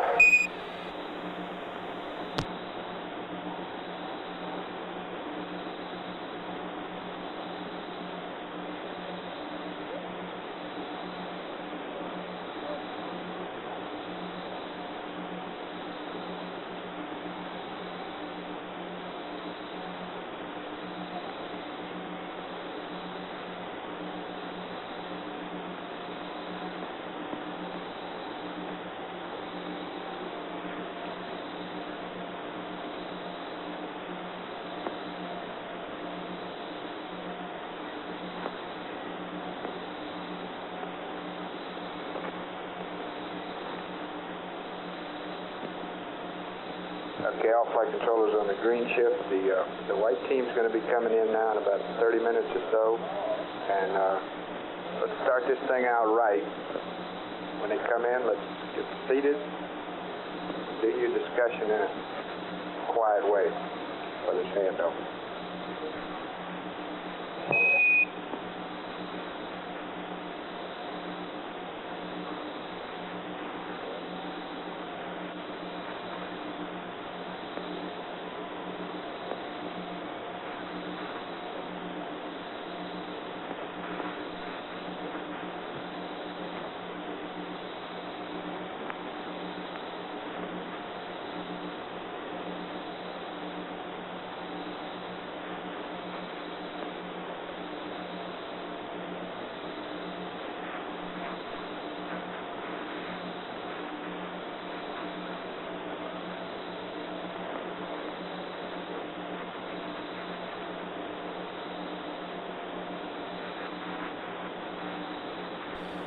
This is Apollo Control at 5 hours 22 minutes. We're back live now.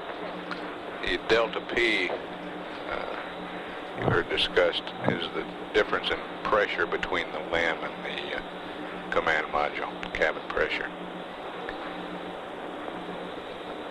Apollo 11 coming up on 22,000 miles distance from the Earth now. Velocity 12,914 feet per second.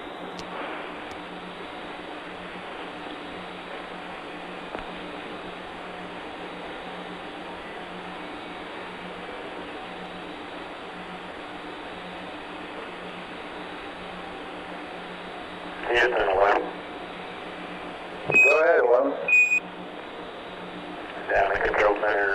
might want to join us in wishing Dr. George Moore a happy birthday. Roger, we're standing by for your birthday greeting.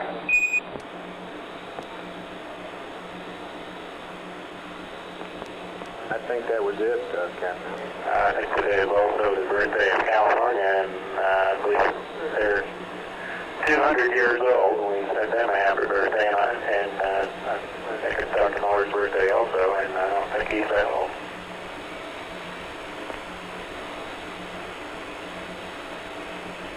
Roger, we copy. I'm looking back in the viewing room right now. I don't see him back. He might be back from the Cape yet.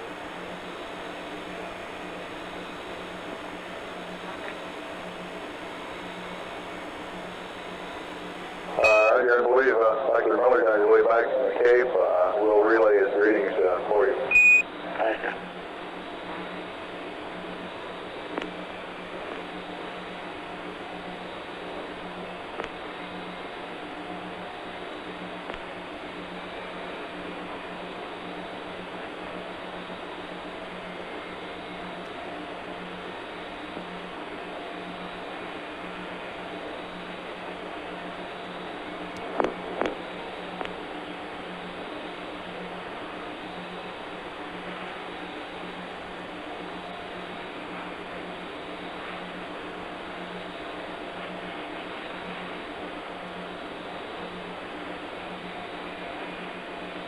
Flight Econ.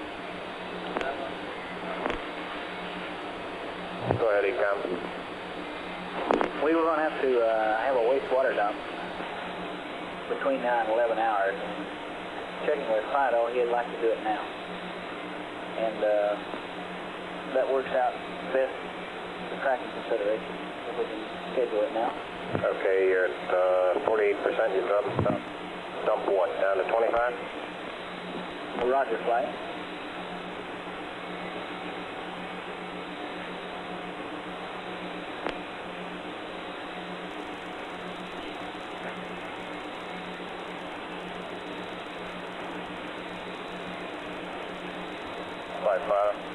Go Phantom. Flight, we were delayed on that previous mid-course, delayed on that previous checkpoint. We'd like to confirm with you now to get it again. We haven't gotten it yet. Okay, any flight controller who isn't willing to stand a momentary interruption of data for a checkpoint tape, please give me an amber, and if you don't give me one in about 10 seconds, we're going to go ahead and make a checkpoint. Capcom gave me an amber, but I'm sure he wasn't serious about that. Okay, go ahead, Fido.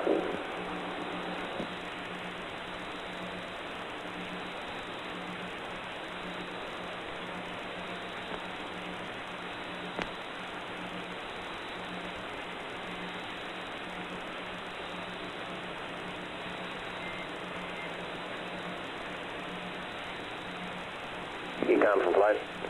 Flight. When would the one after this one? We'd schedule one at 25 hours. It'll probably be a little earlier than is actually necessary, but that's compatible with the Flight network. We had to hand over from the bridge and the grid wait because of the antenna problem. Okay. Capcom from flight. Flight from Capcom. Roger. Work out the best tracking schedule and also the water dump schedule. We'd like to have the crew go through normal water dump right now. It's reading about 50%, and I believe it's dumped down to 25%, and the next dump after this would be roughly about 25 hours. 25 hours GET? That's affirmative. Okay, I think they're munching on sandwiches. Roger, at their convenience. Okay.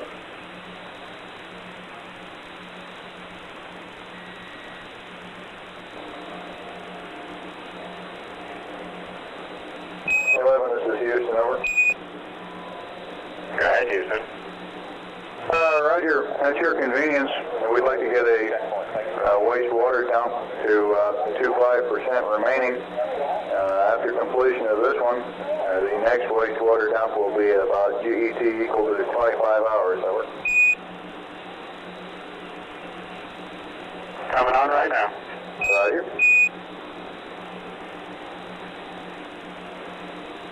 At FAL. Go ahead, FAL. Have those water dumps interfered with sightings and past missions?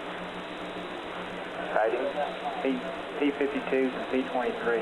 Just for 4 or 5 minutes. All right.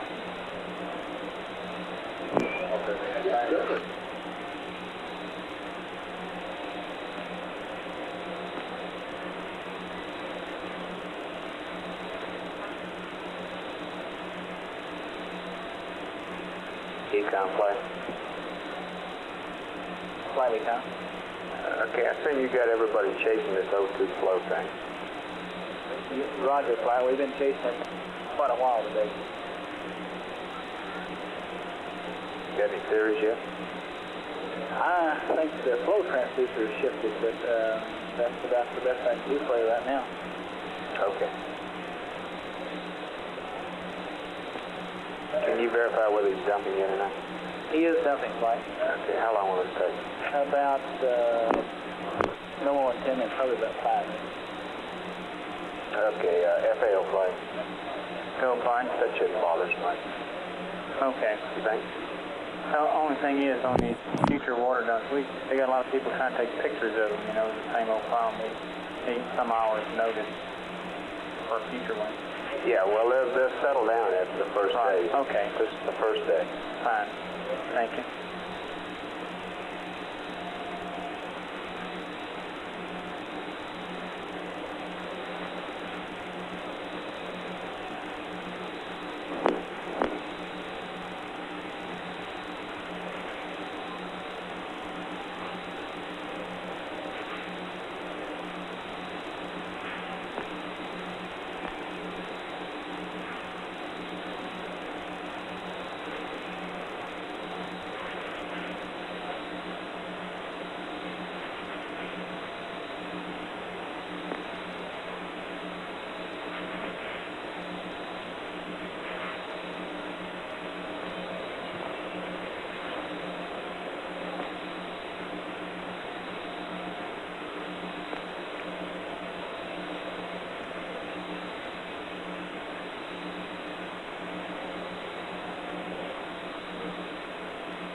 This is Apollo Control at 5 hours 31 minutes into the mission.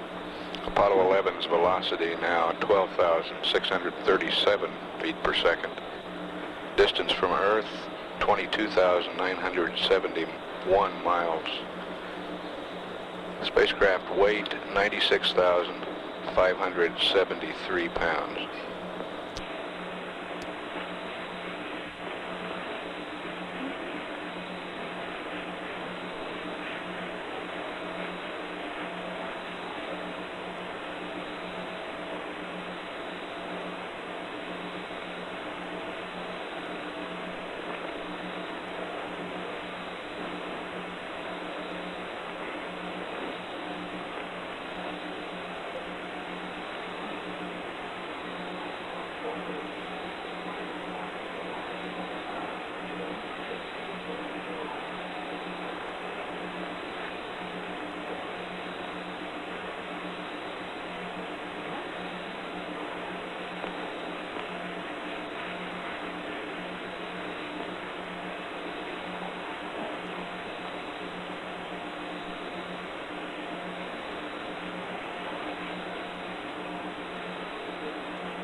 ahead. Go.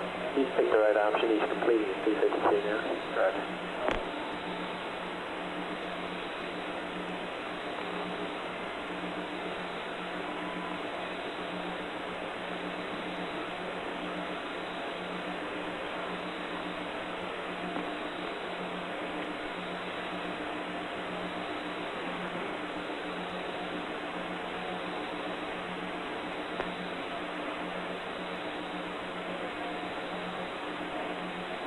GNC flight. Flight GNC. How you looking? Temperatures all okay all around? Affirmative flight. SDS looks good. All the quads look good. We're down a little more on RCS from this attitude hole we've been doing with the slingshot. How much is a little bit? Okay. 3 pounds? Houston, Apollo 11, you copy our torquing angle? Roger, leave them on there for another second, please. Okay. Will do. Well, look at those lights. Seem pretty big. Stand by one. We'll look at them 1 second.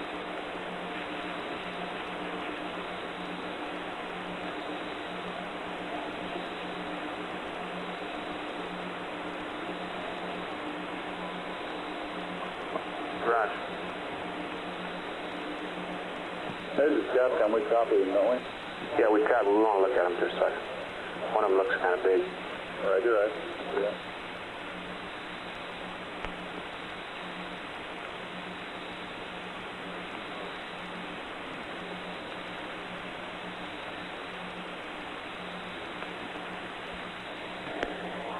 This is Houston. We copy the angles, but stand by before you go ahead and use them. Over. We'd like to have him redo it and the angles come up the same target. Okay. Ask him to redo. 11 Houston, we request that you redo P-52, and if the angles come out the same magnitude, go ahead and incorporate them over. Okay, we'll do it. They look a little large right now. Yeah, roll looks a little large, especially. Roger.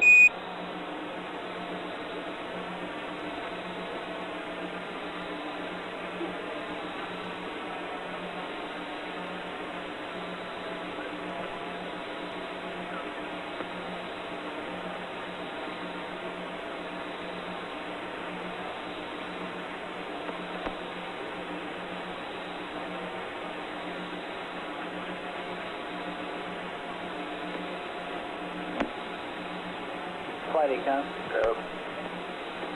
Go ahead. Wastewater is now reading 13%. We need to terminate the dump.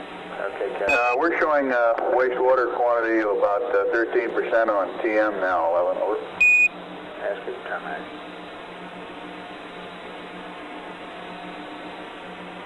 Roger, it's off now. Roger, we copy.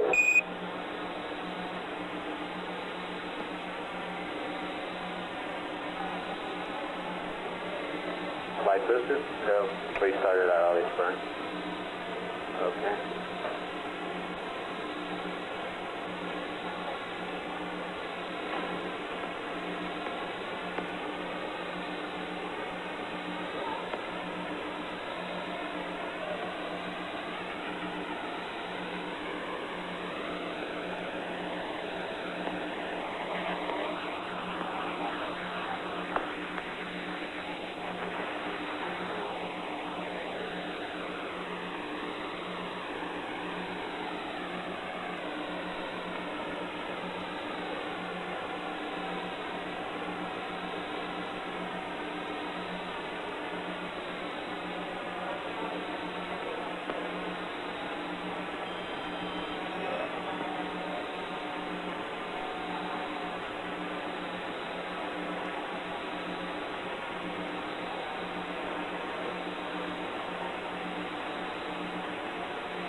torquing angles? Yeah, those are the torquing angles. Houston Apollo 11, torquing angles essentially the same, and we're going to go ahead and torque them now.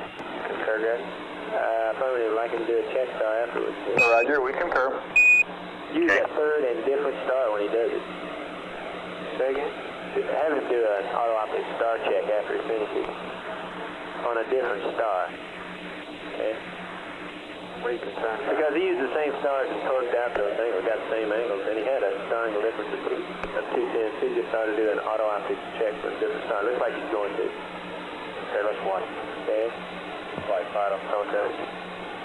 So, for instance, looks as though all the data is continuing to confirm that there will be no mid-course 1. No need for it. And that it's all going to show up and be best completed at mid-course 2 time. In that light, we also would like them to release the DSC. No, let's hold on to that for a little while. Okay? I'll have Tom Soup come to you. Okay.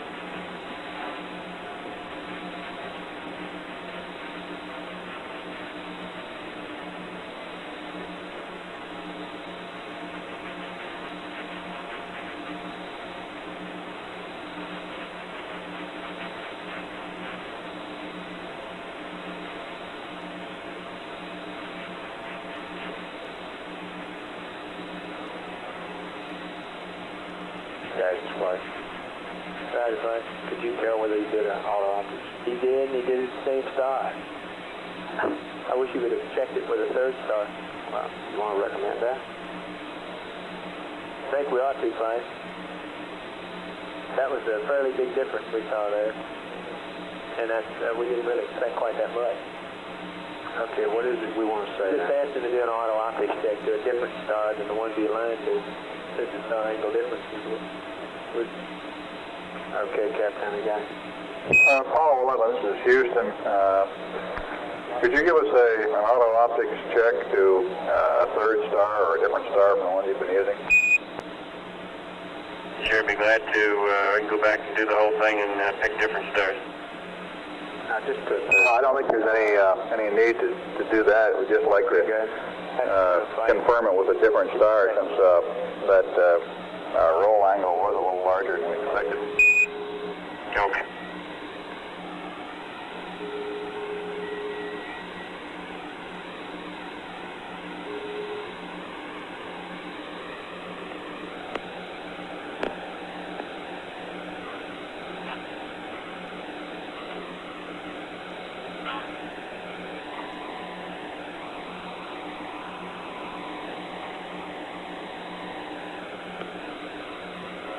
Flight. No flight. You still showing 17? Yes, sir. Continually showing 17 at mid-course 1. That's only grows 4 feet per second to move to mid-course 2. Okay, you giving me a firm, no mid-course 1 at this time? That's firm. Firm. No. Okay. Light business? No. How has your burns been completed? Right.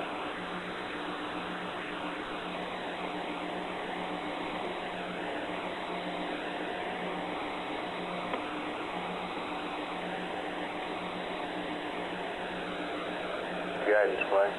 No, fine. What's happened? He had a little alarm there. His trunnion angle that requested by auto-optics was too big. He'll try it again.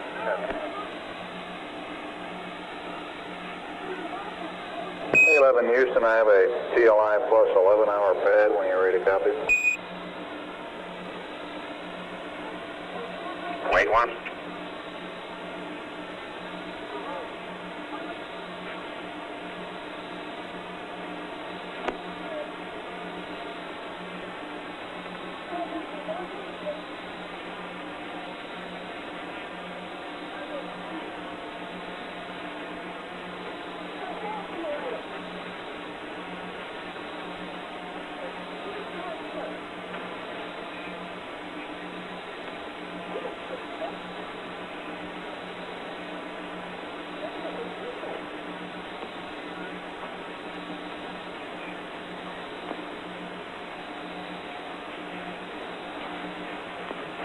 Star number 30 looks like it's right jab smack in the middle of the section.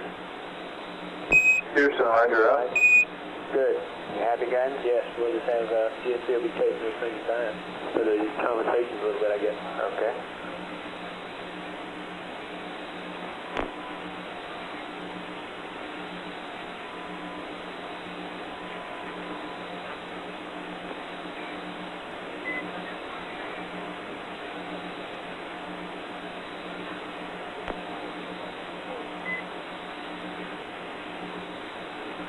GNC flight. Flight GN6. Got your Mayroos in work? Roger.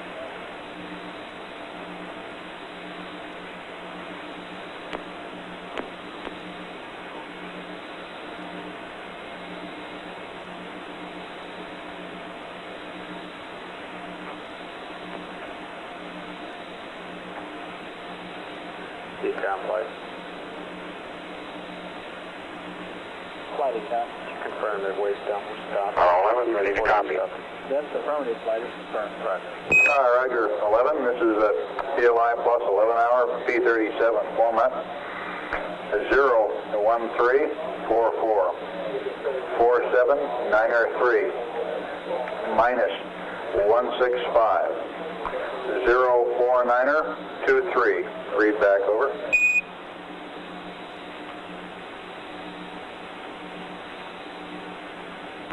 Roger, 1344 47903 minus 165 04923. Over. This is Houston. Read back correct out.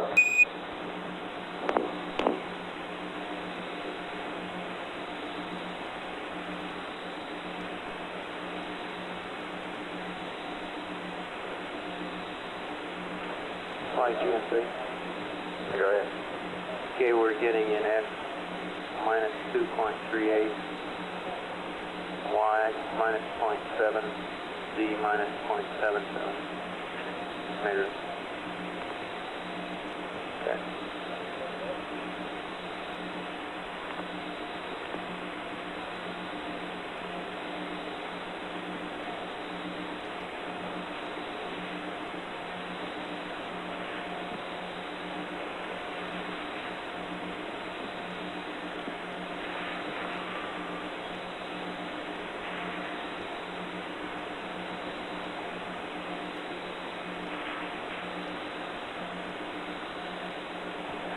Capcom flight. Go ahead, flight. Next time you have comm with him, you might tell him that we're convinced no mid-course 1, still holding. We'll look toward mid-course 2. Same values. Roger, understand. Mid-course number 1 is canceled. That's firm. Flight hadn't maneuvered to optic scowl attitude yet. That's the next thing we're waiting on. Hey, Ted, it looks like he did his P-52 at some third angle. Yeah, he pretty much stayed in that angle he saw the booster in, but he doesn't. If he wants to put the fixed line of sight on Star 30, he's gonna have to move. All right, he pretty much stayed there, but not exactly stayed there. Oh, okay. FAO flight, are you talking to me?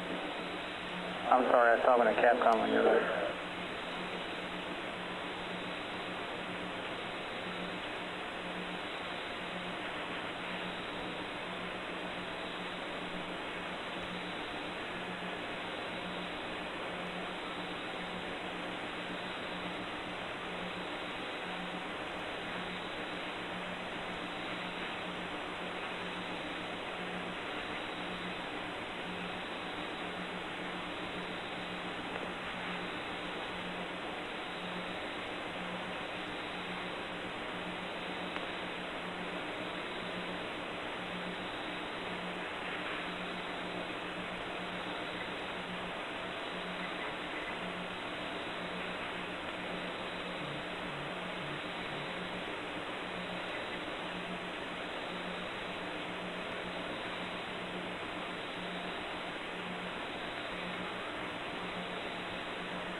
Flight FAO.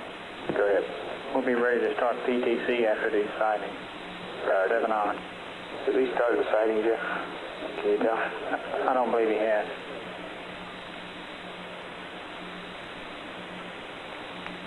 No, he hadn't even gotten the right attitude yet. Okay, but he's not supposed to till 6. Okay. And are we all squared away on refs, mats, attitudes, QTC, etc.? Okay. Let me go through your number.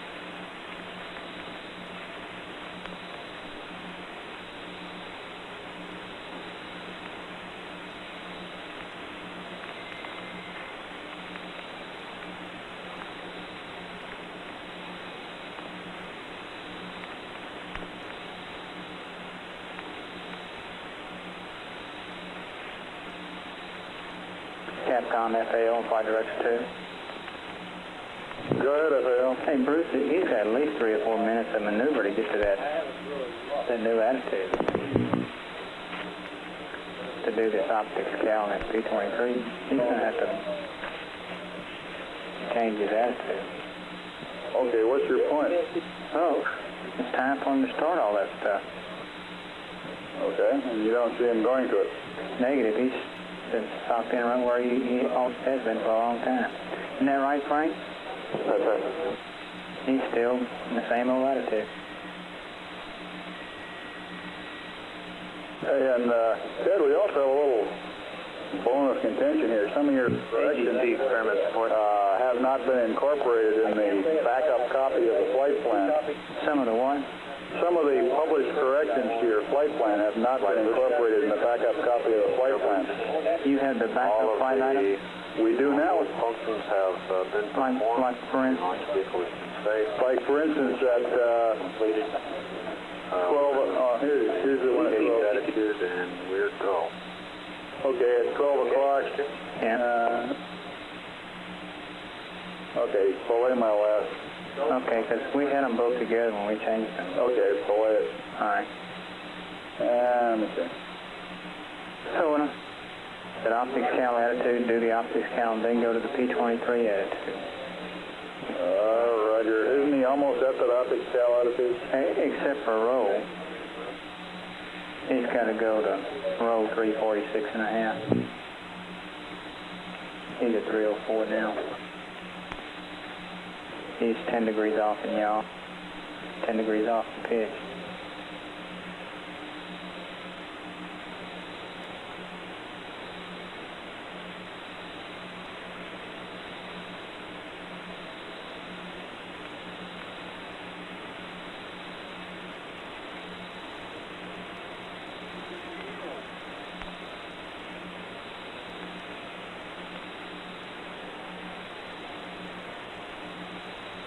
They need some altitude, you know, which we're going to do. But also, I think if they're going to get a chance to rest today, we might as well let them do it, you know. Yeah, because in the flight plan, I had him maneuvering.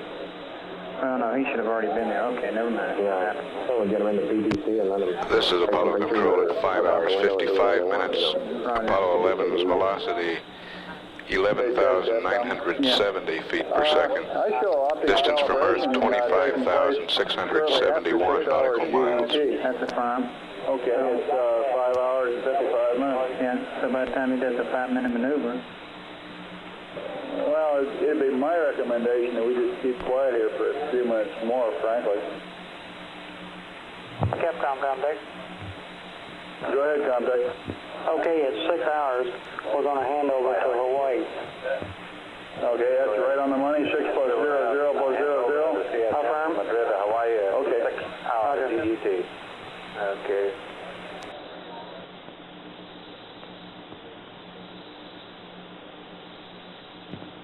Flight recovery. Go ahead, recovery. We want to use 296 out in the middle of the Pacific Ocean for a training test tonight. Would you check around and give me concurrence or disapproval of that? Yeah, stand by. 296 VHF, right? Right. AFD flight. Could you check into that, please?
Can you leave the load number on that as 1202?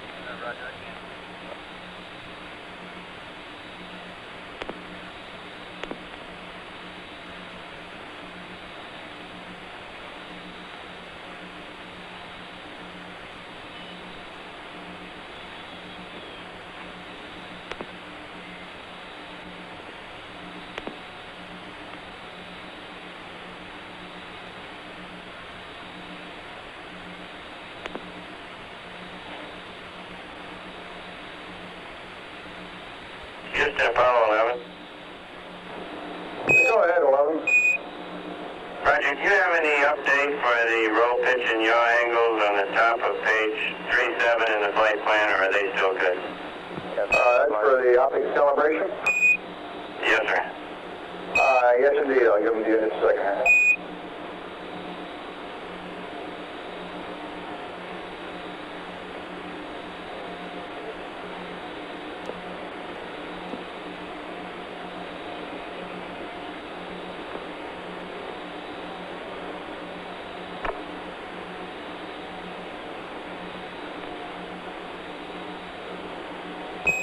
Roger 11, for the optics calibration, I've got 346.5 for roll, 345.0 for pitch, and 007.8 for yaw. The pen and ink attitude corrections in your book for P23 are good, over.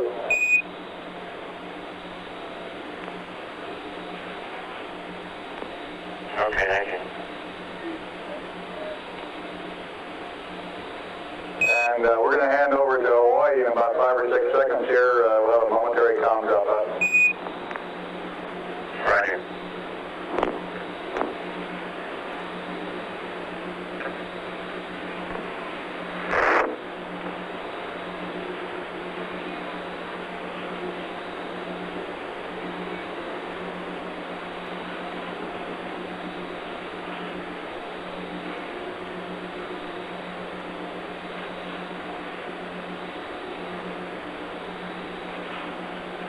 Capcom contact. Go ahead. You'll go to Hawaii. Thank you.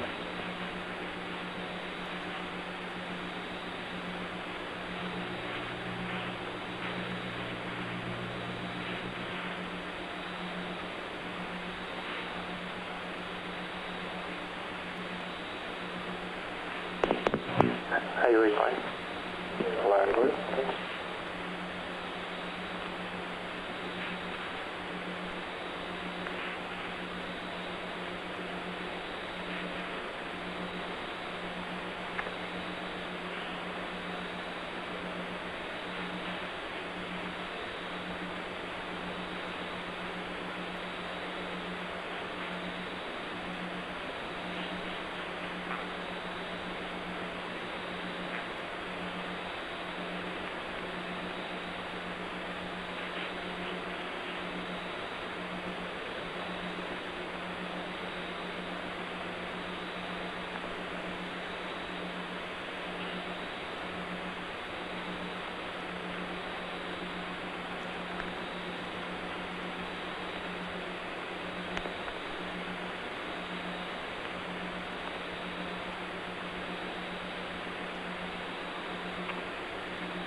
Econ play.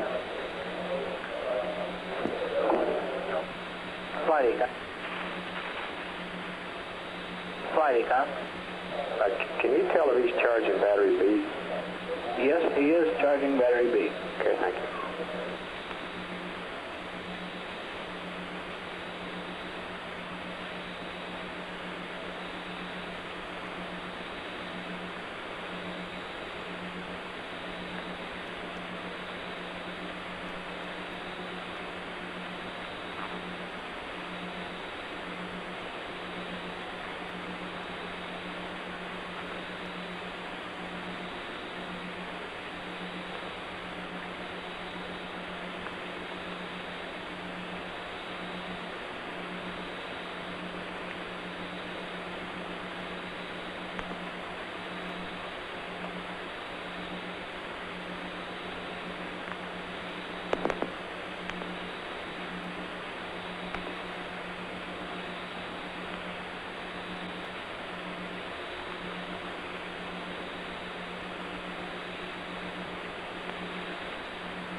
ECOM flight.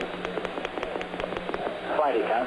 Looking at channel 3 at the H2 flow rates on the fuel cells. Roger, flight. Do you have a reason why they jump around so much? I don't ever remember seeing them jump that much.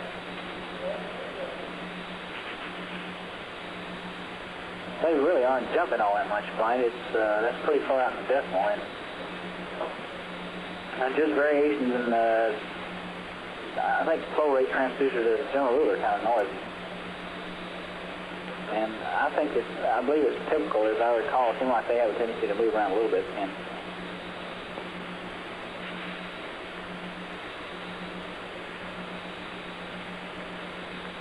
okay. Flight econ. Go. One other thing that'll cause them to jump around is fluctuation in the current. They respond very rapidly to that. And the current... Are you seeing any current fluctuation? It's moving around a good bit. Okay. That isn't regular.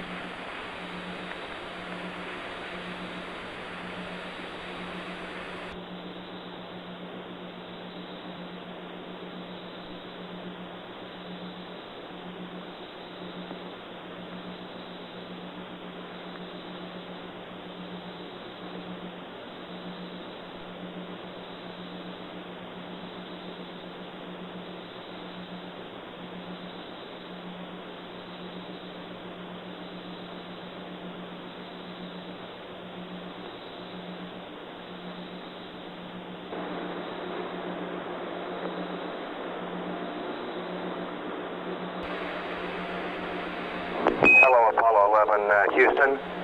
Be advised, your friendly white team has come on for its first ship. If we can be of service, don't hesitate to call. Thank you very much.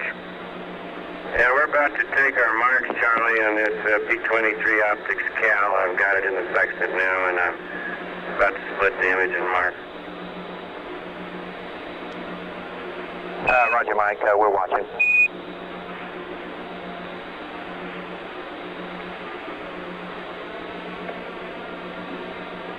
The Capcom is now Charlie Duke, and Gene Kranz and his white team of flight controllers is preparing to take over the responsibility here in the control center from Cliff Charlesworth's team.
flight. Fido for flight.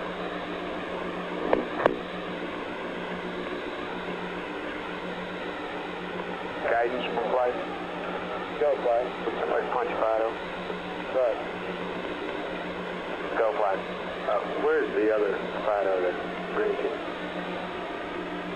He's going over to be on the 30. He'll be back by his zone.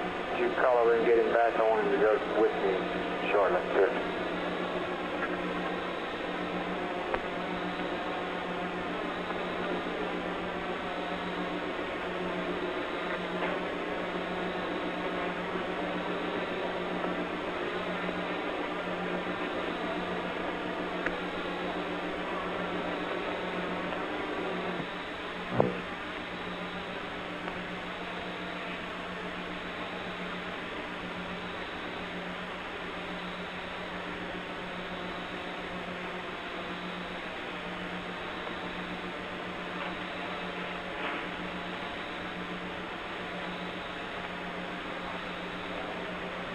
FAO guidance, smoker die.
This is Apollo Control. It's 6 hours, 16 minutes into the mission.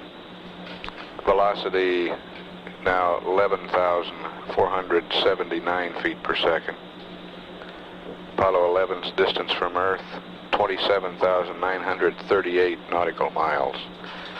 We're estimating the change of shift news conference for 3:30 p.m. Central Daylight Time.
11, Houston, we have scrubbed mid-course 1, over. Roger, understand. You scrubbed mid-course 1. Roger.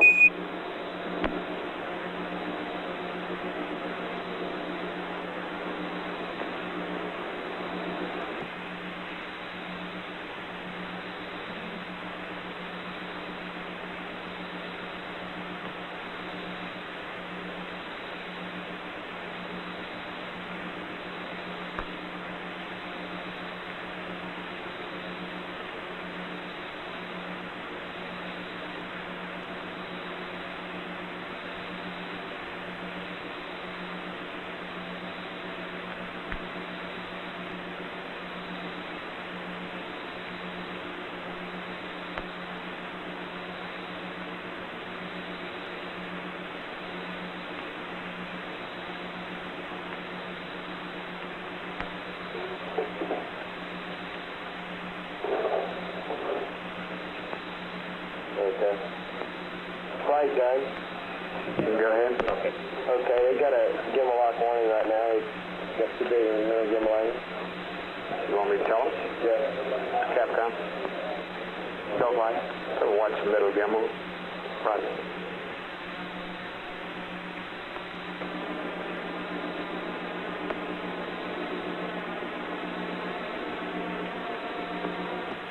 Flight, he's in auto. Is this didn't you maneuver over in a P-22 attitude? He's in P-23, I think. We're maneuvering to the P-23 attitude right now. Right. What do you got on it now, guys? Okay, he's at 292 degrees now. Okay, how close is it? Okay, is it going down or going up? He's at 73 degrees right now. Going up or down? Going up. Better tell him, Captain. Jesus, now what? Hello, Apollo 11, Houston. We see your middle gimbal angle getting pretty big, over. Well, it was, Charlie, but in going from one auto maneuver to another, we took over control and have gone around gimbal lock, and we're about to give control back to the depth. Roger, Mike. We see it increasing now.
Flight FAL.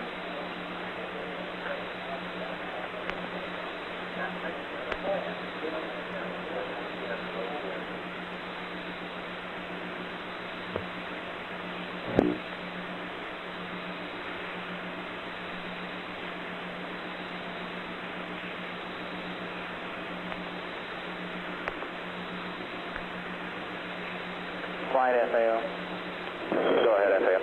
Okay, on this optics cal that he did, it looks like he recalled the program instead of proceeding and storing the optics cal number. It doesn't make any difference. It's just that we need to know which one he did, so we can apply the bias if he did recall the program. We need to ask him if he proceeded or recalled the program in the optics cal after he got through. Copy that, Capcom. Roger, fire.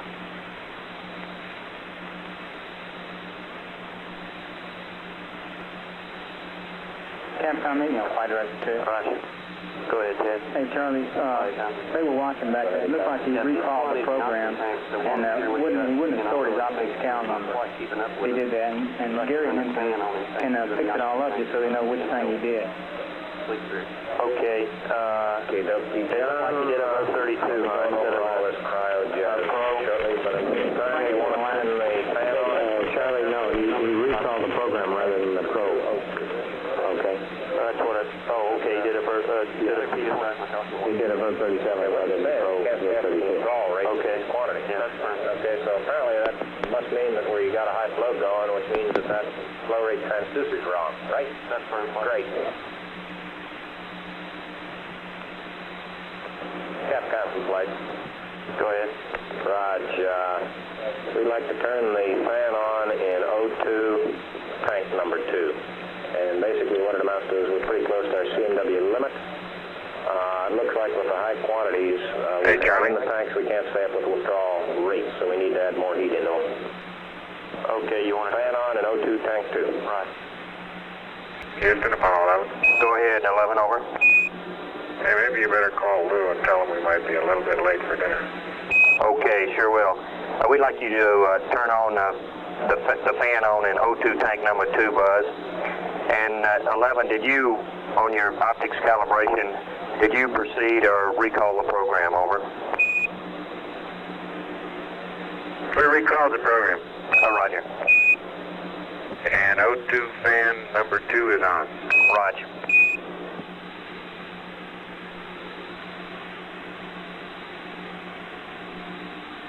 FAO Capcom Flight Director 2. Yeah. Hey, Ted, that means he doesn't have the correct optics cal in there. He's got zeros in there, so everything's right. Isn't that correct? What did we come up with on that, Frank? Did you see there was a minus .006? Okay. Oh, okay. Can you know that? Apollo's got a low pressure light. And it lasts along with 3 sets. Okay, that's the one we expected, wasn't it, John? That's fine. Roger, we expected that. That's why we had your turn the fan on. We were getting pretty close to the caution and warning limits. We were trying to prevent that. Okay.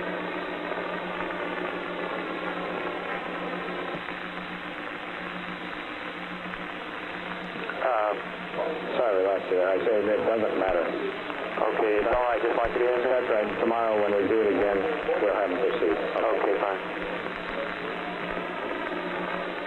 Ecom flight. Hey, John, did you work up some kind of a hip pocket TLI plus 11. Do what? Did you uplink the TLI plus 11 long data? Wait a minute. The other, John did it on the other ship. I never did hear it go up. I don't know if I want to. Let's see if you can work something like that out.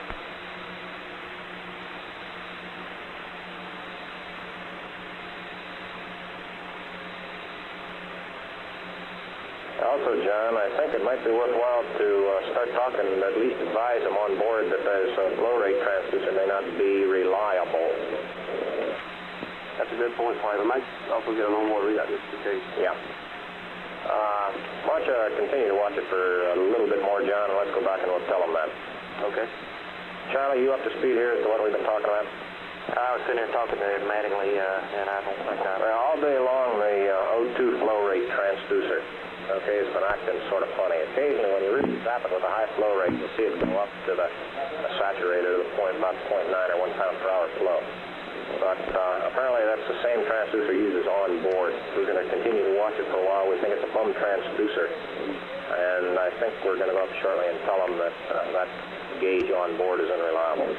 Probably the CMW part of it won't work either. Okay, you won't get in that now? We want to think about that. Yeah, we'll continue to watch it a bit, Charlie, but just log it down in your notes and make sure that we don't forget it. Okay.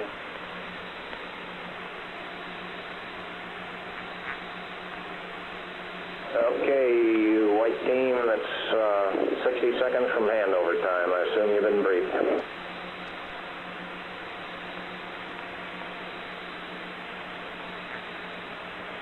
FAO guidance, local down. It's Delta H5 that they're going to compute If the number of the flight plan is wrong, it should be 5. That's correct. We got to change on that. And also, guys. Have you got to change out on that? No, I found out about it a while ago. Oh, okay. We're not going to update that Delta H until after both series are sighted. Well, so when's the second series? Tomorrow? Tomorrow, right. So that'll put the thing at about 31 hours is where they're going to update it. Takes them a while to run it, so we won't be doing anything today like that. Okay.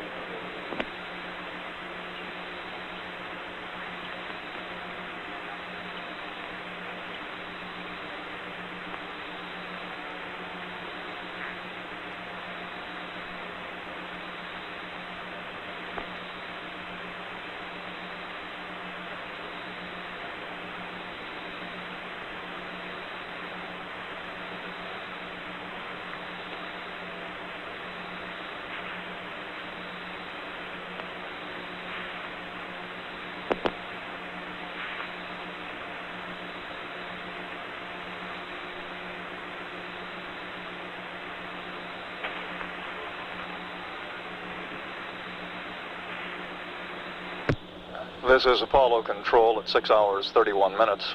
At the present time, the spacecraft is 29,363 nautical miles from Earth, and the velocity continuing to drop off gradually, reading now 11,192 feet per second. Flight Director Gene Kranz has taken over as Flight Director now from Clifford Charlesworth. Kranz has been reviewing the status of the spacecraft systems with his team of flight controllers. Everything looks very good at this point. The crew has been advised that the mid-course correction 1, the first opportunity for a mid-course correction, which had been scheduled into the flight plan at about 13 hours 30 minutes, will not be performed. Should be due correction, the mid-course had been scheduled at 11 hours 45 minutes into the flight plan, and that will not be performed according to the tracking data we have at this time. The crew, up until their sleep period, which will begin at about 13 hours 30 minutes, or about 7 hours from now, will be involved generally in a routine of housekeeping type activities aboard the spacecraft. At the present time, they should be involved in some mid-course navigation. At 6 hours 32 minutes, this is Apollo Control, Houston. They got an onboard copy, looks exactly like the one I'm looking at, and Ted's right. Star 40 is number it was just the numbers were changed in this flight plan and not the star numbers, which seems to me was the wrong way to do it, but that's the way it was done. Should go 40, 44, 44, 2, and then 45, right? Rod. That's the nominal way, yeah. Rod. Okie dokie. FAO, you say that don't make no difference? That's not that important. Like they're small maneuvers anyway. Okay, well, we'll let them proceed on.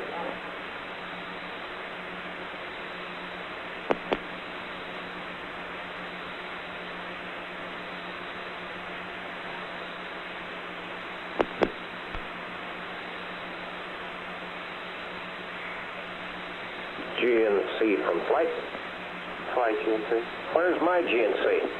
He's looking at chart recorder data of the FMSM burn. Thought he was already supposed to have done that so we could be ready to, here he comes right now.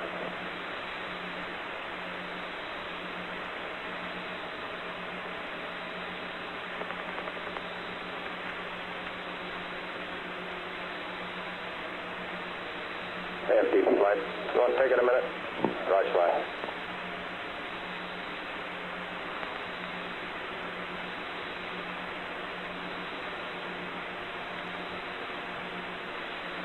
Flight network. Network, go ahead. Roger, we're relayed to the standby CC at this time. We'll be on 136.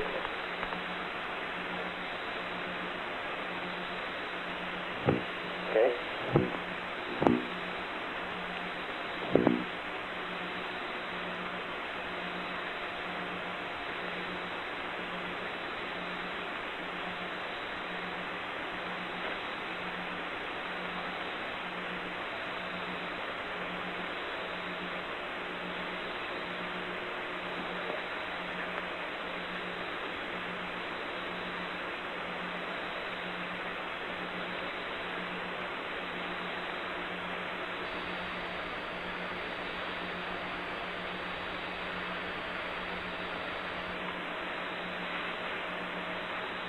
Houston, Apollo 11. Go ahead, 11, over. Go ahead, 11, over. Roger, you're looking at our Delta R, Delta V. Looks like Delta R is pretty large there. We wanted to talk about it before we incorporate it. Stand by, Mike. We don't have anything on our downlink here, I don't think, on the 15. Stand by. Okay, our 949 is reading register 1 plus 087903, register 2, all ball. Copy.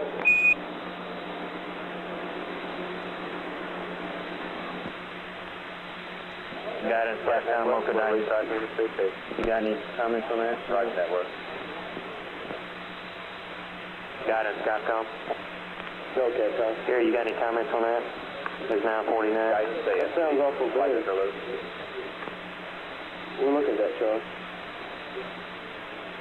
Get him, Capcom, AFD. Go ahead. Right, Charlie, I didn't copy all that transmission. He's, the 989 stuff, he's concerned that the Delta R is looking a little large. I talked to Guidance, he's looking at it. Okay.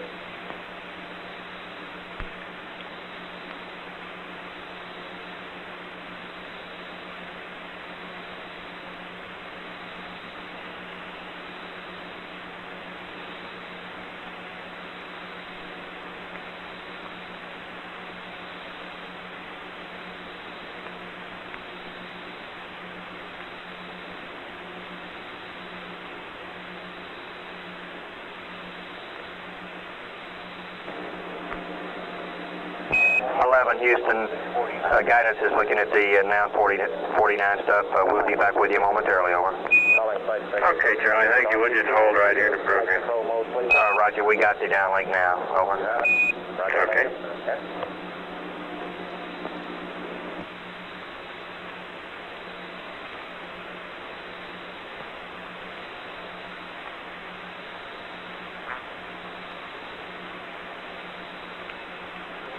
Right, guys. Okay.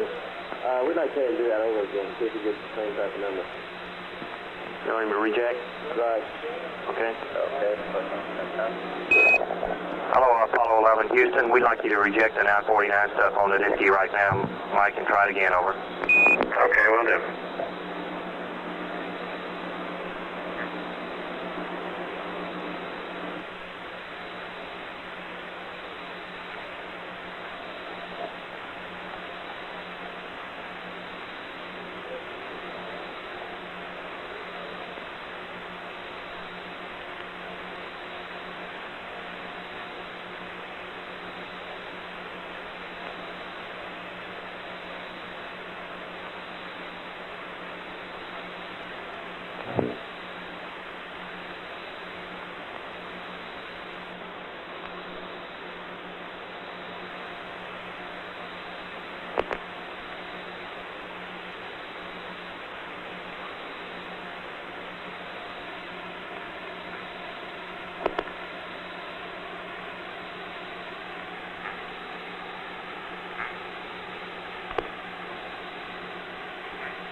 FAO, Capcom, Flight Director 2.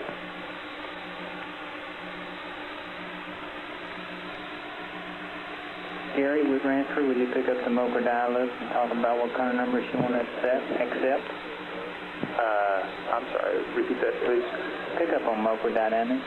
Okay, just a minute.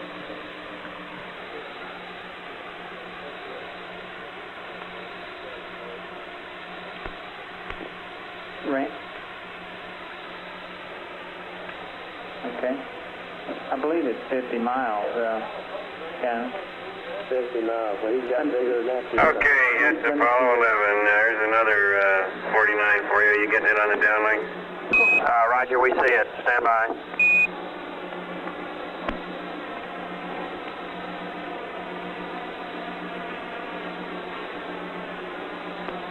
Was to that. What's the limit? Well, the criterion was set this way. If he gets a Delta R Delta V bigger than 50 miles, he rejects it, okay? And then he recycles the program and does the same mark over again.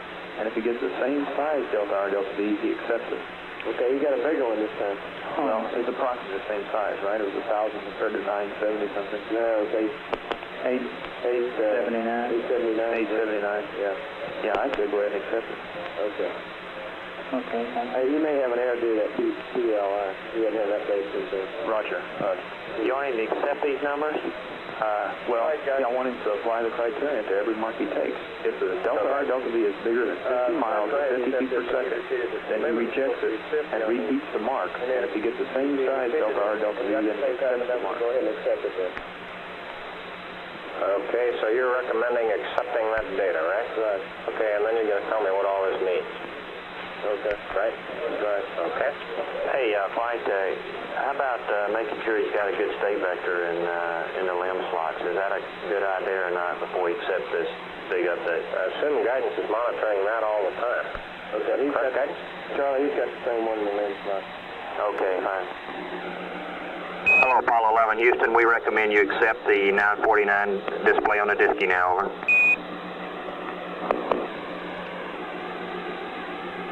Okay, looks like an awful big one. We noticed that you moved star number 2 to the tail end of the listing, and we should be marking first on star 40. Does that have anything to do with it? Negative. We don't believe so, Apollo 11. We think that this is probably due to some TLI dispersions, and it's probably satisfactory to go ahead and accept this. It fits our criteria anyway, that if you repeat the mark and you get an equivalent size error, to go ahead and accept it, and this is an equivalent size error, over. Okay, we'll do it then. And 11, Houston, your state vector in the limb slots is good, over. Roger, thank you.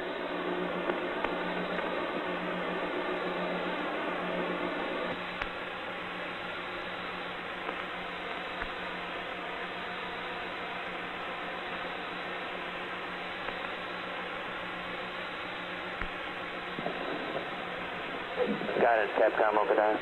Go, Capcom. Hey, I have the W matrix. Look, are we working on the right W matrix for this? I haven't looked at it, though. Can you see it on your data? I don't know if you can or not. Never mind. Let me check it real fast.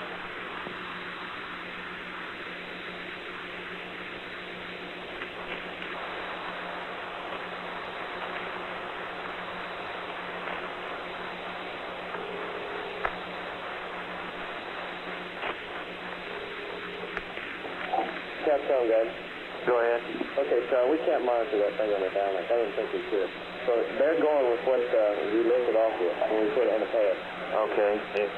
And that's the value that we want for these marks? Let me ask you a question. Does the W matrix weight, does the W matrix work on these marks to give you the delta R delta V, or is it you get the delta R delta V and then the W matrix is applied to that to weight it into the state vector? You understand? Yeah, I know what you're saying, and I'm not sure, sorry. Can you find that for us? Yeah, I'll find out. Houston, Apollo 11, if you like this one, we'll accept it as well. Stand by. Check on that guidance. Got another 949 for you.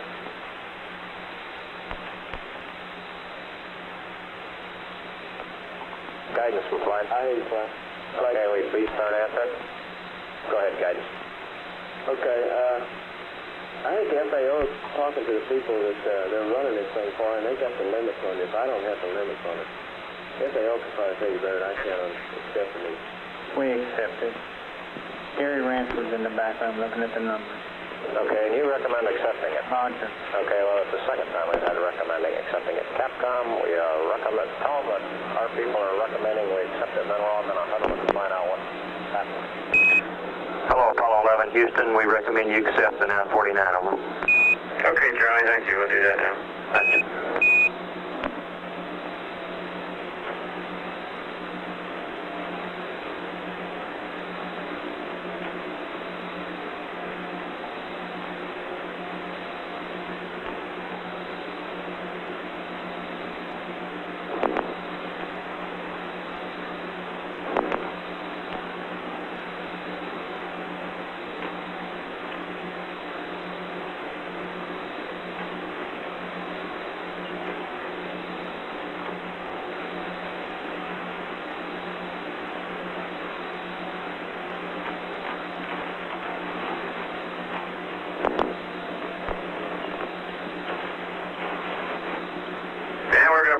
on this one too, Charlie.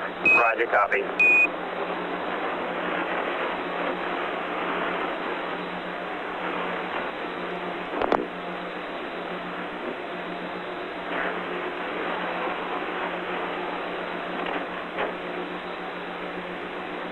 Flight FAL. Northbound. Let me try to explain what's happened there. Okay, we just stand line. Okay. Waiting. And coming.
FAO, Capcom, Flight Director 2. Go ahead. You don't care if he does 4 marks on a star, do you?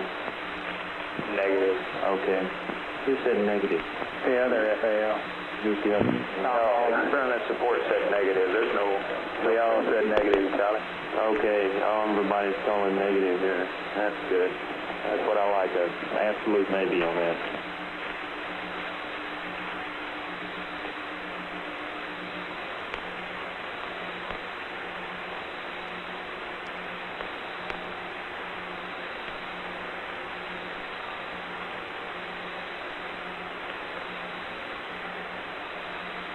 FAO flight.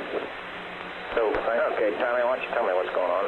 Well, first of all, with respect to Delta R and Delta V, for the purpose which we run these sightings, it doesn't matter what the answer is. The only thing is when we get big answers for Delta V, Delta R, we suspect that he's not doing the marks correctly, so we'd like for him to repeat it to prove to us that he's doing the marks correctly. Then we'll take the data and process it and calculate Delta H's with it. Therefore, when we got the first big answer, we thought, well, maybe he's not doing it just right. Let's repeat it, and that was a bad data point. We'll repeat it and see what the answer is before we accept any data. As far as the Delta V and Delta R themselves, they're not used in these series of sightings for what we're sighting so far. Okay.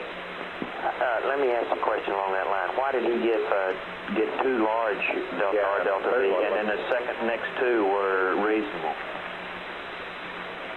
I'll have to talk to Echo about that. That's due to that W matrix weighting, so.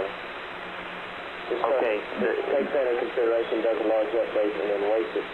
And it starts pulling it in, the state vector in, it gets better and better.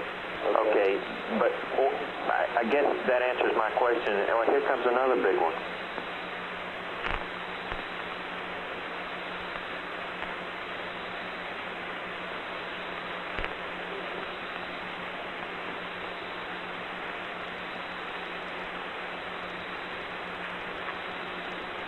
Houston, Apollo 11, another known 49 for you.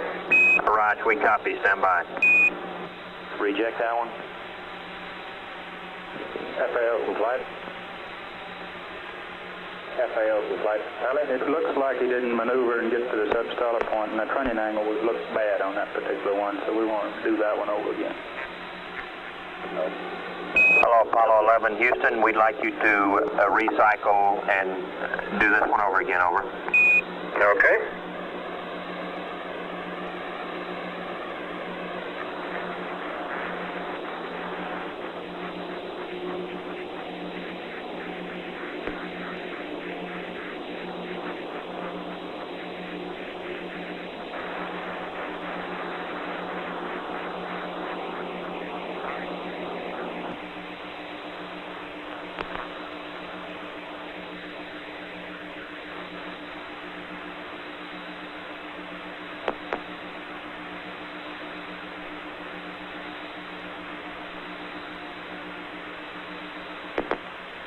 guidance to Capcom Okada, Gene. Go. Hey, Garrett, then the 949 is the W matrix already worked on that? Weighted that mark then when you see the 949? Well, the W matrix is affected by that, that's right. Okay. What happens is, it starts out with a large weighting. Yeah. And each time it takes the data in, it decreases the weighting on it. Yeah. Pull it in. Yeah. We changed stars this time, so the first 4 were on star 2, and these are on star 40. Does the W matrix open back up again then? I don't think it does. I don't think it does. Let me verify that myself. It does not, Joe. Does not? It doesn't open up again. He's sighting across the horizon, and we had trouble with this before. The star and the horizon all on a straight line. Yeah. What happens is on the... Okay, all flight controllers, it'll give you about 10 more minutes to finish any further briefings you got with anybody else. After that, I'll expect handover is complete, and then I'm going around the horn to make sure everybody's tagged up. So you got about 10 more minutes.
This is Apollo Control at 6 hours 52 minutes.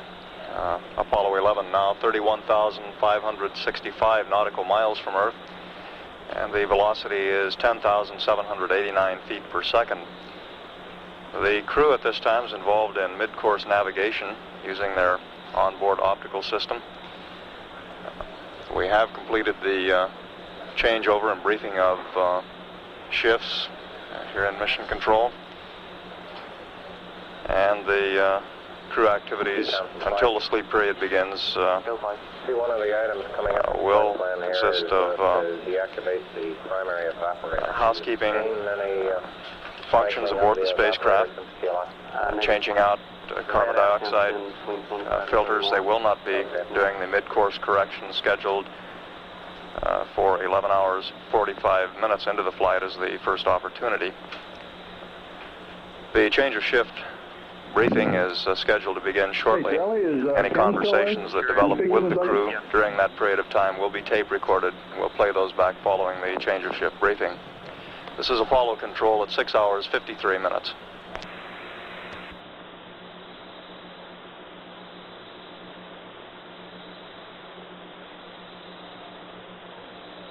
GNC from flight. GNC. Houston, Apollo 11. Go ahead, Apollo 11, over. Raj, why don't you sing out when you think we've done enough battery charging on B. Raj, stand by buzz, over. Battery stand and charging their ECOM.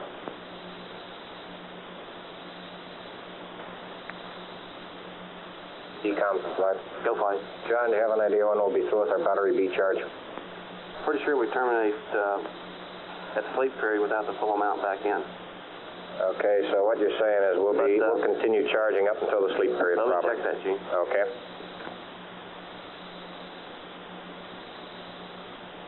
Looks like he's probably got about another 5.5 hours in charging here at Capcom, but we'll check on that.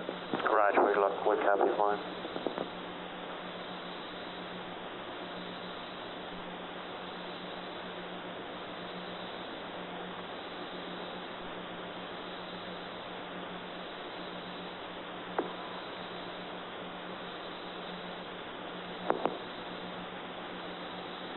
GNC from flight. GNC, go ahead. Roger, Buck. We'll be going into PTC pretty shortly, I imagine, so I assume you got your checklist and procedures all dusted off, and you're going to monitor as the crew goes through and sets it up, right? That's affirmative. Okay.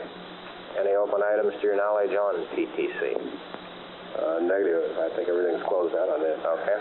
Flight econ. Go, Econ. Rough numbers, we need to charge about another 5 or 6 hours. I can get you more if I find. Okay, now that's good enough, and that'll take us just about up to the sleep period. So what are you going to do? At the beginning of the sleep period, you're going to move over and start charging A the way it says in the flight plan? That's negative, Flight. That charge has been deleted due to the fact charge on the past. We can't get through the sleep period charging that one. Okay. Okay. So we'll be leaving B on until the beginning of the sleep period, Capcom. Okay, do we start B again after we get up? No, we start on A. I assume then they'll pick up A. They'll probably pick up B after the next burn. Okay. Is that right, John? That's fine. Probably the next mid-course. Hello, Apollo 11, Houston. We'll be charging battery B up until the sleep period. We'll discontinue charging at that time. Also, at about 12:25 in the flight plan, we have battery A charge. That has been deleted, over. Roger, understand. We'll charge until the sleep period on B and delete the battery A charge. A firm.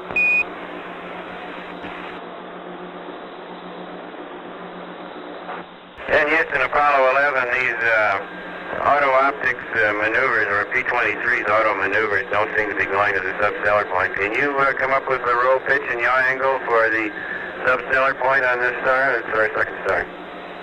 Roger, stand by. Happy, Tommy?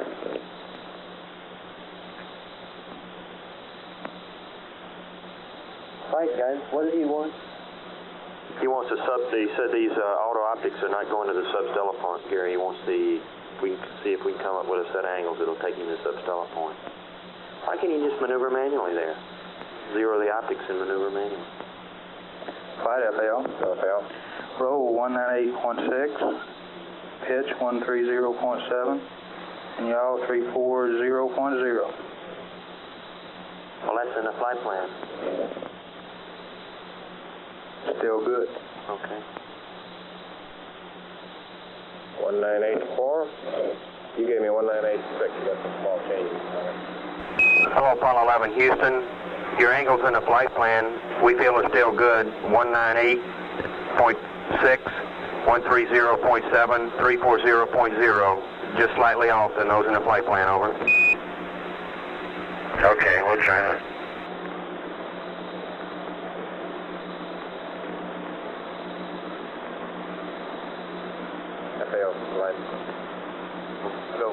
We got some kind of procedural problem we're running into here?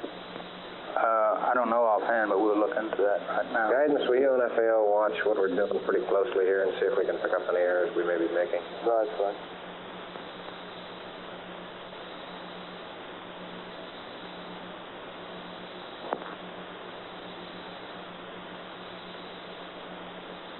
It looks like he's loaded that maneuver.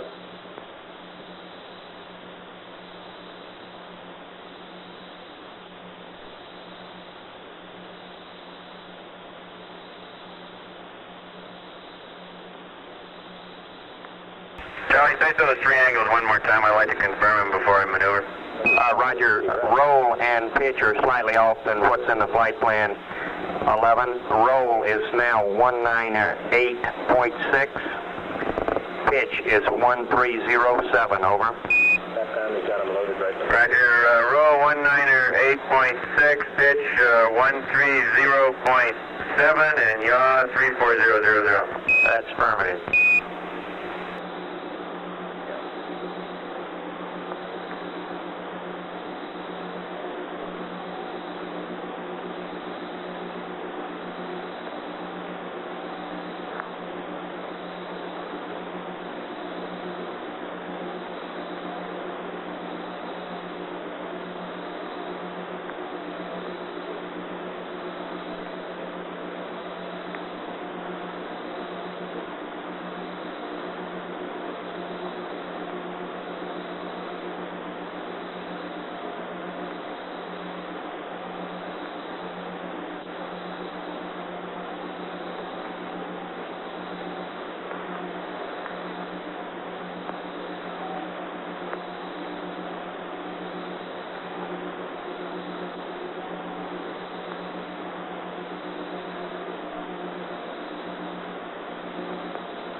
GNC, Capcom, Local 1.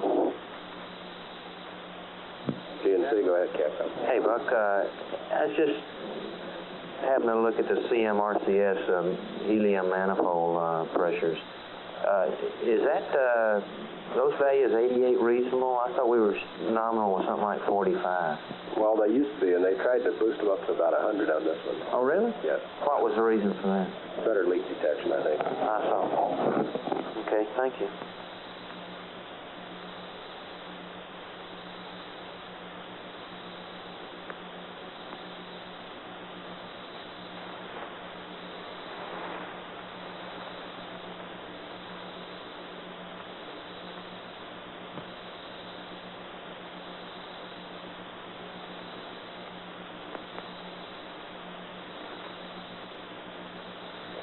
Flight controllers, I'd like to spend about 10 minutes or so going around the horn right now. I'll lead off with the open items I've picked up from Cliff's notes in the previous shift, and let's see if there's any of these we can close out tonight. First one is over to you, GNC. Looks like we picked up possible Z-pivot bias that was noted sometime after insertion in prior to TLI. Have you confirmed that you do have a Z-pivot bias, and if so, what do you intend to do about it? We do have some drift that's decreased by a factor of 3/4 after TLI. So we propose to watch that for a while in a 2-0G condition here and see how it goes. Okay. How do you account for the fact that it's decaying? What do you think it was, an acceleration-sensitive term? Quite possibly. The time period that we were looking at that wasn't the best for doing pivot biases. Looking at it right after insertion in orbit and so forth. Okay.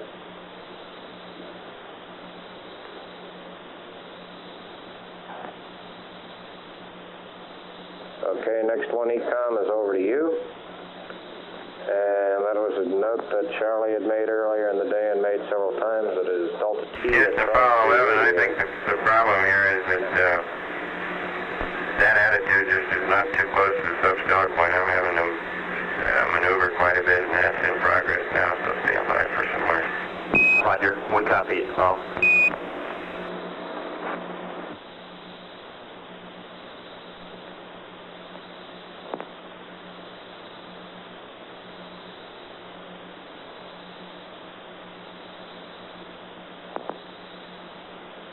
You copy that flight? Yeah, I copied that.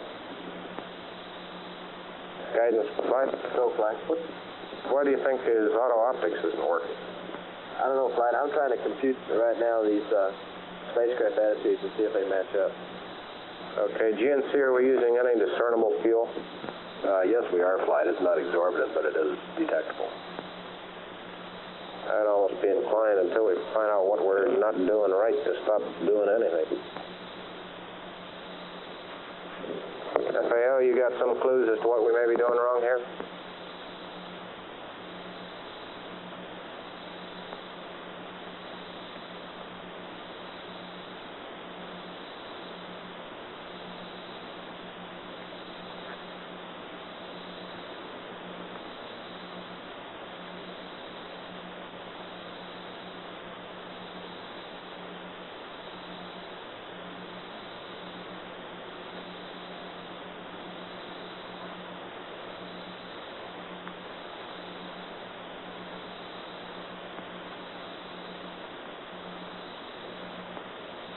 FAO compliant.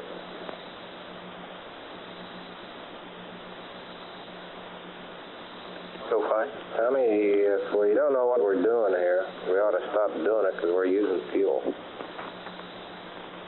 Well, Flight, we get, with these attitudes, we get a shaft and trunnion of almost the same numbers he does when we run it out. When he was there, he had, before we drifted off, he had almost identical shaft and trunnion that we did. We calculate a 91.9 shaft and a 47.2 trunnion for the attitudes that we passed up to him, and he had almost those when he was doing. Now there's an infinite number of attitudes that he can do the P-23 out of, and the shaft rotates. The shaft's going to change. So calculating attitude, you can get any attitude you want to that'll work for these P-23s, except the limb may be in the way for some of them. And we can get new attitudes, but that won't prove anything. The shaft will just be different. Yeah. Now, I don't know what the problem is. I think he must have a difficult time seeing the horizon, for example. And that may be the sun coming off the limb. I don't know. Capcom, do you think you can talk to him and see if we can get a better feel for what he thinks going on here? Yeah, good idea. I sure hate to be using that fuel at this stage of the game. Okay, stand by.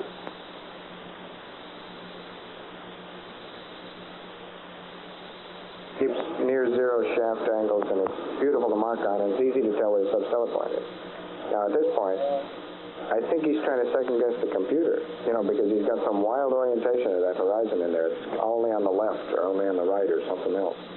And maybe even upside down now, And wherever the CMC is pointing, obviously it's right from what we've computed on the ground and is computed.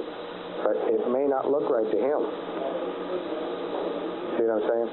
He's got some wild thing like the horizon, instead of being symmetric to him, as though he's looking at it. 01, Frank. 130.5, right. And yaw 340? Yep. And roll 198.4? 198.6, yeah. 0.6? Yeah. Okay, and we're running that, and we're not even getting at start. Well, you're not supposed to. You're supposed to have a trunnion of 47.2. Did you use a trunnion of... Zero optics on the horizon with that attitude. Stars, with that attitude, we're showing a... Okay, guidance, but with that attitude, zero optics puts you on the horizon. Yeah. And then you run the trunnion up to 47.2 and find the star and bring it down. Okay?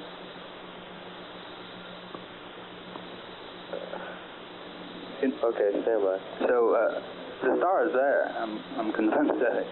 Okay. Okay.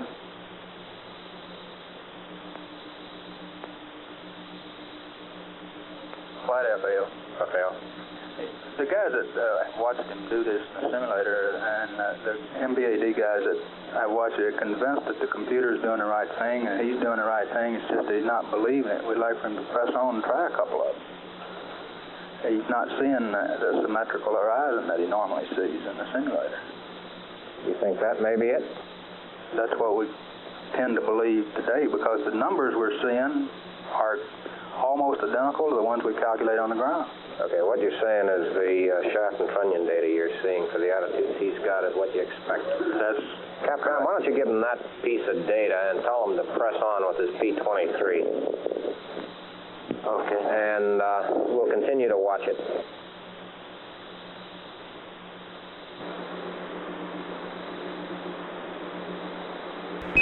Hello, Apollo 11, Houston. We've run the angles given in the flight plan for the P-23 attitude through the machines down here, and they come up the same thing every time. We think everything's going correctly, Mike, and we're wondering if the non-symmetrical horizon might be giving a problem. Over.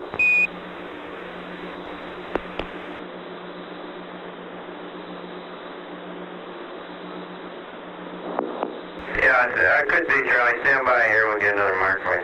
Okay.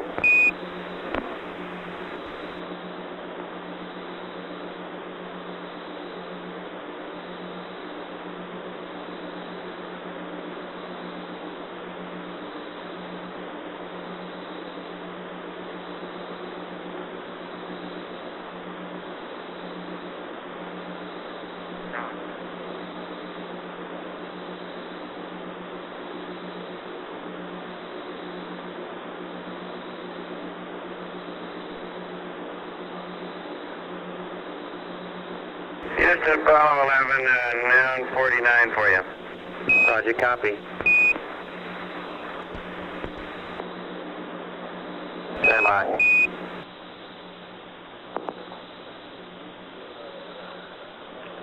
Flight FAO. Go FAO. We recommend that we just take this mark and go on. Okay. Go on through the P-23s and we'll look at the data. Capcom recommend we accept this one and then continue on and complete the sequence. We'll take a look at it all afterwards. Hello, Apollo 11 Houston. We recommend you accept the 949, continue through your sequence of sightings, and then we'll analyze the data afterwards. Over. Okay.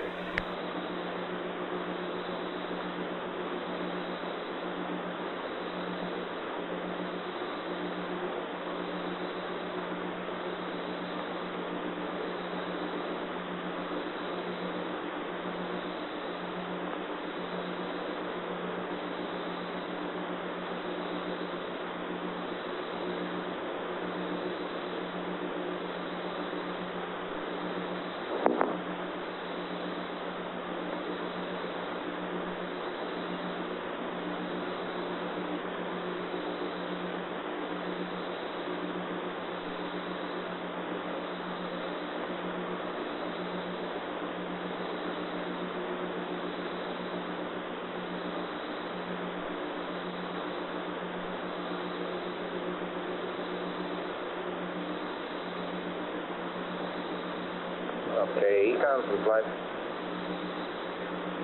Go flight. I'm going to continue on with the summary here. One of the items brought up earlier in the shift is the radiator delta temperature. During Earth orbit, Charlie advised that the delta T he was seeing wasn't what he was normally used to. Do you have any comments on that? Yeah, comment is that air participant, the labs were completely normal for delta T. I think what happened first up in Army, they probably just brought the secondary loop without the evaporator when you drive down the red end or drive down that outcome like this. But yeah, they was completely normal. Okay. I think it was just based more merely on doing an observation. Okay. See if there's anything else. How you doing on your O2 flow rate? We went back, calculated all the stuff that fuel cells use. This was an ECS used to 0.75 pounds per hour. Also subtracting O2 we put in the limb, which indicates the vent valve is probably open. Of course, these are based on sort of rough numbers and will become more refined as time goes on. So right now, we believe that the vent valve is open, which means the flow rate should be pegged, and it's not. When you say vent valve, I don't understand. That's talking about the waste management dump? That's firm place. Okay. Okay. And I understand that on the decal during the LEM pressurization, the problem he had was really one of interpretation of the decal. That's firm place. Okay. Other item was, and I've run this down, it's on the fuel cell flow, H2 and O2 flows. Some of those flows have been changing as much as 6 to 8 ppm counts. Yeah, it's actually more than that. It's about 6% flow scale on the chart recorder back there, which is 12 to 14 ppm count. We dug out the previous mission data, and it indicates that it fluctuated the same amount last time. Is that right? Okay.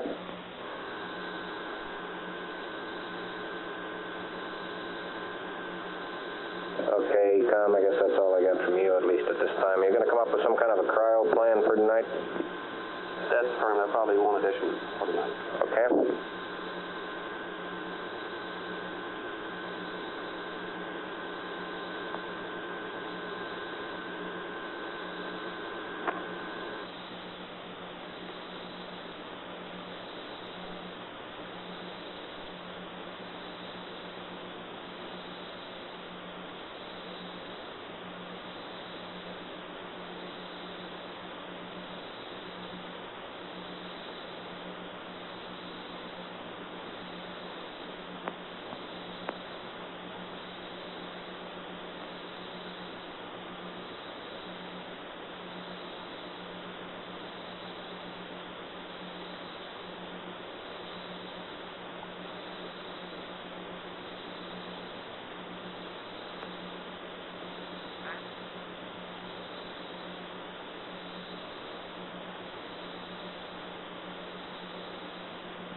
ECOM from flight.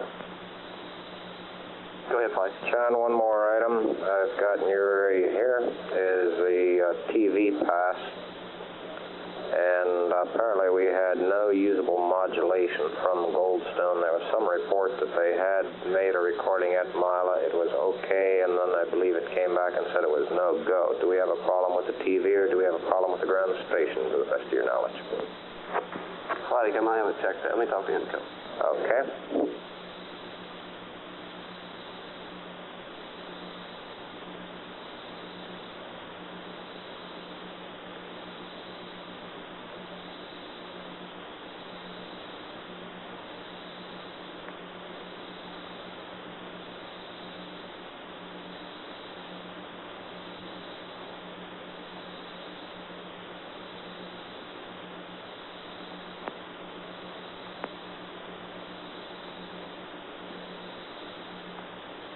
Yeah, then we had to take a couple of licks for all that. Well, no big thing, but that, you know, and just having that horizon cocked off only on the left side of the view or something, you know, could foul them up.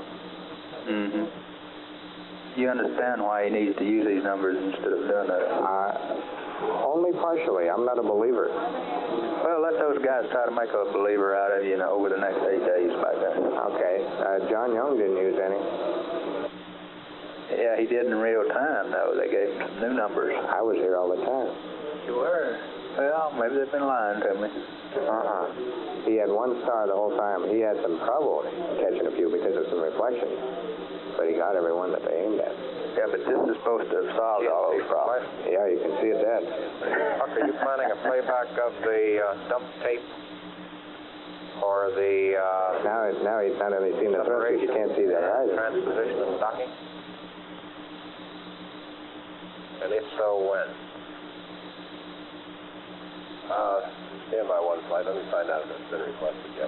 Well, let me put it this way. If you don't request it, I will, because as far as I'm concerned, we still got 3 open anomalies. One, the crew had some problem in Excel command I think we should look for that, to my knowledge, is not understood yet. Secondly, we had the RCS Quad Bravo anomaly, and I think just we ought to go back and look at it for that reason alone. We also had a cryo warning light somewhere along at that time that I don't know whether this was a low flow or a stratification type of problem. So I think if you haven't set up to play it back, I think we ought to.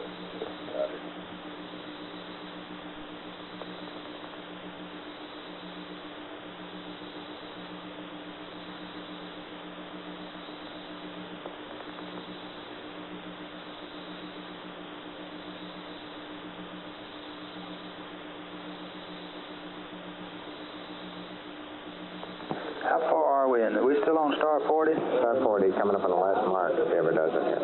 And we're going to be here a long time.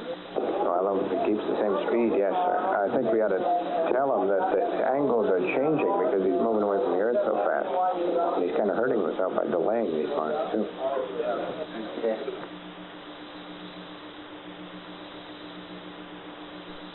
What's he doing now? Well, he hasn't even proceeded to the mark thing. That's a calibration now, or rather. He just has to proceed on this, and then there he goes. He just did that. He'll get a flashing 51. Well, probably get out of optics first.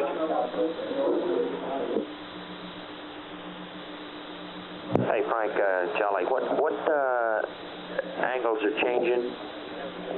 The trunnion angle. Houston, Apollo 11, star 40 has just disappeared now in the sextant. Could the trunnion angle 47 something be a little high? Stand by. Roger. Go on. Tell him to go to the next star in a flight plan. That's very useful information. This is Apollo Control, 7 hours, 21 minutes into Star flight 40 just disappeared. Is 44? During the change of shift briefing, we accumulated... Hello, Apollo 11, Houston. We'd like you to press on to star 44, over. Yeah, Roger. How many marks have you recorded on star 40? Stand by, Mike. Which are currently being charged, a routine operation. And also the mid-course navigation exercise that the crew is currently involved in. We'll play back the tape for you now and stand by for any more. 11 Houston, we copy. 2 good marks, over. Okay.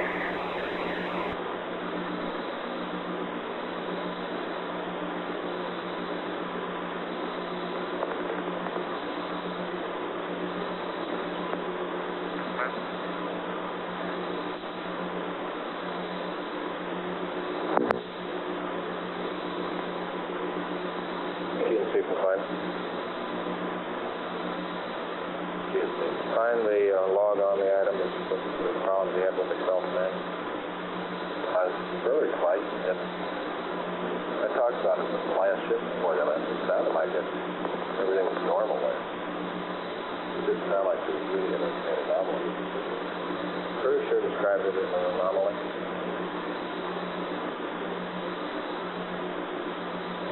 Talk to Capcom, Harry, what they were, yeah.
Retro flight. Go ahead. You want to update me on your status now, please? Okay. The CLI plus 11 block data is on board, and on our shift at 12 hours we will update some more block data, CLI plus 25, 35, 43, and 53. And right now I'm in the process of generating some kind of a detailed translunar code support plan, and it'll take me a while, and I'll bring it up there with my data. Right. And brief you more detail on that. And this should be good then for subsequent shifts all the way through the translunar phase. Okay, fine. Can you finish up your... Okay, you talk, when you say a mid-course board plan, you're talking about your trade-off display, and when you finish that, will you make me a copy? Yes, sir, that's what I'll do. I'm going to make a couple copies. Raj, fine.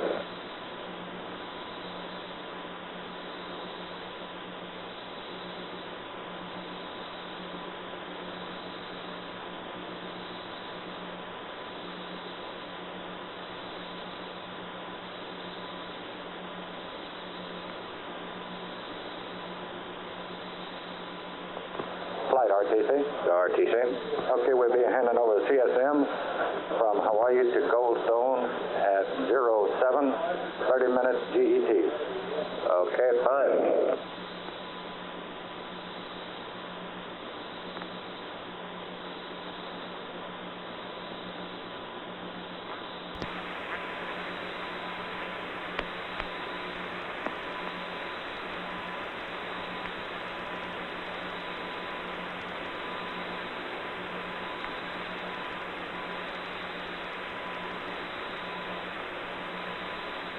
Flight, how do you stand? Roger, Flight. We're in real good shape. As you know, we scrubbed out mid-course 1. We're now anchored on about an hour's worth of data after the evasive. Now showing mid-course 2 of 21.4 feet per second, which is exactly a 3-second burn. It's almost fortuitous. Like that. And I've run an LOI off of that just to double check it, and we'll probably do a lot more of that as we get updates in.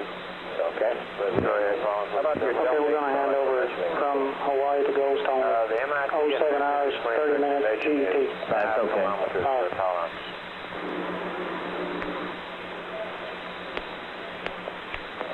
Okay, now what's that delta H form? That's the delta H to the horizon BIOS that's loaded in the e-memory. The one in there is 24 kilometers. And after processing all of this data, if it comes out different from 24 by greater than 5, that is from 19 to 29, they recommend updating. Okay. Okay, we need a checkpoint, and we'd like to go to 1 computer status as soon as we get through with these marks. Okay, anybody that doesn't want to make a checkpoint tape at this time, give me an amber within the next 10 seconds. Guidance gave me an amber there. Yeah, I know. Yeah, we're waiting for the mark. So did FAO and EAO. Right. Great, you guys are on your toes. Yeah. Okay, when you're happy and you got all the data you need, give me a green, and then we'll make the checkpoint. And go to a 1 computer status if you will approve that. Raj, got no disagreement with that. Okay. We'll stand by when we get through with the marks.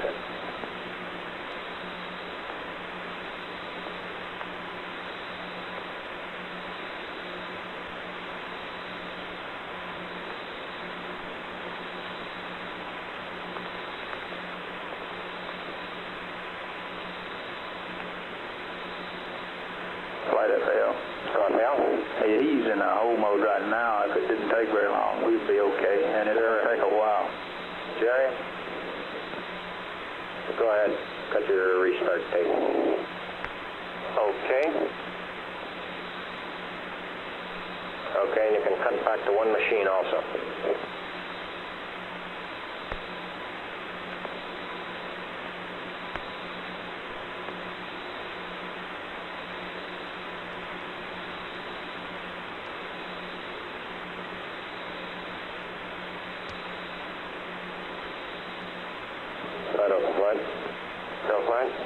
What's my standby availability then? How soon can they bring up another machine? About 15 minutes?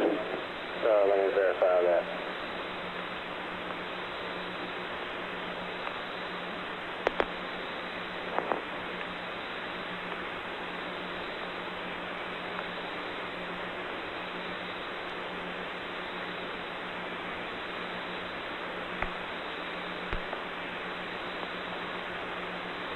Guidance from Flight, how you doing down there? Just fine, Flight. We're watching these marks. Yeah, what are you watching them for? Well, we computed the stars and the angles a while ago that they had, and ours matched up what they were coming up with on board. What you're saying is it looks like this P-23 is going okay. Right, it looks like the program is working properly, Flight. So it must be what FAO was saying, it just looks odd to us. Okay, that's, I guess, the difference between simulation and real world, man. Okay. All right. Flight pilot, think about that. Okay, Goldstones, go for command center. Going well. Okay.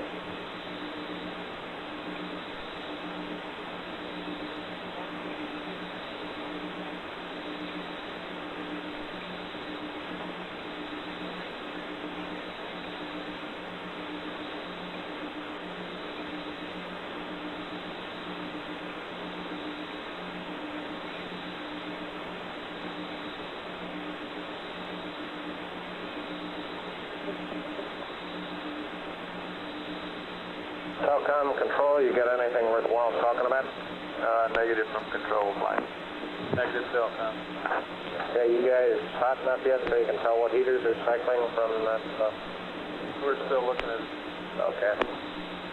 You haven't got all the signatures yet, is that what you're saying? We've got them, but I haven't worked up all the percentages of how much oxygen is on and off and things like that. Okay. GNC, how about you? What's your status? GNC. Can you give me your status, please? And all your consumable status. Okay, we're in good shape all the way around. Flight. We're down about 25 pounds on RCM. For quad or total? Total. Okay. Flight Fido, checkpoint complete. Roger, thank you. No, guys, give me a green, please. Flight GNC. Go GNC. That's a 36-pound delta. We used between 2 and 3 pounds to P-23s, I think. Okay, can you give it to me on a quad-by-quad basis? I don't have my handy-dandy sheet. Got old Capcom look at that? Don't you normally beginning of the How shift come he's going not on? taking any marks? You got any idea? He's got no idea. Yeah, sure appreciate that. This whole thing must be looking out to him or something. Because Find that anything computer about be shafting the, pointers and stuff and match up what he's getting. That's how we originally went down to this propellant. Well, values in there so that it's overemphasizing the initial marks? No, sir. No, sir. This is what we haven't had a state vector update since an hour before TLI. The state vectors are ready, okay? Okay, And it's really just bringing it in. It needed all that stuff. okay, I think we ought to explain this to Mike so we go ahead and do something with this thing instead of sitting here pondering the world. Would you do that, please? Yes, sir. And then the other thing is that, see, he computed an attitude and now has follow a them. mark. So Roger, I follow. Go ahead, over. Fast back up to the crew. Roger. 44 is just not bright enough for this. There's a reddish glow filling the black area of the sextant, and the star is lost somewhere in there, and I cannot see it. Roger, stand by. We'll come up with another star, over. Yeah, I appreciate that. Copy that, FAL. Flight FAL. Copy his last comments. Roger, let's go on to 45. Okay, and you want another one to take 44 place? While he's working on 45, we'll figure that out. Okay.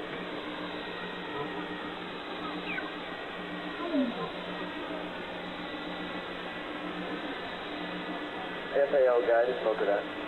Hello, Apollo 11 Houston. We'd like you to go on to star 45, over. Okay. And Mike, we think these large Delta R's, now 49 you're getting is really meaningful since it's been way before TLI since we had a state vector update, and we think it's normal, over. Okay, could be, Charlie. Some of the early markings I might not have had precisely the substellar point. I think as time goes by, they've been becoming more accurate, but old Enough here is just flat invisible. Roger.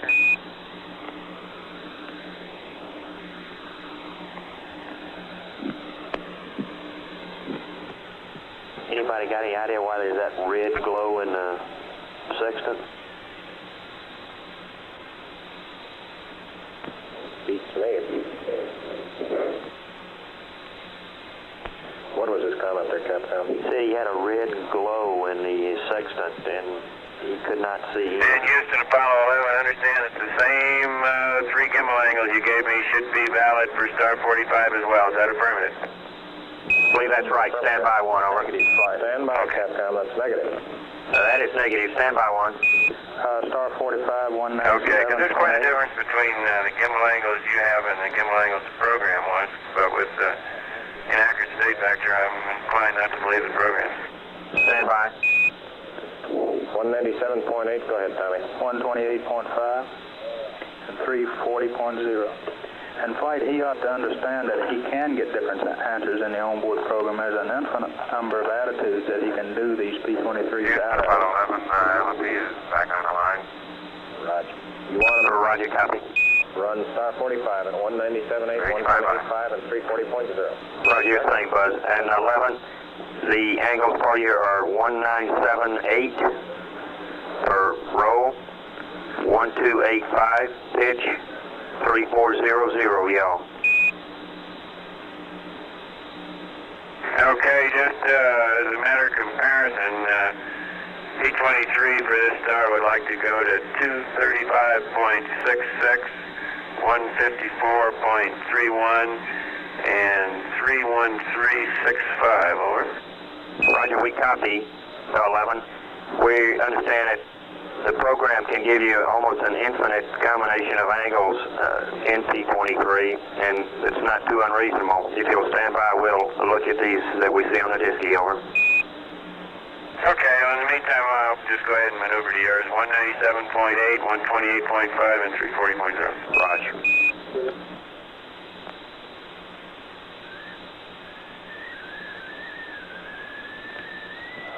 Flight, Capcom, why aren't those angles in the flight plan?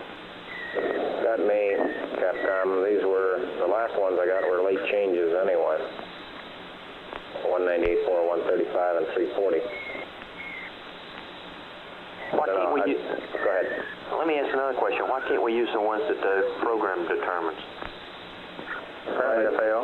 Go ahead. There's two reasons we don't want to use one in the program determinant. The program don't know the limbs on there. board. Okay, you're right. Okay. And secondly, there's better points, better roll angles around the trunnion fixed line of sight to be with respect to the reflections off the limb you're going to get back into the section. And hopefully we wouldn't have had that problem with 44, but I don't guess we're as smart as we thought we were. You think that was the reason he had the problem with it? Yeah, reflections off the limb back into the section. Okay.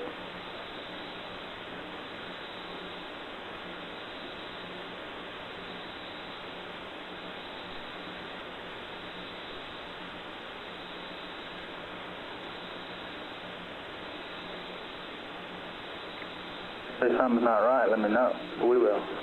FAO Capcom Flight Director 2. Go. Hey, Tom, what if he was no car and we were coming back here running these things? Would we take, No, he wouldn't have any trouble in it. He'd just P-23 because he wouldn't have the limb on board. I know that, but you say there's an infinite amount that he can come, but there is an optimum. Does the program select the optimum, or does it just select the set of The closest one, I think, but I'm guessing, and I'm not... You mean the least maneuver, that's not right? Yeah. How about Frank? Do you know Frank? Procedures and flight. Negative. Go ahead, flight. Let me play back that data. Will you give me a yell? Roger. I'll find out for you. Thank you. Starting to fly. Okay. Frank's not here. He'll be back in just a second. Okay, no sweat. Experiments, FAO. Yeah, go ahead. Do you happen to know?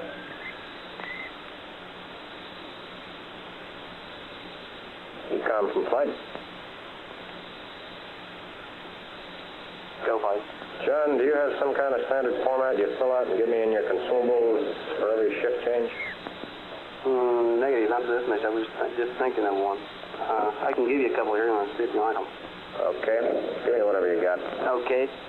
From the flight plan nominal, we're down 21 pounds in O2, 2.5 pounds in H2. Standby down. 21 pounds O2. And how much in H2? 2.5 pounds H2. And that's based on an end of mission nominal of 8.6 for H2 and 112 pounds for O2. How much O2? Give me both of those again. 112 pounds O2 at end of mission. That's what that's based on. The flight plan. H2 at end of mission is 8.6 pounds in the flight plan. Okay, so I subtract those two numbers from that, the O2 and H2? That's correct. If you subtract those two numbers from that, you should have what we will have at end of mission. Roger. Is this due to the higher than average heat leak? Or do we have some higher usage rate? No, that was due to the lower liftoff quantities. Okay, so it was quantity at liftoff. That's affirmed. We've held the same delta since liftoff. Okay.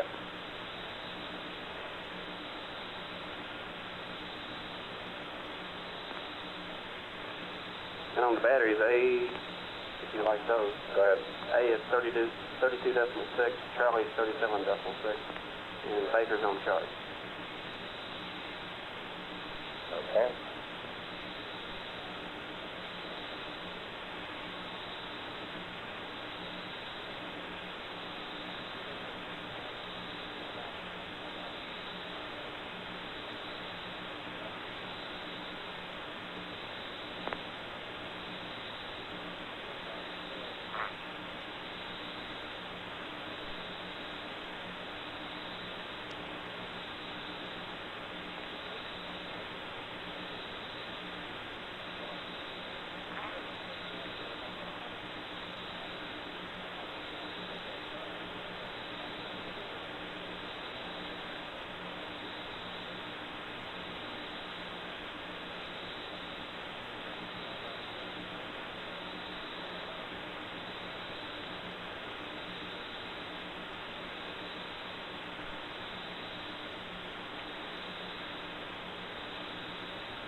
Horizon's there?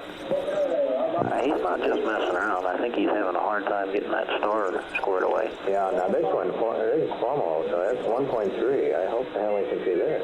Right, but in presence of any reflections in the optics here, it can slow you down an awful lot. Oh, I agree with that. Okay.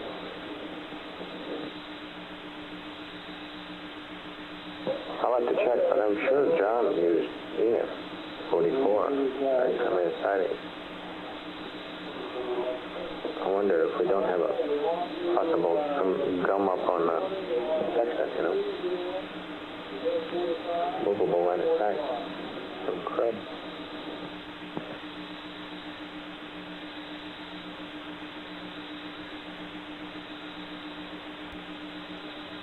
Houston, Apollo 11. Go ahead, over. Okay, Charlie, at the attitude you gave me on star number 45, the reticle is off, I'd say, a good 30 degrees in roll, and the star is not in sight, over. Roger, stand by. I think something's wrong with those attitudes.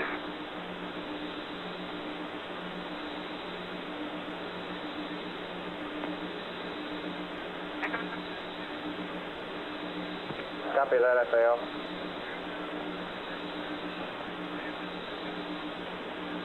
Audio from flight. Flight. Copy that, Tommy. Yeah, stand by just a second. You want them to terminate P23 now. Let's take a look at the data we've gotten so far and see if we can piece together what a problem is. Flight guidance. So guidance. He ought to be able to see this star. I've just run the thing, and he should be able to see He needs to proceed to get auto optics to the star at this point. He hasn't done that.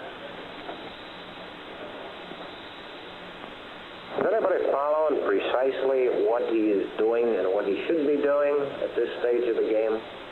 Tommy, have you got your crew procedures guys going every step of the way with him? Except that, well, right now he has to get auto optics. He's not even pointing near the star. Okay, Fight, we're watching these things, and so far we don't see any procedural problems. Now, he has not proceeded to get the auto optics for this star, and I guess he's looking through the scanning telescope when he says the star is not out there. Now, we can go back and check the numbers, but we think the numbers are right at this point. So what you're saying is, hit the proceed, he should get auto optics, and then he should have his star. Is that what you're saying? Capcom, why don't you recommend that to him? Okay, Hello, Apollo 11, Houston. Wondered if you have auto optics selected, over.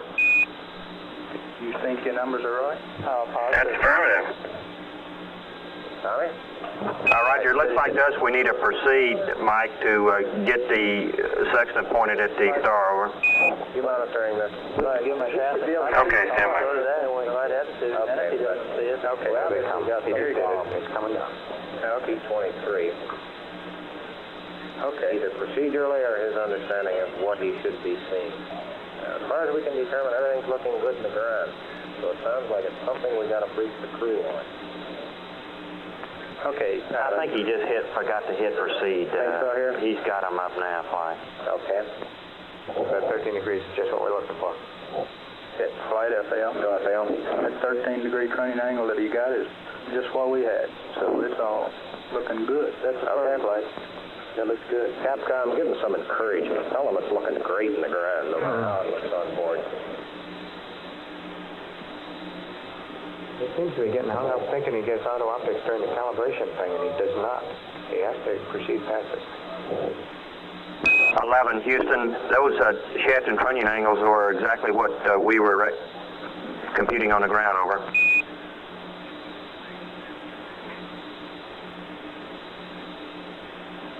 What in the world has he done now? Okay, I'm going to trim up the attitude here and give it a try. Is there any possibility that could be what's giving him the problem?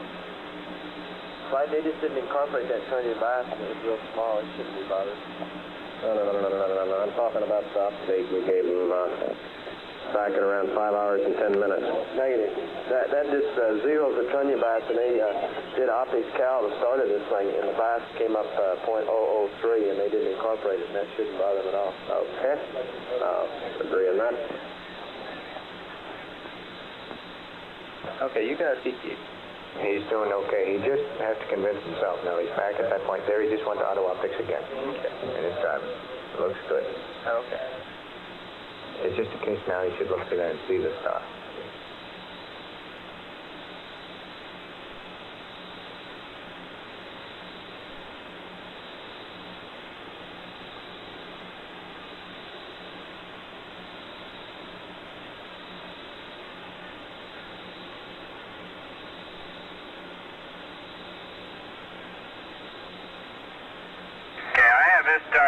I'm clear now, Charlie, so I might as well do a bunch of marks on this one to get a good horizon count.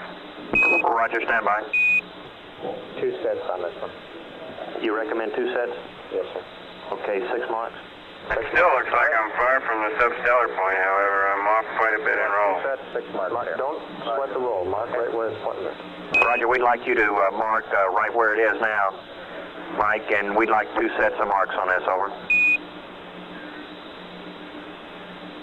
Okay, fine, but the reticle is not parallel to the horizon. I'd have to move off quite a bit in order to get it parallel to the horizon. It doesn't have to be, Flight. That seems to be the point we're going to have to brief them on. I'll come out and talk to you. Apollo 11, Houston, our procedures guys are saying that the reticle does not have to be parallel, over. Frank, FAO? Go. Well, then we're not at the substellar point if we're not. Thing that we can talk to Mike about when this is all over with, and tell him how this works, and also explain to him why we're not using the normal P23 thing, keeping everything perpendicular and all that. Will do. Okay. And make it about 5 lines. I don't think it's very complicated. Okay? Will do. When he gets through with this, with 45 and things settle down a little bit, we'll leave that to him. Excellent idea. FAO experiments at once. Go. Say you wanted some kind of a recommendation on what to do, after 45.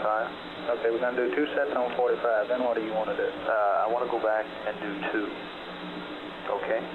We know he can get that one. And the reason I want to go back and do 2 is that MIT and us suspect that he didn't ever going to the auto optics. And he's done that now, and he's found the star. I think that's the problem with him. FAO, how do you feel on that? Flight FAO. Copy guidance's comment there? Negative. I was being briefed on other loops. Okay. Apparently they feel that he may not have been hitting his proceed and going to his auto optics prior to the time he was incorporating marks. Do you feel that's a possibility? Negative. We think he just wasn't marking. He was sitting looking at 59 and trying to psych out the horizon at that time. We've been watching and he's been proceeding, right, except that last time. Okay. We're going to have a meeting at P23 very shortly. Okay, as soon as we get PTC established, we'll talk about P23.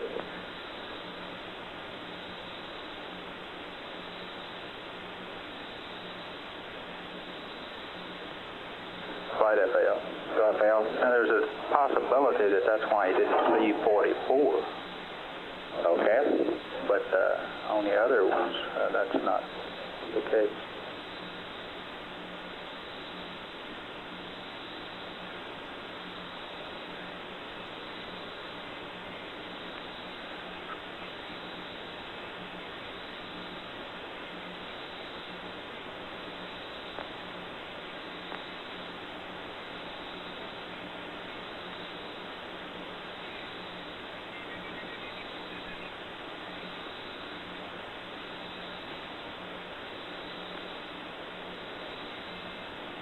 What do you want him to do about this one, everybody?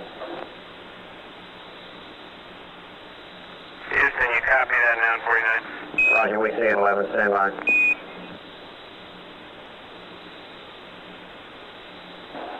Is the word still good? He's to accept them all and proceed through the marking scheme? FAO, Capcom, I feel we might as well continue with the procedure of accepting the data and continuing with the marking scheme. Flight FAO, that's what we've been saying. Roger. Press on. Apollo 11, Houston, we'd like you to accept this one and every mark thereafter, over. Okay.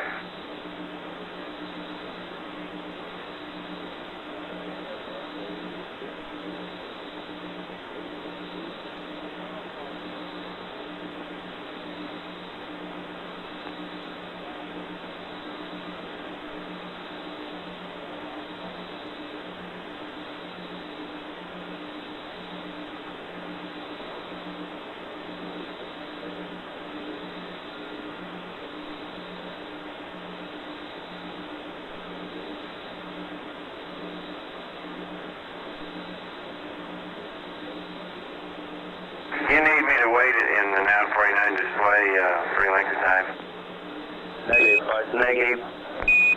Okay.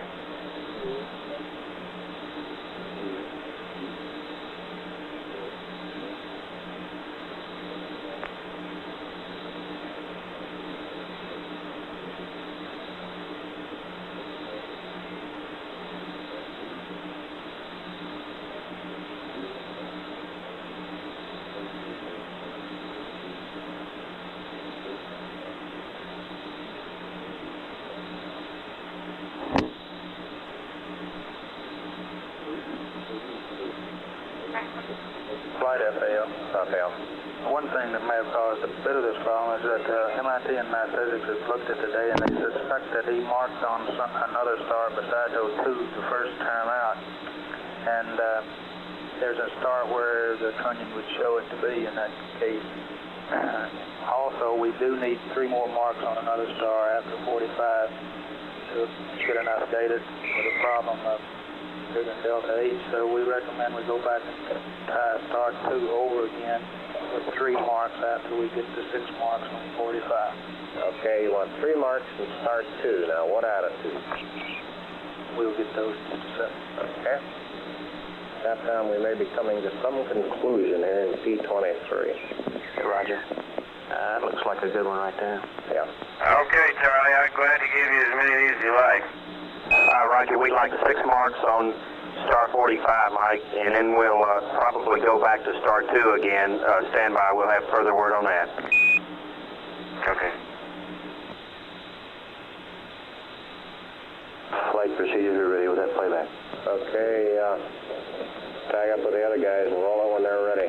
Let me know what channels you're looking at.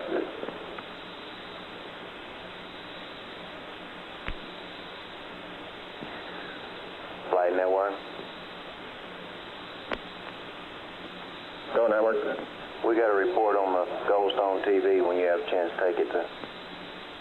Come back to me in a couple minutes. I want to look at this playback, please. All right, sir. Well, he seems to be getting smaller, Charlie. You sure you wouldn't like some more? Stand by, Mike.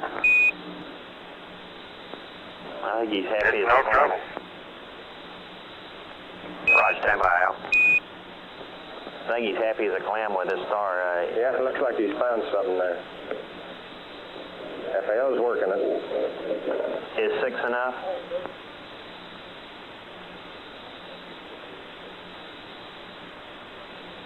Six marks is all we need, Mike. How many has he got now? FAO? 4. Okay. 4 with this one, or if he accepts it, or 3 with this one? 2 more. Apollo 11, Houston, we'd like you to do 2 more on star 45, over. Okay.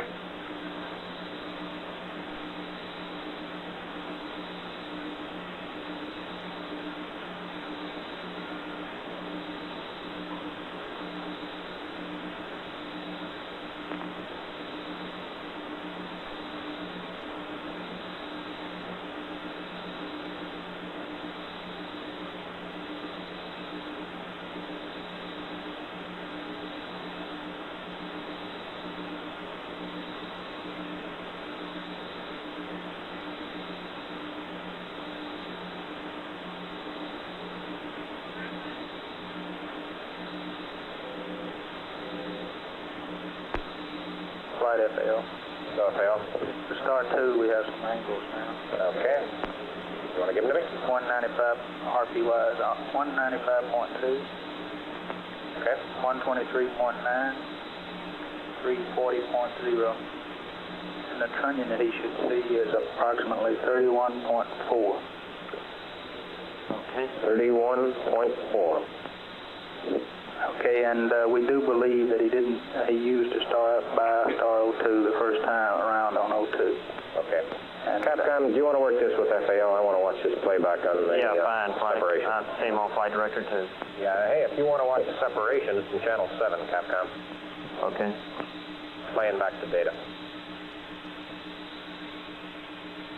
I think he's that was 317.10 was when they swapped. FAO, Capcom flight director, too. About 2 minutes. Okay, these angles you want him, I got all that on the angles and the trunnion that he should see. Okay, Charlie, there's your 2 more marks. Where do you want to go from here? Stand by. You want him to go to star 2 now and get 3 marks on star 2? That's affirmative, Capcom. And you've got the roll pitch yaw, right? And also the trunnion. I got all that fine. Hello, Apollo 11. Houston, we'd like you to go back to star number 2 with a attitude as follows. Roll 1952. Pitch 123 9er. Yaw 3400. Mike, that'll give you a trunnion angle of about 31.4 over.